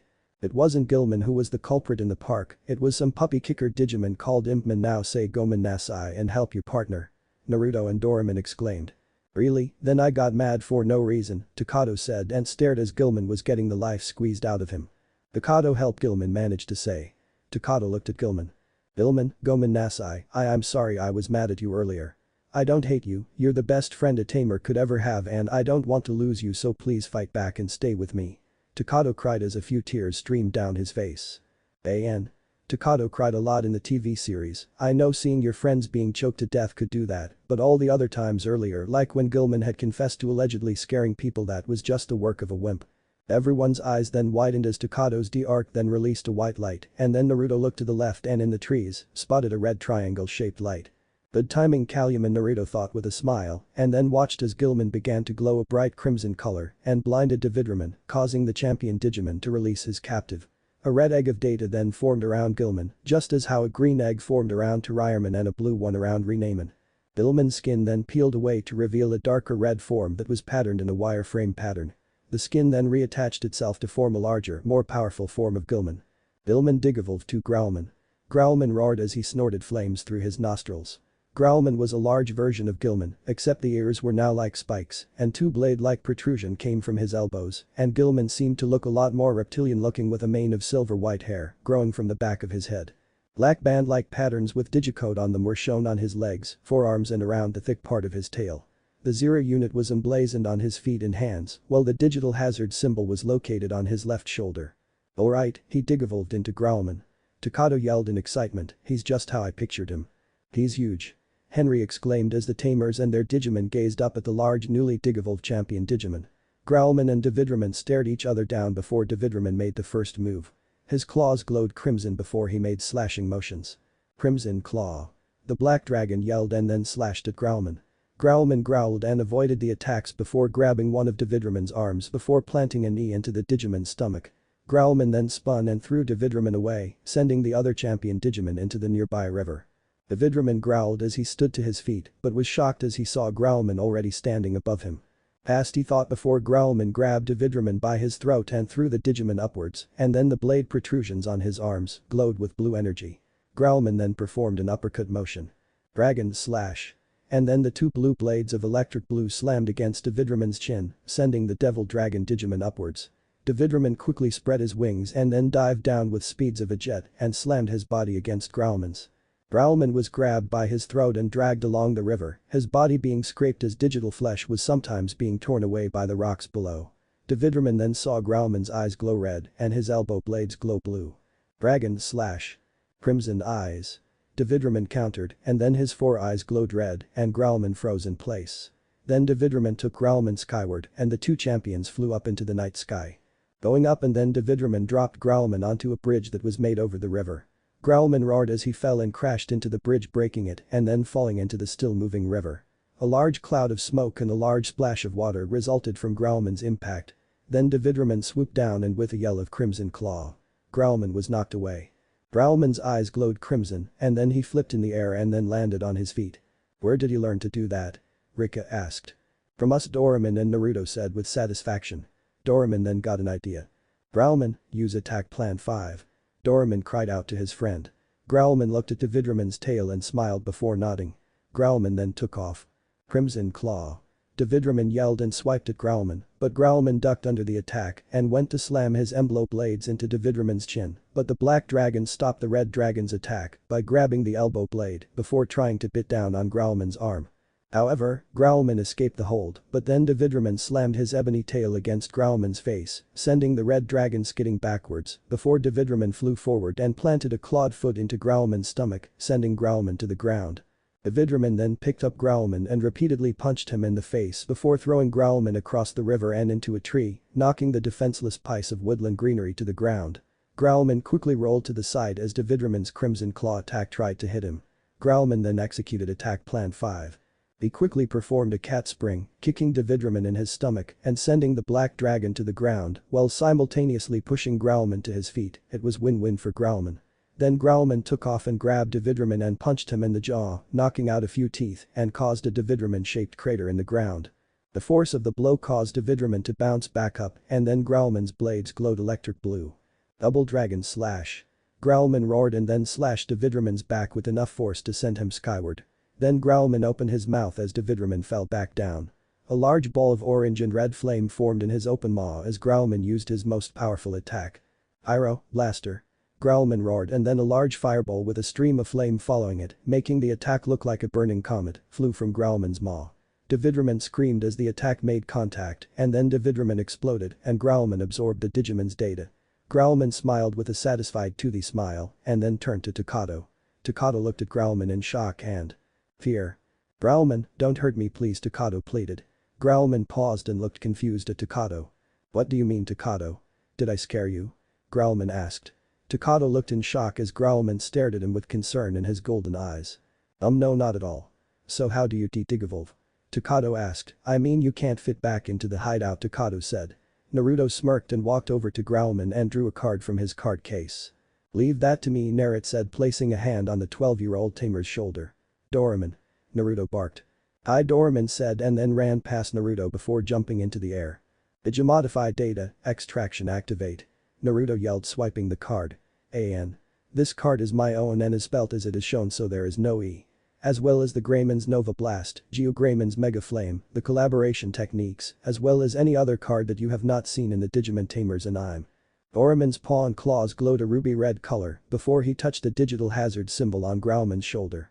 Growlman and the others watched in awe as Doraemon's paw began extracting the data and the red gem on Doraemon's head glowed. Doraemon then stopped when Growlman reverted back into Gilman. The purple dragon rookie Digimon then touched the ruby triangle on his head and a ball of red data was held in his paw. That is the data that was used to make Growlman, but seeing as how Gilman can now digivolve, he will have no use for this data. He still has the data he absorbed from Davidraman, though, Naruto explained. Where did you get that card? Rika asked. I found it in a pack, Naruto stated. Naruto then nodded to Doraemon and then caused even more surprise when Naruto formed hand signs. Suiton. Suryudan no Jutsu water style. Water dragon blast jutsu. Naruto said, and then the water from the river rose up in a pillar before taking on the shape of a dragon with glowing yellow eyes. The dragon roared before Doraemon threw the extracted data into the air and the water dragon enveloped the red ball of data and it was no more. Sugoi amazing. Everyone besides Naruto and Doraemon exclaimed. Naruto and Doraemon then bowed before turning and left for home. Takato said goodbye to his friends and then everyone else from the group of 12-year-olds and one 13-year-old tamer left the destroyed area. It was this though that stopped Naruto as he formed more hand signs. Oten. Tsuchi Kafuku no Jutsu Earth style. Earth restoration jutsu. He said, clapping his hands together before slamming his right hand on the ground. A burst of earth chakra pulsed through the ground and then the broken sidewalks, the streets and even the destroyed bridge were repaired as if time itself had gone backwards and repaired the damage done by the Digimon battle. Naruto and Doraemon then nodded in satisfaction before leaving. Meanwhile in Hypno's HQ. Imaki's eyes widened as he saw the whole thing. The battle between the Digimon aka Wild Ones and the power that they held. They are a threat that must be stopped, Yamaki growled, the damage they've caused will be impossible to create a cover story for. However, Yamaki's eyes widened as he saw the blonde Wild One tamer with the purple dragon Wild One perform weird hand signs and then a large water dragon engulfed a ball of what looked like red data. Then he watched a brown-haired kid with the red dinosaur that had evolved somehow along with the Asian with a bunny dog Wild One and the red-haired girl with the golden and white-furred fox Wild One leave.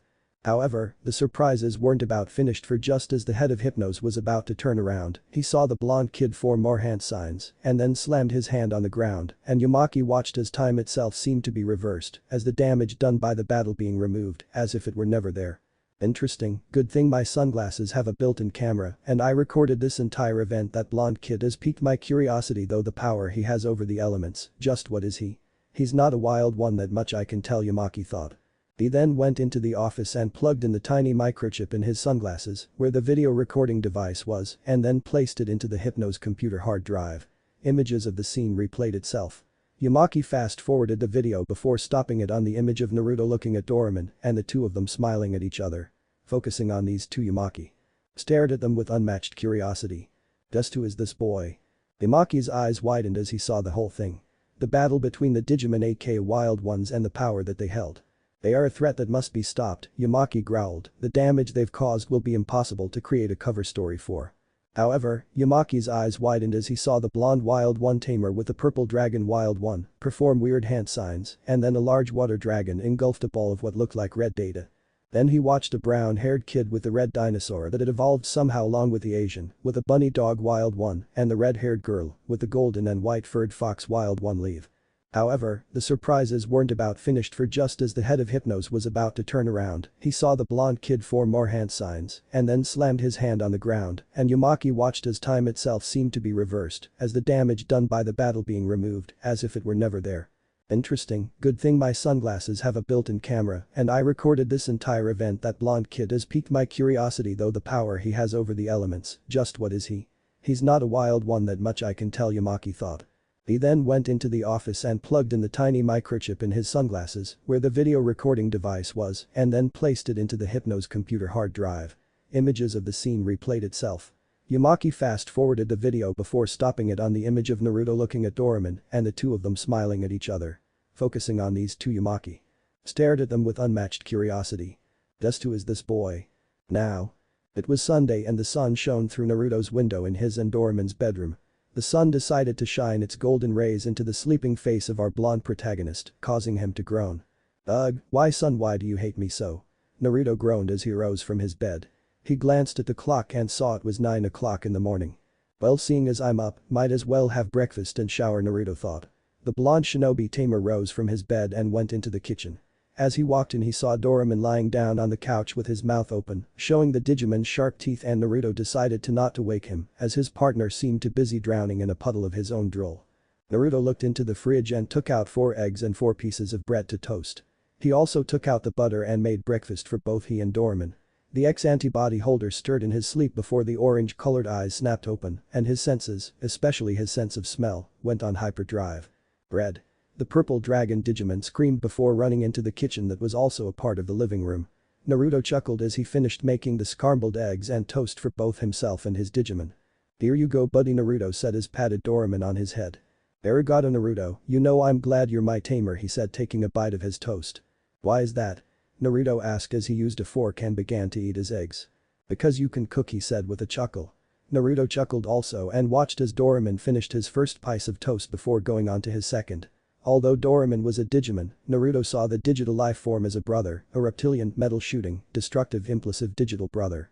"And I'm glad you're my Digimon," Naruto said, "because you're the only one who would eat my food." After eating breakfast, Naruto showered and changed into his usual attire of the black t-shirt with an orange scaled dragon on the front and orange flames on the end of the sleeves, and along the hem of the shirt, bluish-black cargo pants with many pockets. The belt with the crimson X for a buckle and his pair of orange and blue sneakers. He then put on his G-Shock watch, attached his card case onto his belt, and pocketed his D-Arc. He was ready for anything. "So what should we do today, old buddy of mine?" Doraemon asked. "Well, we could go to the park and see Gilman and Caluman," Naruto suggested. "Nah, how about we go and look for any Digimon to fight? Growlman got the last one after it slammed us into the ground," Doraemon said. "You really think we should be fighting again?" Naruto asked. "Nani, Naruto, you're a shinobi, you're supposed to fight." "Yeah, but not all the time. We could go see Rika along the way," Doraemon persuaded. "You know she's always on the prowl for Digimon with rename," and Naruto glared at his partner. "I don't like Rika that way," Naruto said, his eyes flashing crimson. Doraemon smirked. Yet Naruto sighed as Doraemon kept up the opinion that he liked Rika. Well, actually it was a fact, it's just that Naruto chose not to make a move. "Alright, we'll go patrolling the city," Naruto said, throwing his arms up in the air as a form of surrendering. "Great, let's go, lover boy," Doraemon said. "I will kill you one day," the blonde growled. "You're my best friend too, buddy." Hypno's HQ. Riley and Yumaki, along with a few technologically advanced people also known as nerds, were looking at the file they had created on the blonde teenager Yumaki was curious about. The picture Yumaki had of Naruto from his video recording yesterday was enlarged to show Naruto's full body. "Riley, have you found anything on our mystery wild one tamer?" Yumaki asked as he played with a cigarette lighter in his hand. Riley continued to rapidly type on the colorful keyboard as she sat in the rotating chair with her assistant. Not yet, Yumaki, sir. Oh wait, I think I found something," Riley said. "What? Pull it up on the main screen," the blonde man ordered. "Hi," Riley replied, and then after typing a few more keys, the school profile of Naruto along with a full body picture was shown. His name is Naruto Uzumaki Namikaze, he lives on Karyu Street in apartment 5S near to Shinjuku Junior High. He is 5 feet and 4 inches tall, meaning he is average height. Blood typo, blue eyes, spiky blonde hair and 3 whisker-like scars on each cheek, and also from his academic scores, he is a bit above average intelligence. However, other than that there's nothing, Riley said, reading Naruto's school profile. Yumaki's eyes narrowed.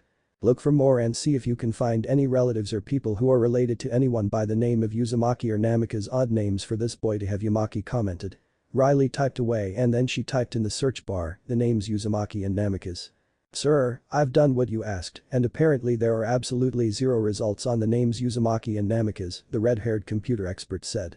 Yumaki's eyes widened beneath his dark sunglasses. "You're telling me that this boy, if we can even call him that, does not exist?" Yumaki roared. Riley nodded. "That's pretty much what the conclusion is, or it could be that he is someone else and is under the disguise of Naruto Uzumaki Namikaze. Perhaps we should have a team monitor his movements 24/7. Riley suggested. The blonde programmer of Yugoth nodded. "That sounds like a decent plan. Okay, contact the scouts and send them out, and if that wild one that's with him proves to be a threat like the others, put it down," Yumaki said. Riley nodded and began typing away on the computer. With Naruto and Doraemon. The reddish-violet Digivice-wielding tamer walked through the streets with Doraemon. People kept glancing at Doraemon as they walked past the duo, because even though they thought that the dragon-looking creature was a boy in a costume, they couldn't help but think that this was a real dragon in their minds. "So Naruto, where should we go?" Doraemon asked. "Maybe we could go by Gilman and say hi," Naruto said. The two liked the idea of seeing their friend again and headed for Shinjuku Park. As the two walked through the streets towards the park, they were unaware of the many eyes that watched their every move. Many men and women dressed in black outfits with bulletproof vests over their chests spied the duo from the rooftops. One of them took out a pair of binoculars and watched as Naruto and Doraemon walked through the crowd. "This is Gold Leader," the man said into the microphone in his ear. "The targets are moving toward Shinjuku Park, remember to stay low and do not make contact with the targets unless necessary." "Roger that, Gold Leader," the voices of the other Hypno Scouts responded using their communication links. The scouts then silently jumped from rooftop to rooftop, having great experience in the area of what they called roof traveling.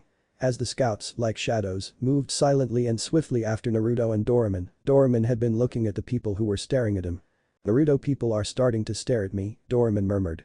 The purple-furred dragon tried desperately to look ahead and avoid the looks, but his eyes ever so often wandered to the side and spied people looking at him oddly. "It's okay, Doraemon, as long as they think you're some kid in a Digimon costume they won't suspect a thing. After all, at least they are not running from you," Naruto said. "And trust me, those looks could be a lot worse," the blonde Jinchuriki thought, shuddering slightly at the memory of the glares he received from the villagers in Konoha. Doraemon then detected a scent in the air as the wind shifted direction. Doraemon's senses suddenly heightened at this revelation, and then the Digimon, out of the corner of his eyes, looked up at the roofs and noticed shadows of humans moving in their direction. "Naruto," Doraemon said. Naruto smirked down at his partner. "I know, buddy, I know," Naruto said. He suddenly had a slight case of deja vu as he remembered Kakashi telling Team 7 something similar when they encountered the Demon Brothers on the mission to Wave Country. The duo arrived at the park and then the blonde glanced to his left and his right. He noticed the shadows of figures in the trees, their camouflage was good, but Naruto had the ability to scan his surroundings and along with heightened senses, let's just say the secret scouts were no longer secret. "So you want to play hide and seek, then let's play," Naruto said with a foxy grin. "Naruto, what are you thinking in that evil, yet genius mind of yours?" Doraemon asked. "Thinking that we should play hide and seek, my young Digimon," Naruto said with a smirk. Doraemon noticed the emphasis on hide and seek and got the hint. "Sugoi, where should we hide?" "The wise man once said, the best place to hide is to hide in plain sight," Naruto said, and then grabbed Doraemon before channeling chakra into his feet, and Naruto ran into the trees, far from the scouts. One scout said. "Gold leader, what should we do?" "We find and pursue the target," Gold leader said.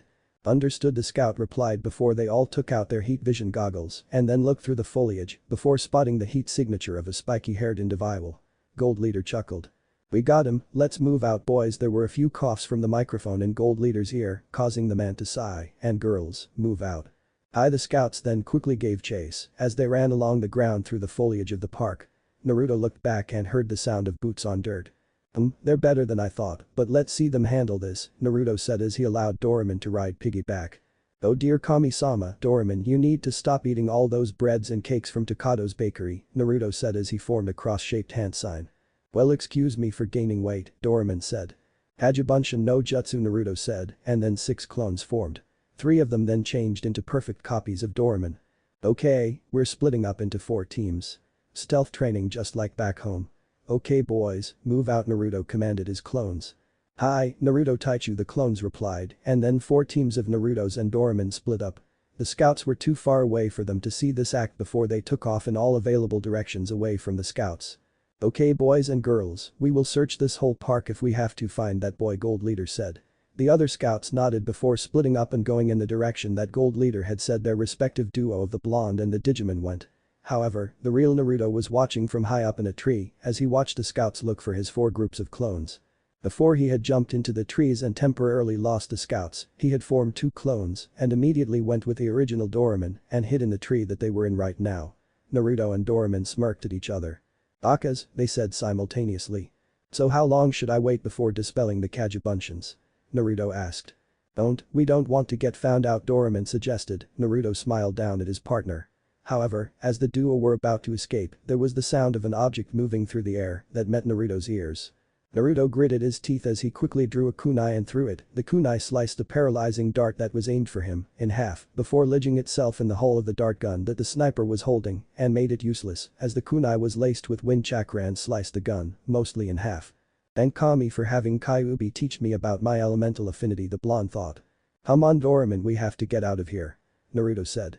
Doraemon nodded and then jumped onto Naruto's back and then the blonde jumped out of his tree and ran along the dirt path to who knows where in the park. "Plan A has failed, Gold leader. The subjects are heading eastbound towards another area of the park. I am in pursuit," the sniper scout said as he reholstered his dart gun.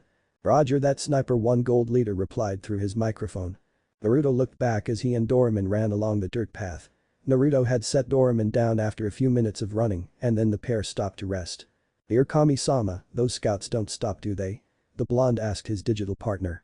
The young Digimon nodded to his tamer. "Yeah, but we won't be able to do much of anything now that we know we're being tailed. Probably going to be monitored 24 hours a day, 7 days a week," Doraemon said. Naruto groaned in frustration. Well, come on, we can't waste time now, those guys are experts in tracking down people as well as pursuit, and it also seems some have extreme stealth and sniper skills, Naruto said. The dragon Digimon nodded and then he and his tamer rose to their feet and took off down the path through the park. However, as they were running they saw a large gate. Come on, we have to jump that gate, Naruto said. Doraemon nodded and then opened his mouth and then aimed downwards. Metal shoot. Doraemon yelled and then a metal sphere shot out of Doraemon's mouth and the recoil of the sphere being fired sent Doraemon upwards. Naruto jumped, pumping chakra into his feet and grabbed his Digimon partner before flipping over the gate and over to the other side, not reading the large sign on the gate. The sign read as follows. Warning: this area of Shinjuku has been closed due to recent sightings of large monsters. Civilians are required to remain far from this district. The scouts ran up the path a few minutes later and stopped at the gate. Gold Leader looked at the sign on the gate and looked back to his scouts. Sir, what do we do? Our weapons aren't very effective against wild ones, should we go after them? A female scout asked. Gold Leader held up his hand, signaling them to wait as he tapped the microphone in his ear. Hypnos HQ. Imaki was playing with his cigarette lighter as he waited for progress on the scouts' search and observe mission. Riley then noticed one of her keys beeping and then types the flashing indigo button on her keyboard. Sir, there's an incoming transmission from Gold Leader, Riley said. The blonde leader of Hypnos nodded. Patch them through the shades, wearing man said. A small box with a horizontal neon green line appeared on the main screen, an audio screen in which the line would rise and fall above its undisturbed position as someone spoke. An. Think of the cry option on a Pokédex in the Pokémon games and how if you click A to hear the cry of the Pokémon, a series of spikes would form. Sir, this is Gold Leader said. Hi, so how is the mission going? Were you able to get him with the paralysis darts? Yamaki asked. No sir, the sniper said. How that the boy appears to have hyperactive senses, since no one would have been able to avoid the darts, he also had extreme physical capabilities and the ability to form copies of himself, Gold Leader reported. I see, well where is he now? Yamaki asked. He's in the restricted area of Shinjuku Park where wild ones were said to be popping up, Gold Leader said. Well, go after him, the blonde man growled. Sir, with all due respect, are you insane? Our weapons, which consist of only a small shotgun and a dart gun, have been shown to be ineffective against wild ones. Gold Leader exclaimed. Yamaki gritted his teeth. I don't fucking care. I want the information on that boy and if you don't get it, I'll just find someone who is willing to, Yamaki said and then cut the transmission before Gold Leader could reply. Riley looked at her boss with a sad but confused look. Sir, why are you having the scouts go into the wild one zone? Those wild ones are extremely dangerous, and Riley halted her sentence as there was a beeping on the screen. A large red dot was shown on the screen appearing in the middle of the streets of Shinjuku. Sir, there's a wild one that is about to bio-emerge, Riley said. Yamaki nodded. Deploy Yuggoth, he said. Riley nodded and then typed a few keys along with her assistant and then pressed a green button. Yuggoth is deployed, Riley said. Streets of Shinjuku.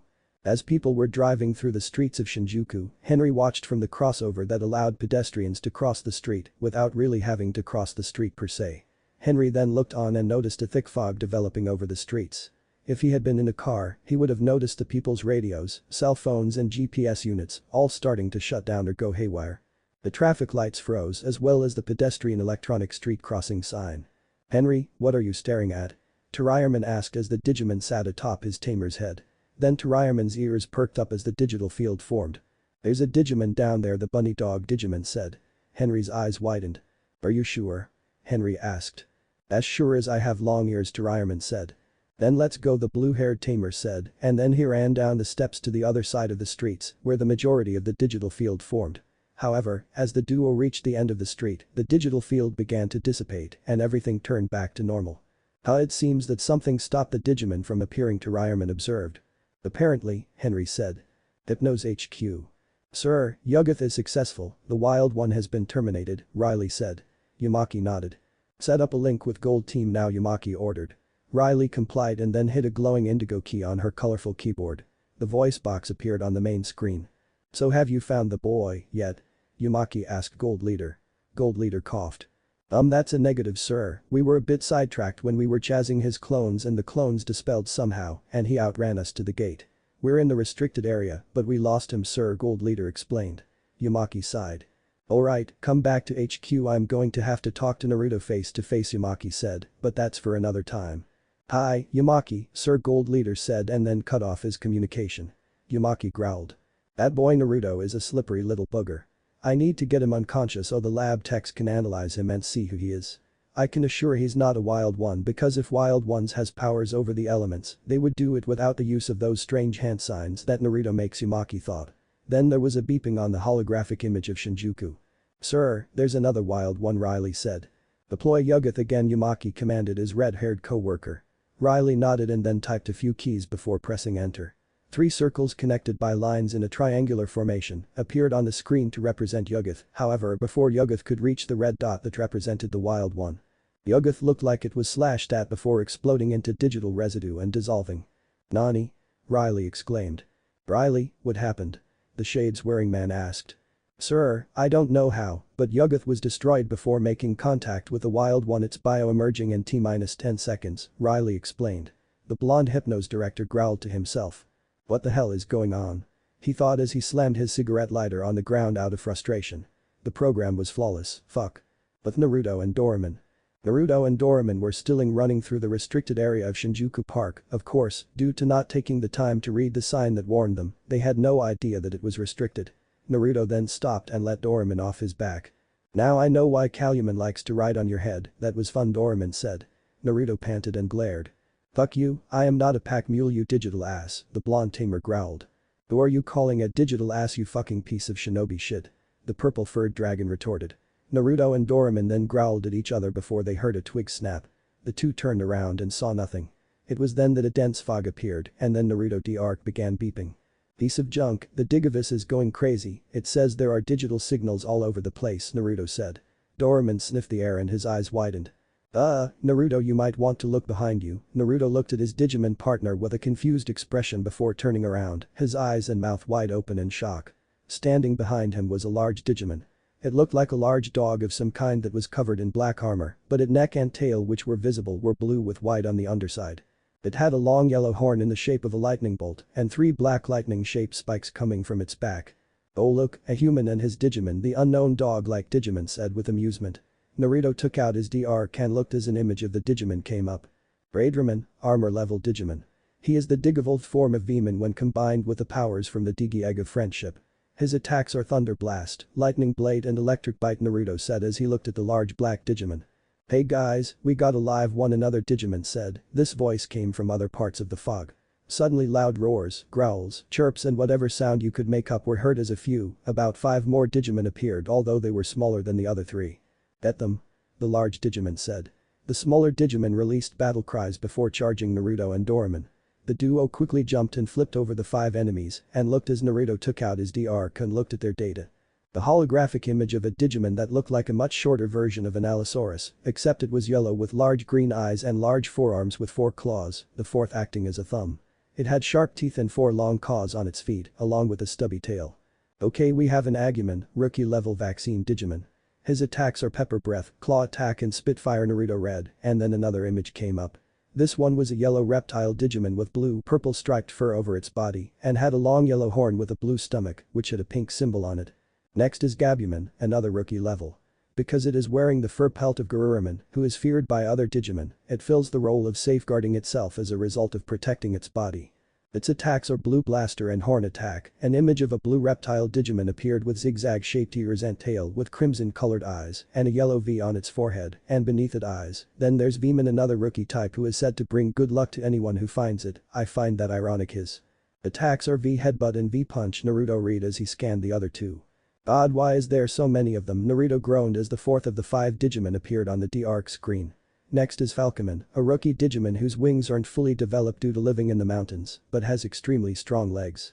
Its attacks are Scratch Smash and Falco Rush, and finally. Naruto watched as the last rookie appeared on the screen, which looked like an oversized pink and white bunny with a large gray stripe along its back and a gray diamond and whisker marks on its pink-colored forehead. Rabbitmon, an armor-level Digimon who attacks his opponents swiftly using Carrot Bomber and ear-flapping attacks. So, I'm guessing we have a lot of time on our hands, then Doraemon guessed. Naruto shrugged. Think of them as training dummies, think you can handle them on your own? Naruto told his partner. The purple dragon nodded before smirking as he saw the enemies run towards them. Bring it on, the ex-antibody holder said with confidence, and then the experienced rookie took off towards the 5 enemy Digimon. Pepper Breath. Agumon yelled and then a large ball of yellow and red flame flew from its mouth. Doraemon quickly jumped over the fireball and then landed in front of Agumon and then slashed the Digimon across its chest and then spun on his heel and slammed his tail against the side of Agumon, sending the yellow Digimon to the ground. Then Doraemon grabbed Agumon and threw him into the incoming Gabumon before opening his mouth. Metal shoot. Doraemon roared before 5 metal spheres came from his open maw and slammed against Agumon. The purple dragon then raced towards his fellow rookie level before grabbing Agumon by his throat with his clawed forearm and threw the Dinoer upwards before jumping after his target. Doraemon performed a series of slashes which caused Agumon to howl in pain before Doraemon opened his jaws. No tooth. The ex-antibody holder roared before clamping his jaws down on the Digimon's neck. Doraemon then released Agumon before grabbing the yellow Digimon and then the two plummeted towards the ground. Doraemon glared at the green-eyed rookie before making it so that as the two fell, Agumon would be the first one to hit the ground as Doraemon positioned Agumon below him. Agumon hit the ground with a devastating boom which caused a small crater to form and also causing Agumon to disperse into red data. Gabumon then shook its head as it recovered from Agumon being tossed at it. Gabumon growled before opening his mouth and a blue stream of what looked like fire was launched at Doraemon. "Blue blaster," Gabumon yelled. Doraemon ducked and rolled under the attack and then raced towards Gabumon and tackled the Digimon down to the ground with a cry of dash metal. Gabumon fell to the ground before rolling out of the way as Doraemon used metal shoot. D-punch. The blue reptile Digimon yelled and then Veemon slammed a powerful punch against Doraemon's back but the purple dragon rolled along the ground and got back onto his feet before performing a backflip over a blue blaster attack from Gabumon. A large amount of orange explosions suddenly clouded Doraemon's vision as Rabbitman began using Carrot Bomber. Doraemon growled before jumping high up into the air and out of the range of the explosions before spying the armored Digimon. Hyper dash metal. Doraemon cried and then descended upon the pink rabbit Digimon which jumped out of the way as Doraemon created a crater in the ground from where he landed.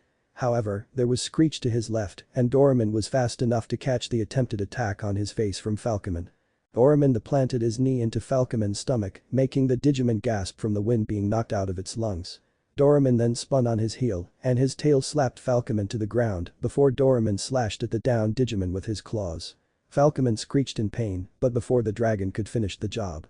Blue blaster. The pre-Digivolved form of Garurumon fired its attack and struck Doraemon sending the Digimon to one knee but he backflipped over the following blue blaster and then decided to take down Gabumon. The headbutt. Veemon yelled and then the wild Digimon raced towards Doraemon but Doraemon quickly slid to the side and grabbed Veemon with his teeth before bringing the blue reptile Digimon to the ground. Doraemon jumped into the air and opened his mouth. Metal shoot. The multiple metal spheres impacted with Veemon's body, making the Digimon cry out in pain. Then Doraemon's eyes' rounded pupils became slitted as Doraemon landed on Veemon with a yell of dash metal. Naruto winced. "Oh, that's gotta hurt," the blonde said as he saw Doraemon walk out of the cloud of red data that used to be Veemon. Then he ran towards Gabumon and avoided a horn attack from the other rookie Digimon before he looked out of the corner of his eyes and spied Rabbitman aiming a carrot bomb at him. The pink-colored bunny threw the carrot-shaped explosive. "Carrot bomber," Rabbitman cried, but Doraemon smirked as he looked at it head towards him. Doraemon jumped and then spun in the air and his tail slammed against a bomb and sent it right back at its user. Rabbitman's ears, which were usually perked up, dropped down and a look of fear filled his eyes. "Uh-oh," was all Rabbitman could say before the attack met his body and blew up in a cloud of orange smoke and red flakes of data. Doraemon looked to see Falcomon and Gabumon were the only ones left. Doraemon made a come motion with his claw and then the two remaining Digimon raced towards Doraemon. Falcomon aimed a slash at Doraemon's face, but the dragon Digimon dodged and then spun on his heel before dodging a blue blaster from Gabumon. The orange-eyed rookie raced towards Gabumon and then opened his mouth. Metal shoot. Doraemon yelled and multiple metal orbs flew out of Doraemon's mouth. Gabumon dodged them all before racing towards Doraemon with his head bent low to expose his horn attack. "Horn attack." Gabumon cried out, but Doraemon smirked before stepping to the side to avoid the horn as Gabumon neared him and then opened his mouth. No tooth. The violet-furred dragon opened his mouth and bit down on Gabumon's horn.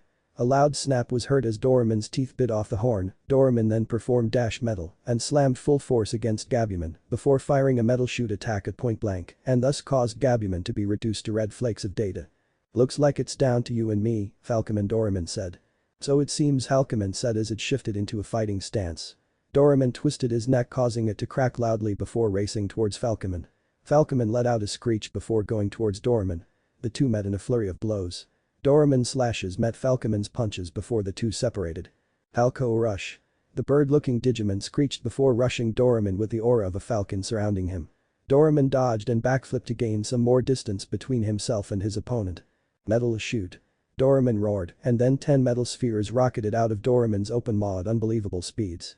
Falcomon managed to dodge the first 8, but the 9th struck the bird Digimon in its face and the second in its stomach. Falcomon fell to the ground, but then Doraemon grabbed the downed Digimon and swung it into a tree before racing towards Falcomon.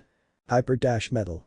The ex-antibody dragon roared before jumping into the air and putting a spin on his slightly aerial attack, making him look like a violet and white drill. Falcomon groaned as it stood to its feet before its eyes widened before Doraemon slammed head first against Falcomon, sending the Digimon through the tree he was just leaning against and then into a nearby boulder before turning into Data. Doraemon panted in exhaustion before turning to Naruto and giving an attempt at a thumbs up. Naruto nodded in approval before the purple dragon ran back towards his tamer. Raidramon looked around at the destruction that the battle had caused. Many areas were singed, a few craters here and there, and then the tree and boulder which Falcomon had went through when it died. The armored Digimon turned to Naruto and Doraemon as they celebrated their victory. Raidramon was about to speak when the armored Digimon began to shudder, his originally red eyes suddenly glowed, and then like how Sasuke's curse seal spread in a fire-like pattern, a sky blue color spread across Raidramon's eyes before mixing with the red and forming a deep violet color. A purple aura formed around Raidramon before it turned to look at the duo as the aura vanished. Digimon tamer and Digimon partner. Raidramon called out in a deep voice. The blonde tamer and his partner turned to see Raidramon stalking towards them. "Hi, Raidramon." The two replied to the great beast of lightning. "You two have defeated my minions, but now it is time for the true test that my master has brought upon you, specifically Naruto Uzumaki Namikaze," Raidramon said as the large Digimon went into a crouching stance, meaning it was about to attack. Naruto's eyes had widened as the large armored Digimon had mentioned him by name. The blue-eyed shinobi quickly swiped a card through his D-arc. "Digimodify Angewoman's, Heaven's Charm." The spiky-haired blonde yelled. A rainbow aura surrounded Doraemon who was previously exhausted from fighting, but due to the Heaven's Charm, he was healed and ready to fight again. The shinobi then stood next to his Digimon and the two slid into fighting stances. The sky suddenly became dark as cumulonimbus clouds formed, obscuring the sky's original blue color. Wind blew roughly and then a large blue lightning bolt fell from the sky and struck Raidramon's golden horn.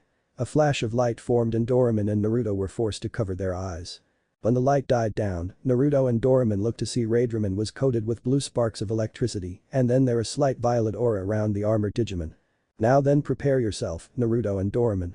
Raidramon jumped forth and the duo prepared for battle against this new foe.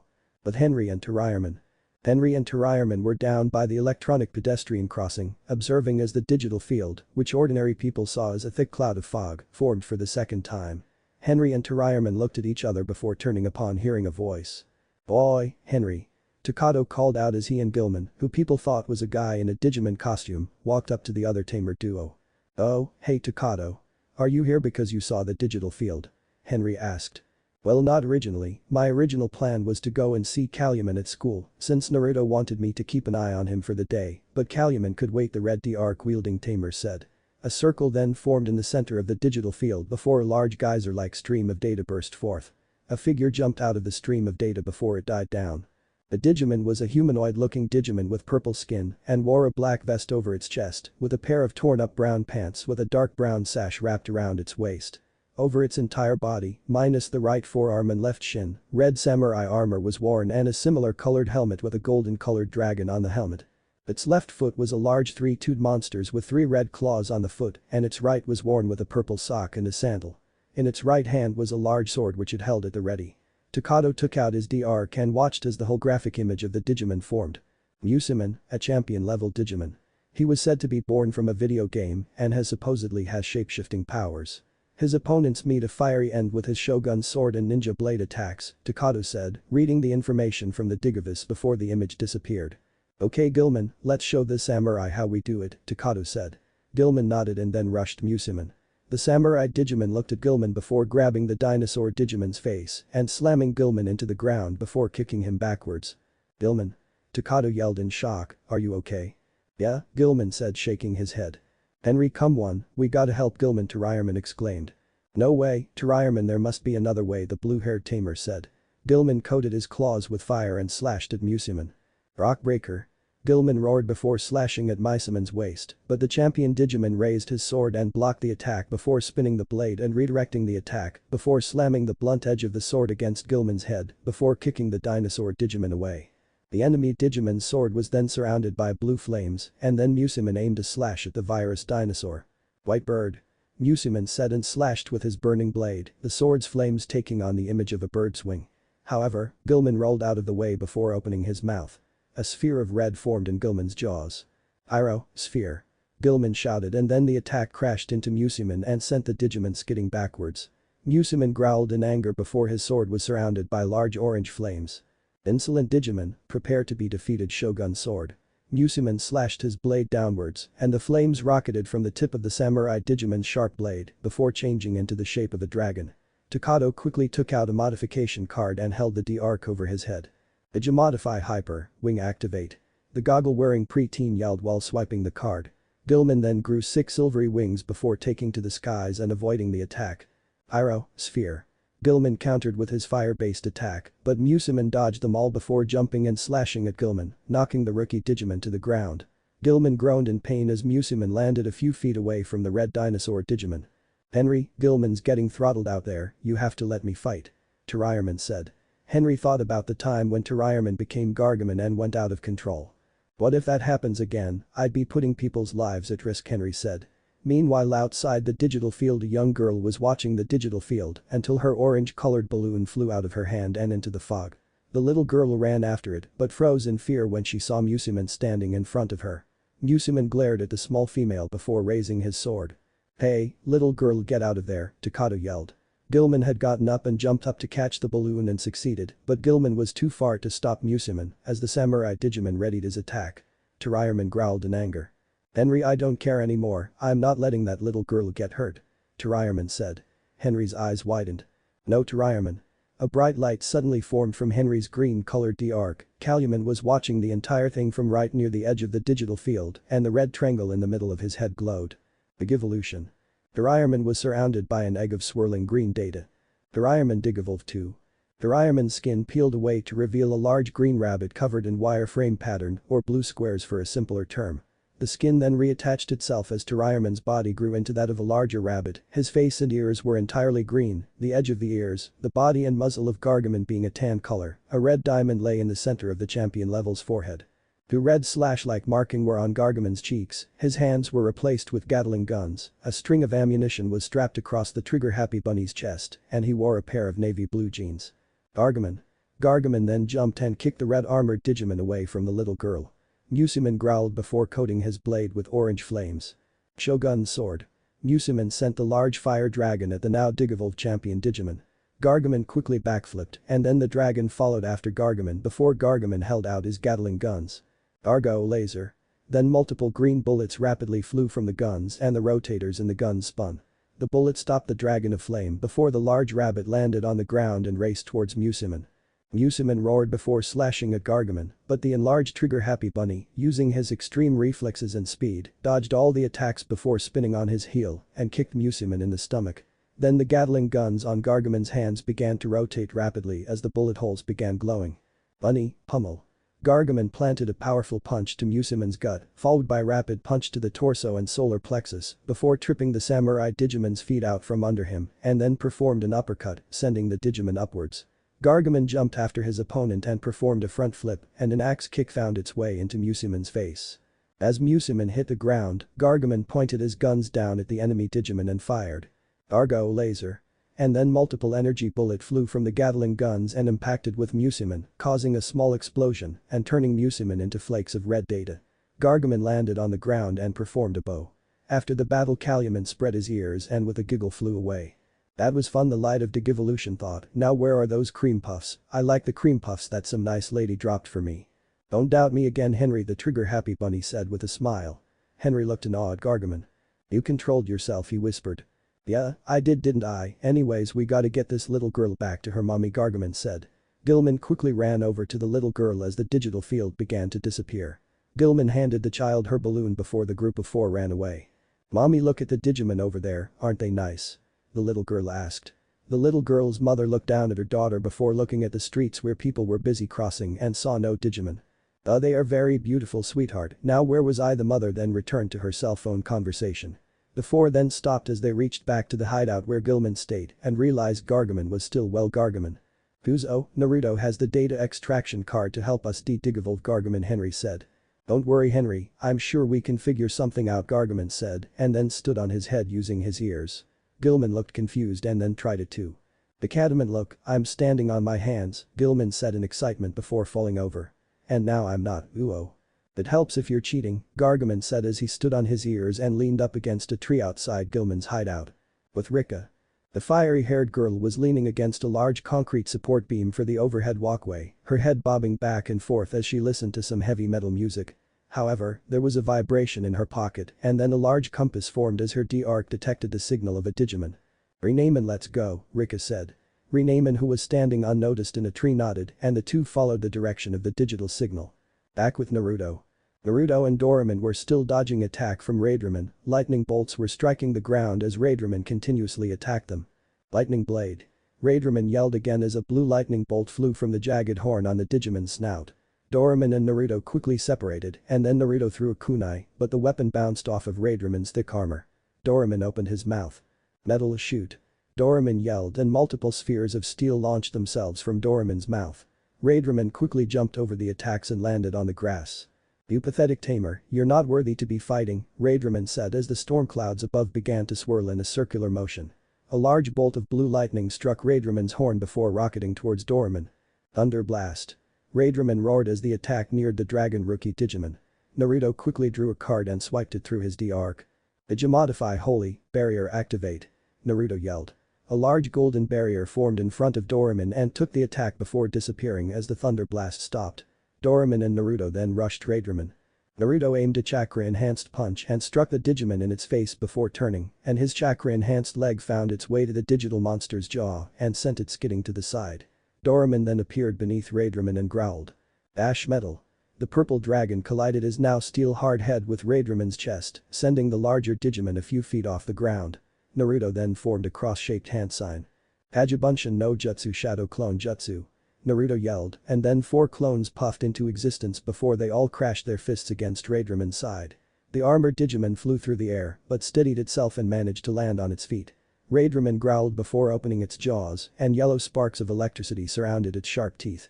The Digimon ran towards Naruto and the clones.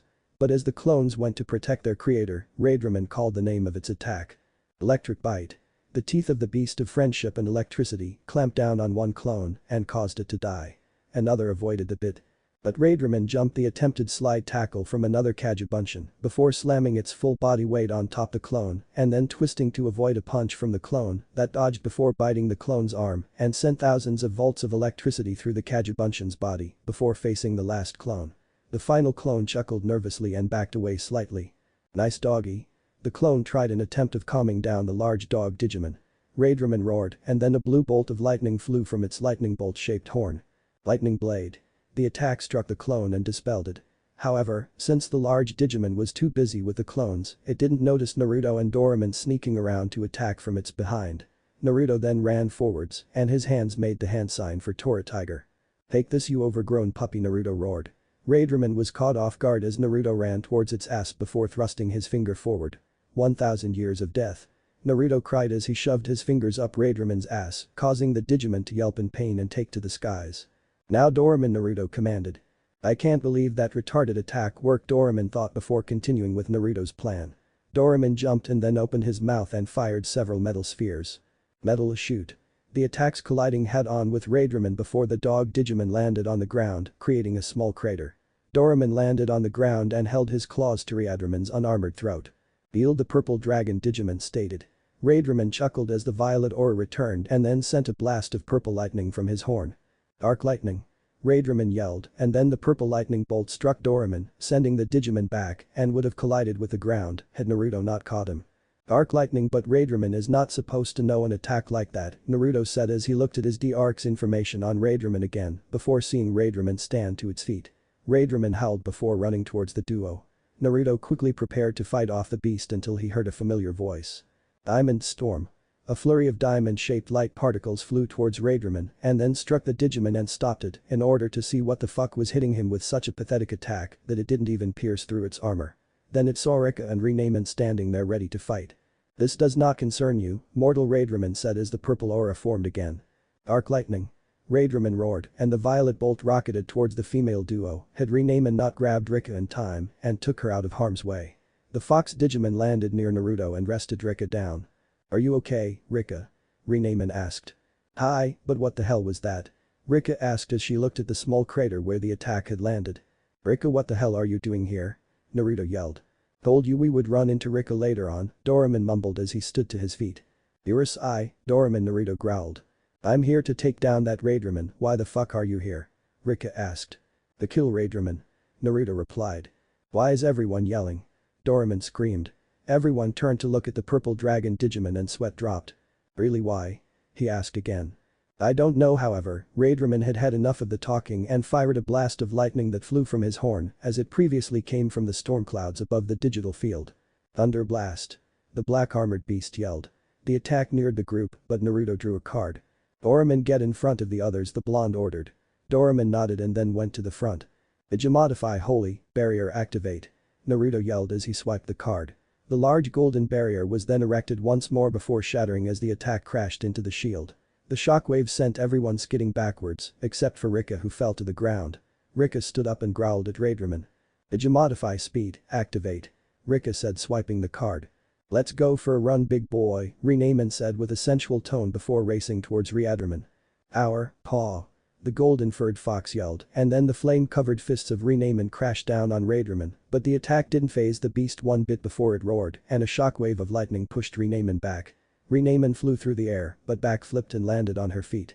"What the hell is wrong with it?" Renamen asked. "I'm trying to figure that out myself," Naruto thought. "Naruto Uzumaki Namikaze, I will destroy in the name of my master." Raidraman roared before a large twister of blue and purple lightning formed around Raidraman. "Arc Storm Blast." Raidraman roared and then a large pulse of violet lightning shot from the body of the armored Digimon. Doraemon and Renamen quickly jumped over the attack, but Rika didn't have the luxury to be able to jump that high, so Naruto had to save her.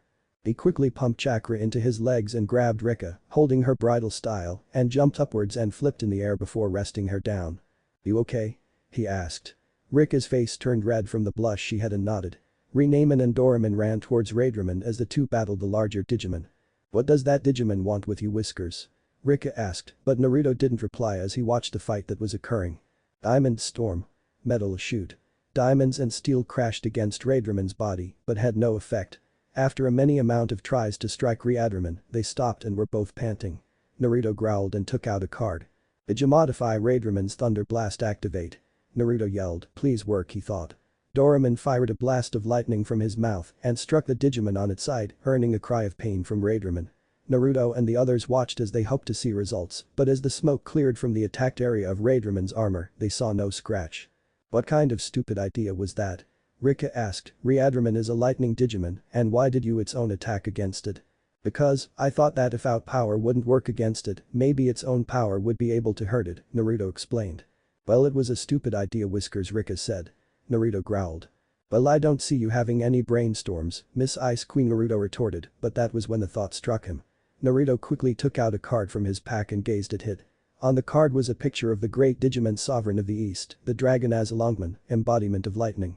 Naruto watched as Renamen and Doraemon continued to hold off Raidraman. "Doraemon, we have to use the cards," Naruto exclaimed, using the mental link to talk to Doraemon. Doraemon paused a bit and jumped over a dark lightning attack. "Are you fucking crazy?" Azalongman said. "Only to use them in serious situations," Doraemon responded. "And this is serious," Naruto said. Naruto then turned to Rika.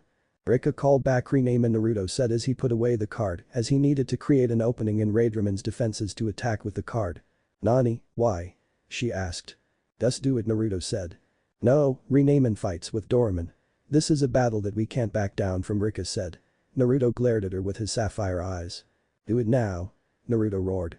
Rika's eyes widened as she stared at Naruto. In the few days that she had known him, she never expected him to be so demanding, was the only word that came to her mind. Rika glared back at Naruto before sighing. "Fine, Renamen, fall back," Rika yelled. Renamen's eyes widened. "Really, are you sure?" Renamen asked as she avoided a lightning blade attack from the beast of friendship and lightning. Rika nodded and then watched as Renamen came back. Naruto ran forwards. Naruto quickly jumped and formed a cross-shaped hand sign. "Ajibunshin no Jutsu," he yelled, and 3 clones formed. "So that's what a shinobi can do," Rika thought. "Naruto," she whispered as she saw him run out with his clones. One clone tried to kick Raidramon, but the large dog-looking Digimon dodged the attack before coating its teeth with yellow lightning. Electric bite. Raidramon opened his jaws and aimed to bit the clone. "Oh no, not again," Naruto said, and then he and another one of his 3 clones ran up and kicked the Digimon in the jaw, causing its mouth to close before Naruto, and the clone used a chakra-enhanced punch to send the lightning Digimon skyward. Hyper Dash Metal. Doraemon jumped, and with the speed of a bullet and the force of a metal bar, he slammed his head against Raidramon's chest, earning a grunt from the larger Digimon. Doraemon then grabbed Raidramon's neck and with surprising strength, hurled Raidramon downwards. A clone then appeared beneath the falling digital monster before forming hand signs. Fueton. Furyuenden no Jutsu Wind Style. Wind Dragon Blast Jutsu. Naruto yelled. The large wind dragon swirled to life before rising above its falling form and struck Raidramon, and then before it met the ground the original Naruto formed a Rasengan and waited beneath the falling Digimon. Naruto, with expert timing, thrust his attack forwards and slammed the ball of spinning chakra against Raidramon's armor. Rasengan. Naruto roared, and then the attack clashed against Raidramon's body, sending the large Digimon's body into a boulder. Naruto watched as the Raidramon was suddenly surrounded by a large violet aura of lightning. What the fuck, it keeps getting back up. No time to waste, it looks like it's going to be down to one last attack, Naruto thought. Doraemon jumped in front of Naruto as his clones dispersed. The Digimon and Tamer nodded to each other as Raidramon stood to his full height and then a large amount of blue lightning with faint shades of violet formed around its horn before the violet became visible to the naked eye. Dark Storm Blast. Raidramon yelled and a large blast of bluish-violet lightning rocketed from Raidramon's horn. Naruto took out the card with Azalongman on it and swiped it. Digimodify Azalongman's Aurora Force. Naruto yelled as sparks of electricity flew from the card as it was scanned. Doraemon was suddenly surrounded by a large aura of lightning that, for a second, looked like Azalongman. The dark storm blast neared the young rookie Digimon, but then Doraemon's lightning seemed to absorb the attack as it struck him. Raidramon looked in shock as his most powerful attack was stopped. Doraemon growled before letting out a roar. Aurora Force. Doraemon bellowed, and then the lightning surrounding him shot up into the sky and most likely out of the digital field before coming back down in the form of a dragon, and the divine force of Azalongman struck Raidramon and caused a large explosion. Raidramon screamed in pain as his body was struck, a vapor of violet, like a virus of some kind, was purged from his body. Raidramon fell to the ground and began to become data. Naruto then ran up to the fallen Digimon and knelt down. "What the hell was all that talk about this master you were fighting for?" Naruto asked. Raidramon looked at Naruto as his eyes began to change from violet back to red. Raidramon suddenly began to forget as the evil power he was given left him. "The master, the name, it was in my head the entire time we were fighting young Tamer, his name was Luke, but it was too late for Raidramon had dispersed into red flakes of data." Naruto looked in shock at what he just heard. "What the hell?" he said. "Who is this master?" Naruto asked. Rika ran up to Naruto and looked him over. "You did pretty good out there, Whiskers. Where did you get that lightning card anyway? I didn't even hear the name from where I was standing," Rika asked. Naruto pocketed Azalongman's card and looked at the red-haired Tamer. "Rika, my past is something that I have shared with you, Takato and Henry and your partners, but this," Naruto said, making reference to the Digimon cards, "this is something that you cannot know. It is something that concern only myself and Doraemon, and if you try to go digging around to see what this is, there will be consequences," Rika, Naruto said with a dark tone, and his eyes flashed red to signify his seriousness. Naruto then knelt down, and Doraemon climbed on his back. "Until next time, Rika-chan," Naruto said with a small smile before performing Shunshin no Jutsu, and he and Doraemon vanished in a swirl of leaves. Rika stared at the spot where Naruto once stood. Raidramon picked up the shocked-looking Rika, and as the digital field dispersed, it revealed the starlit sky. Raidramon took Rika to her home, but along the way Rika could only think one thing. "Just what the hell is going on and why does it concern you and Doraemon, Naruto?" The end. Thanks for watching, also remember to subscribe and like this video. See you in the next video.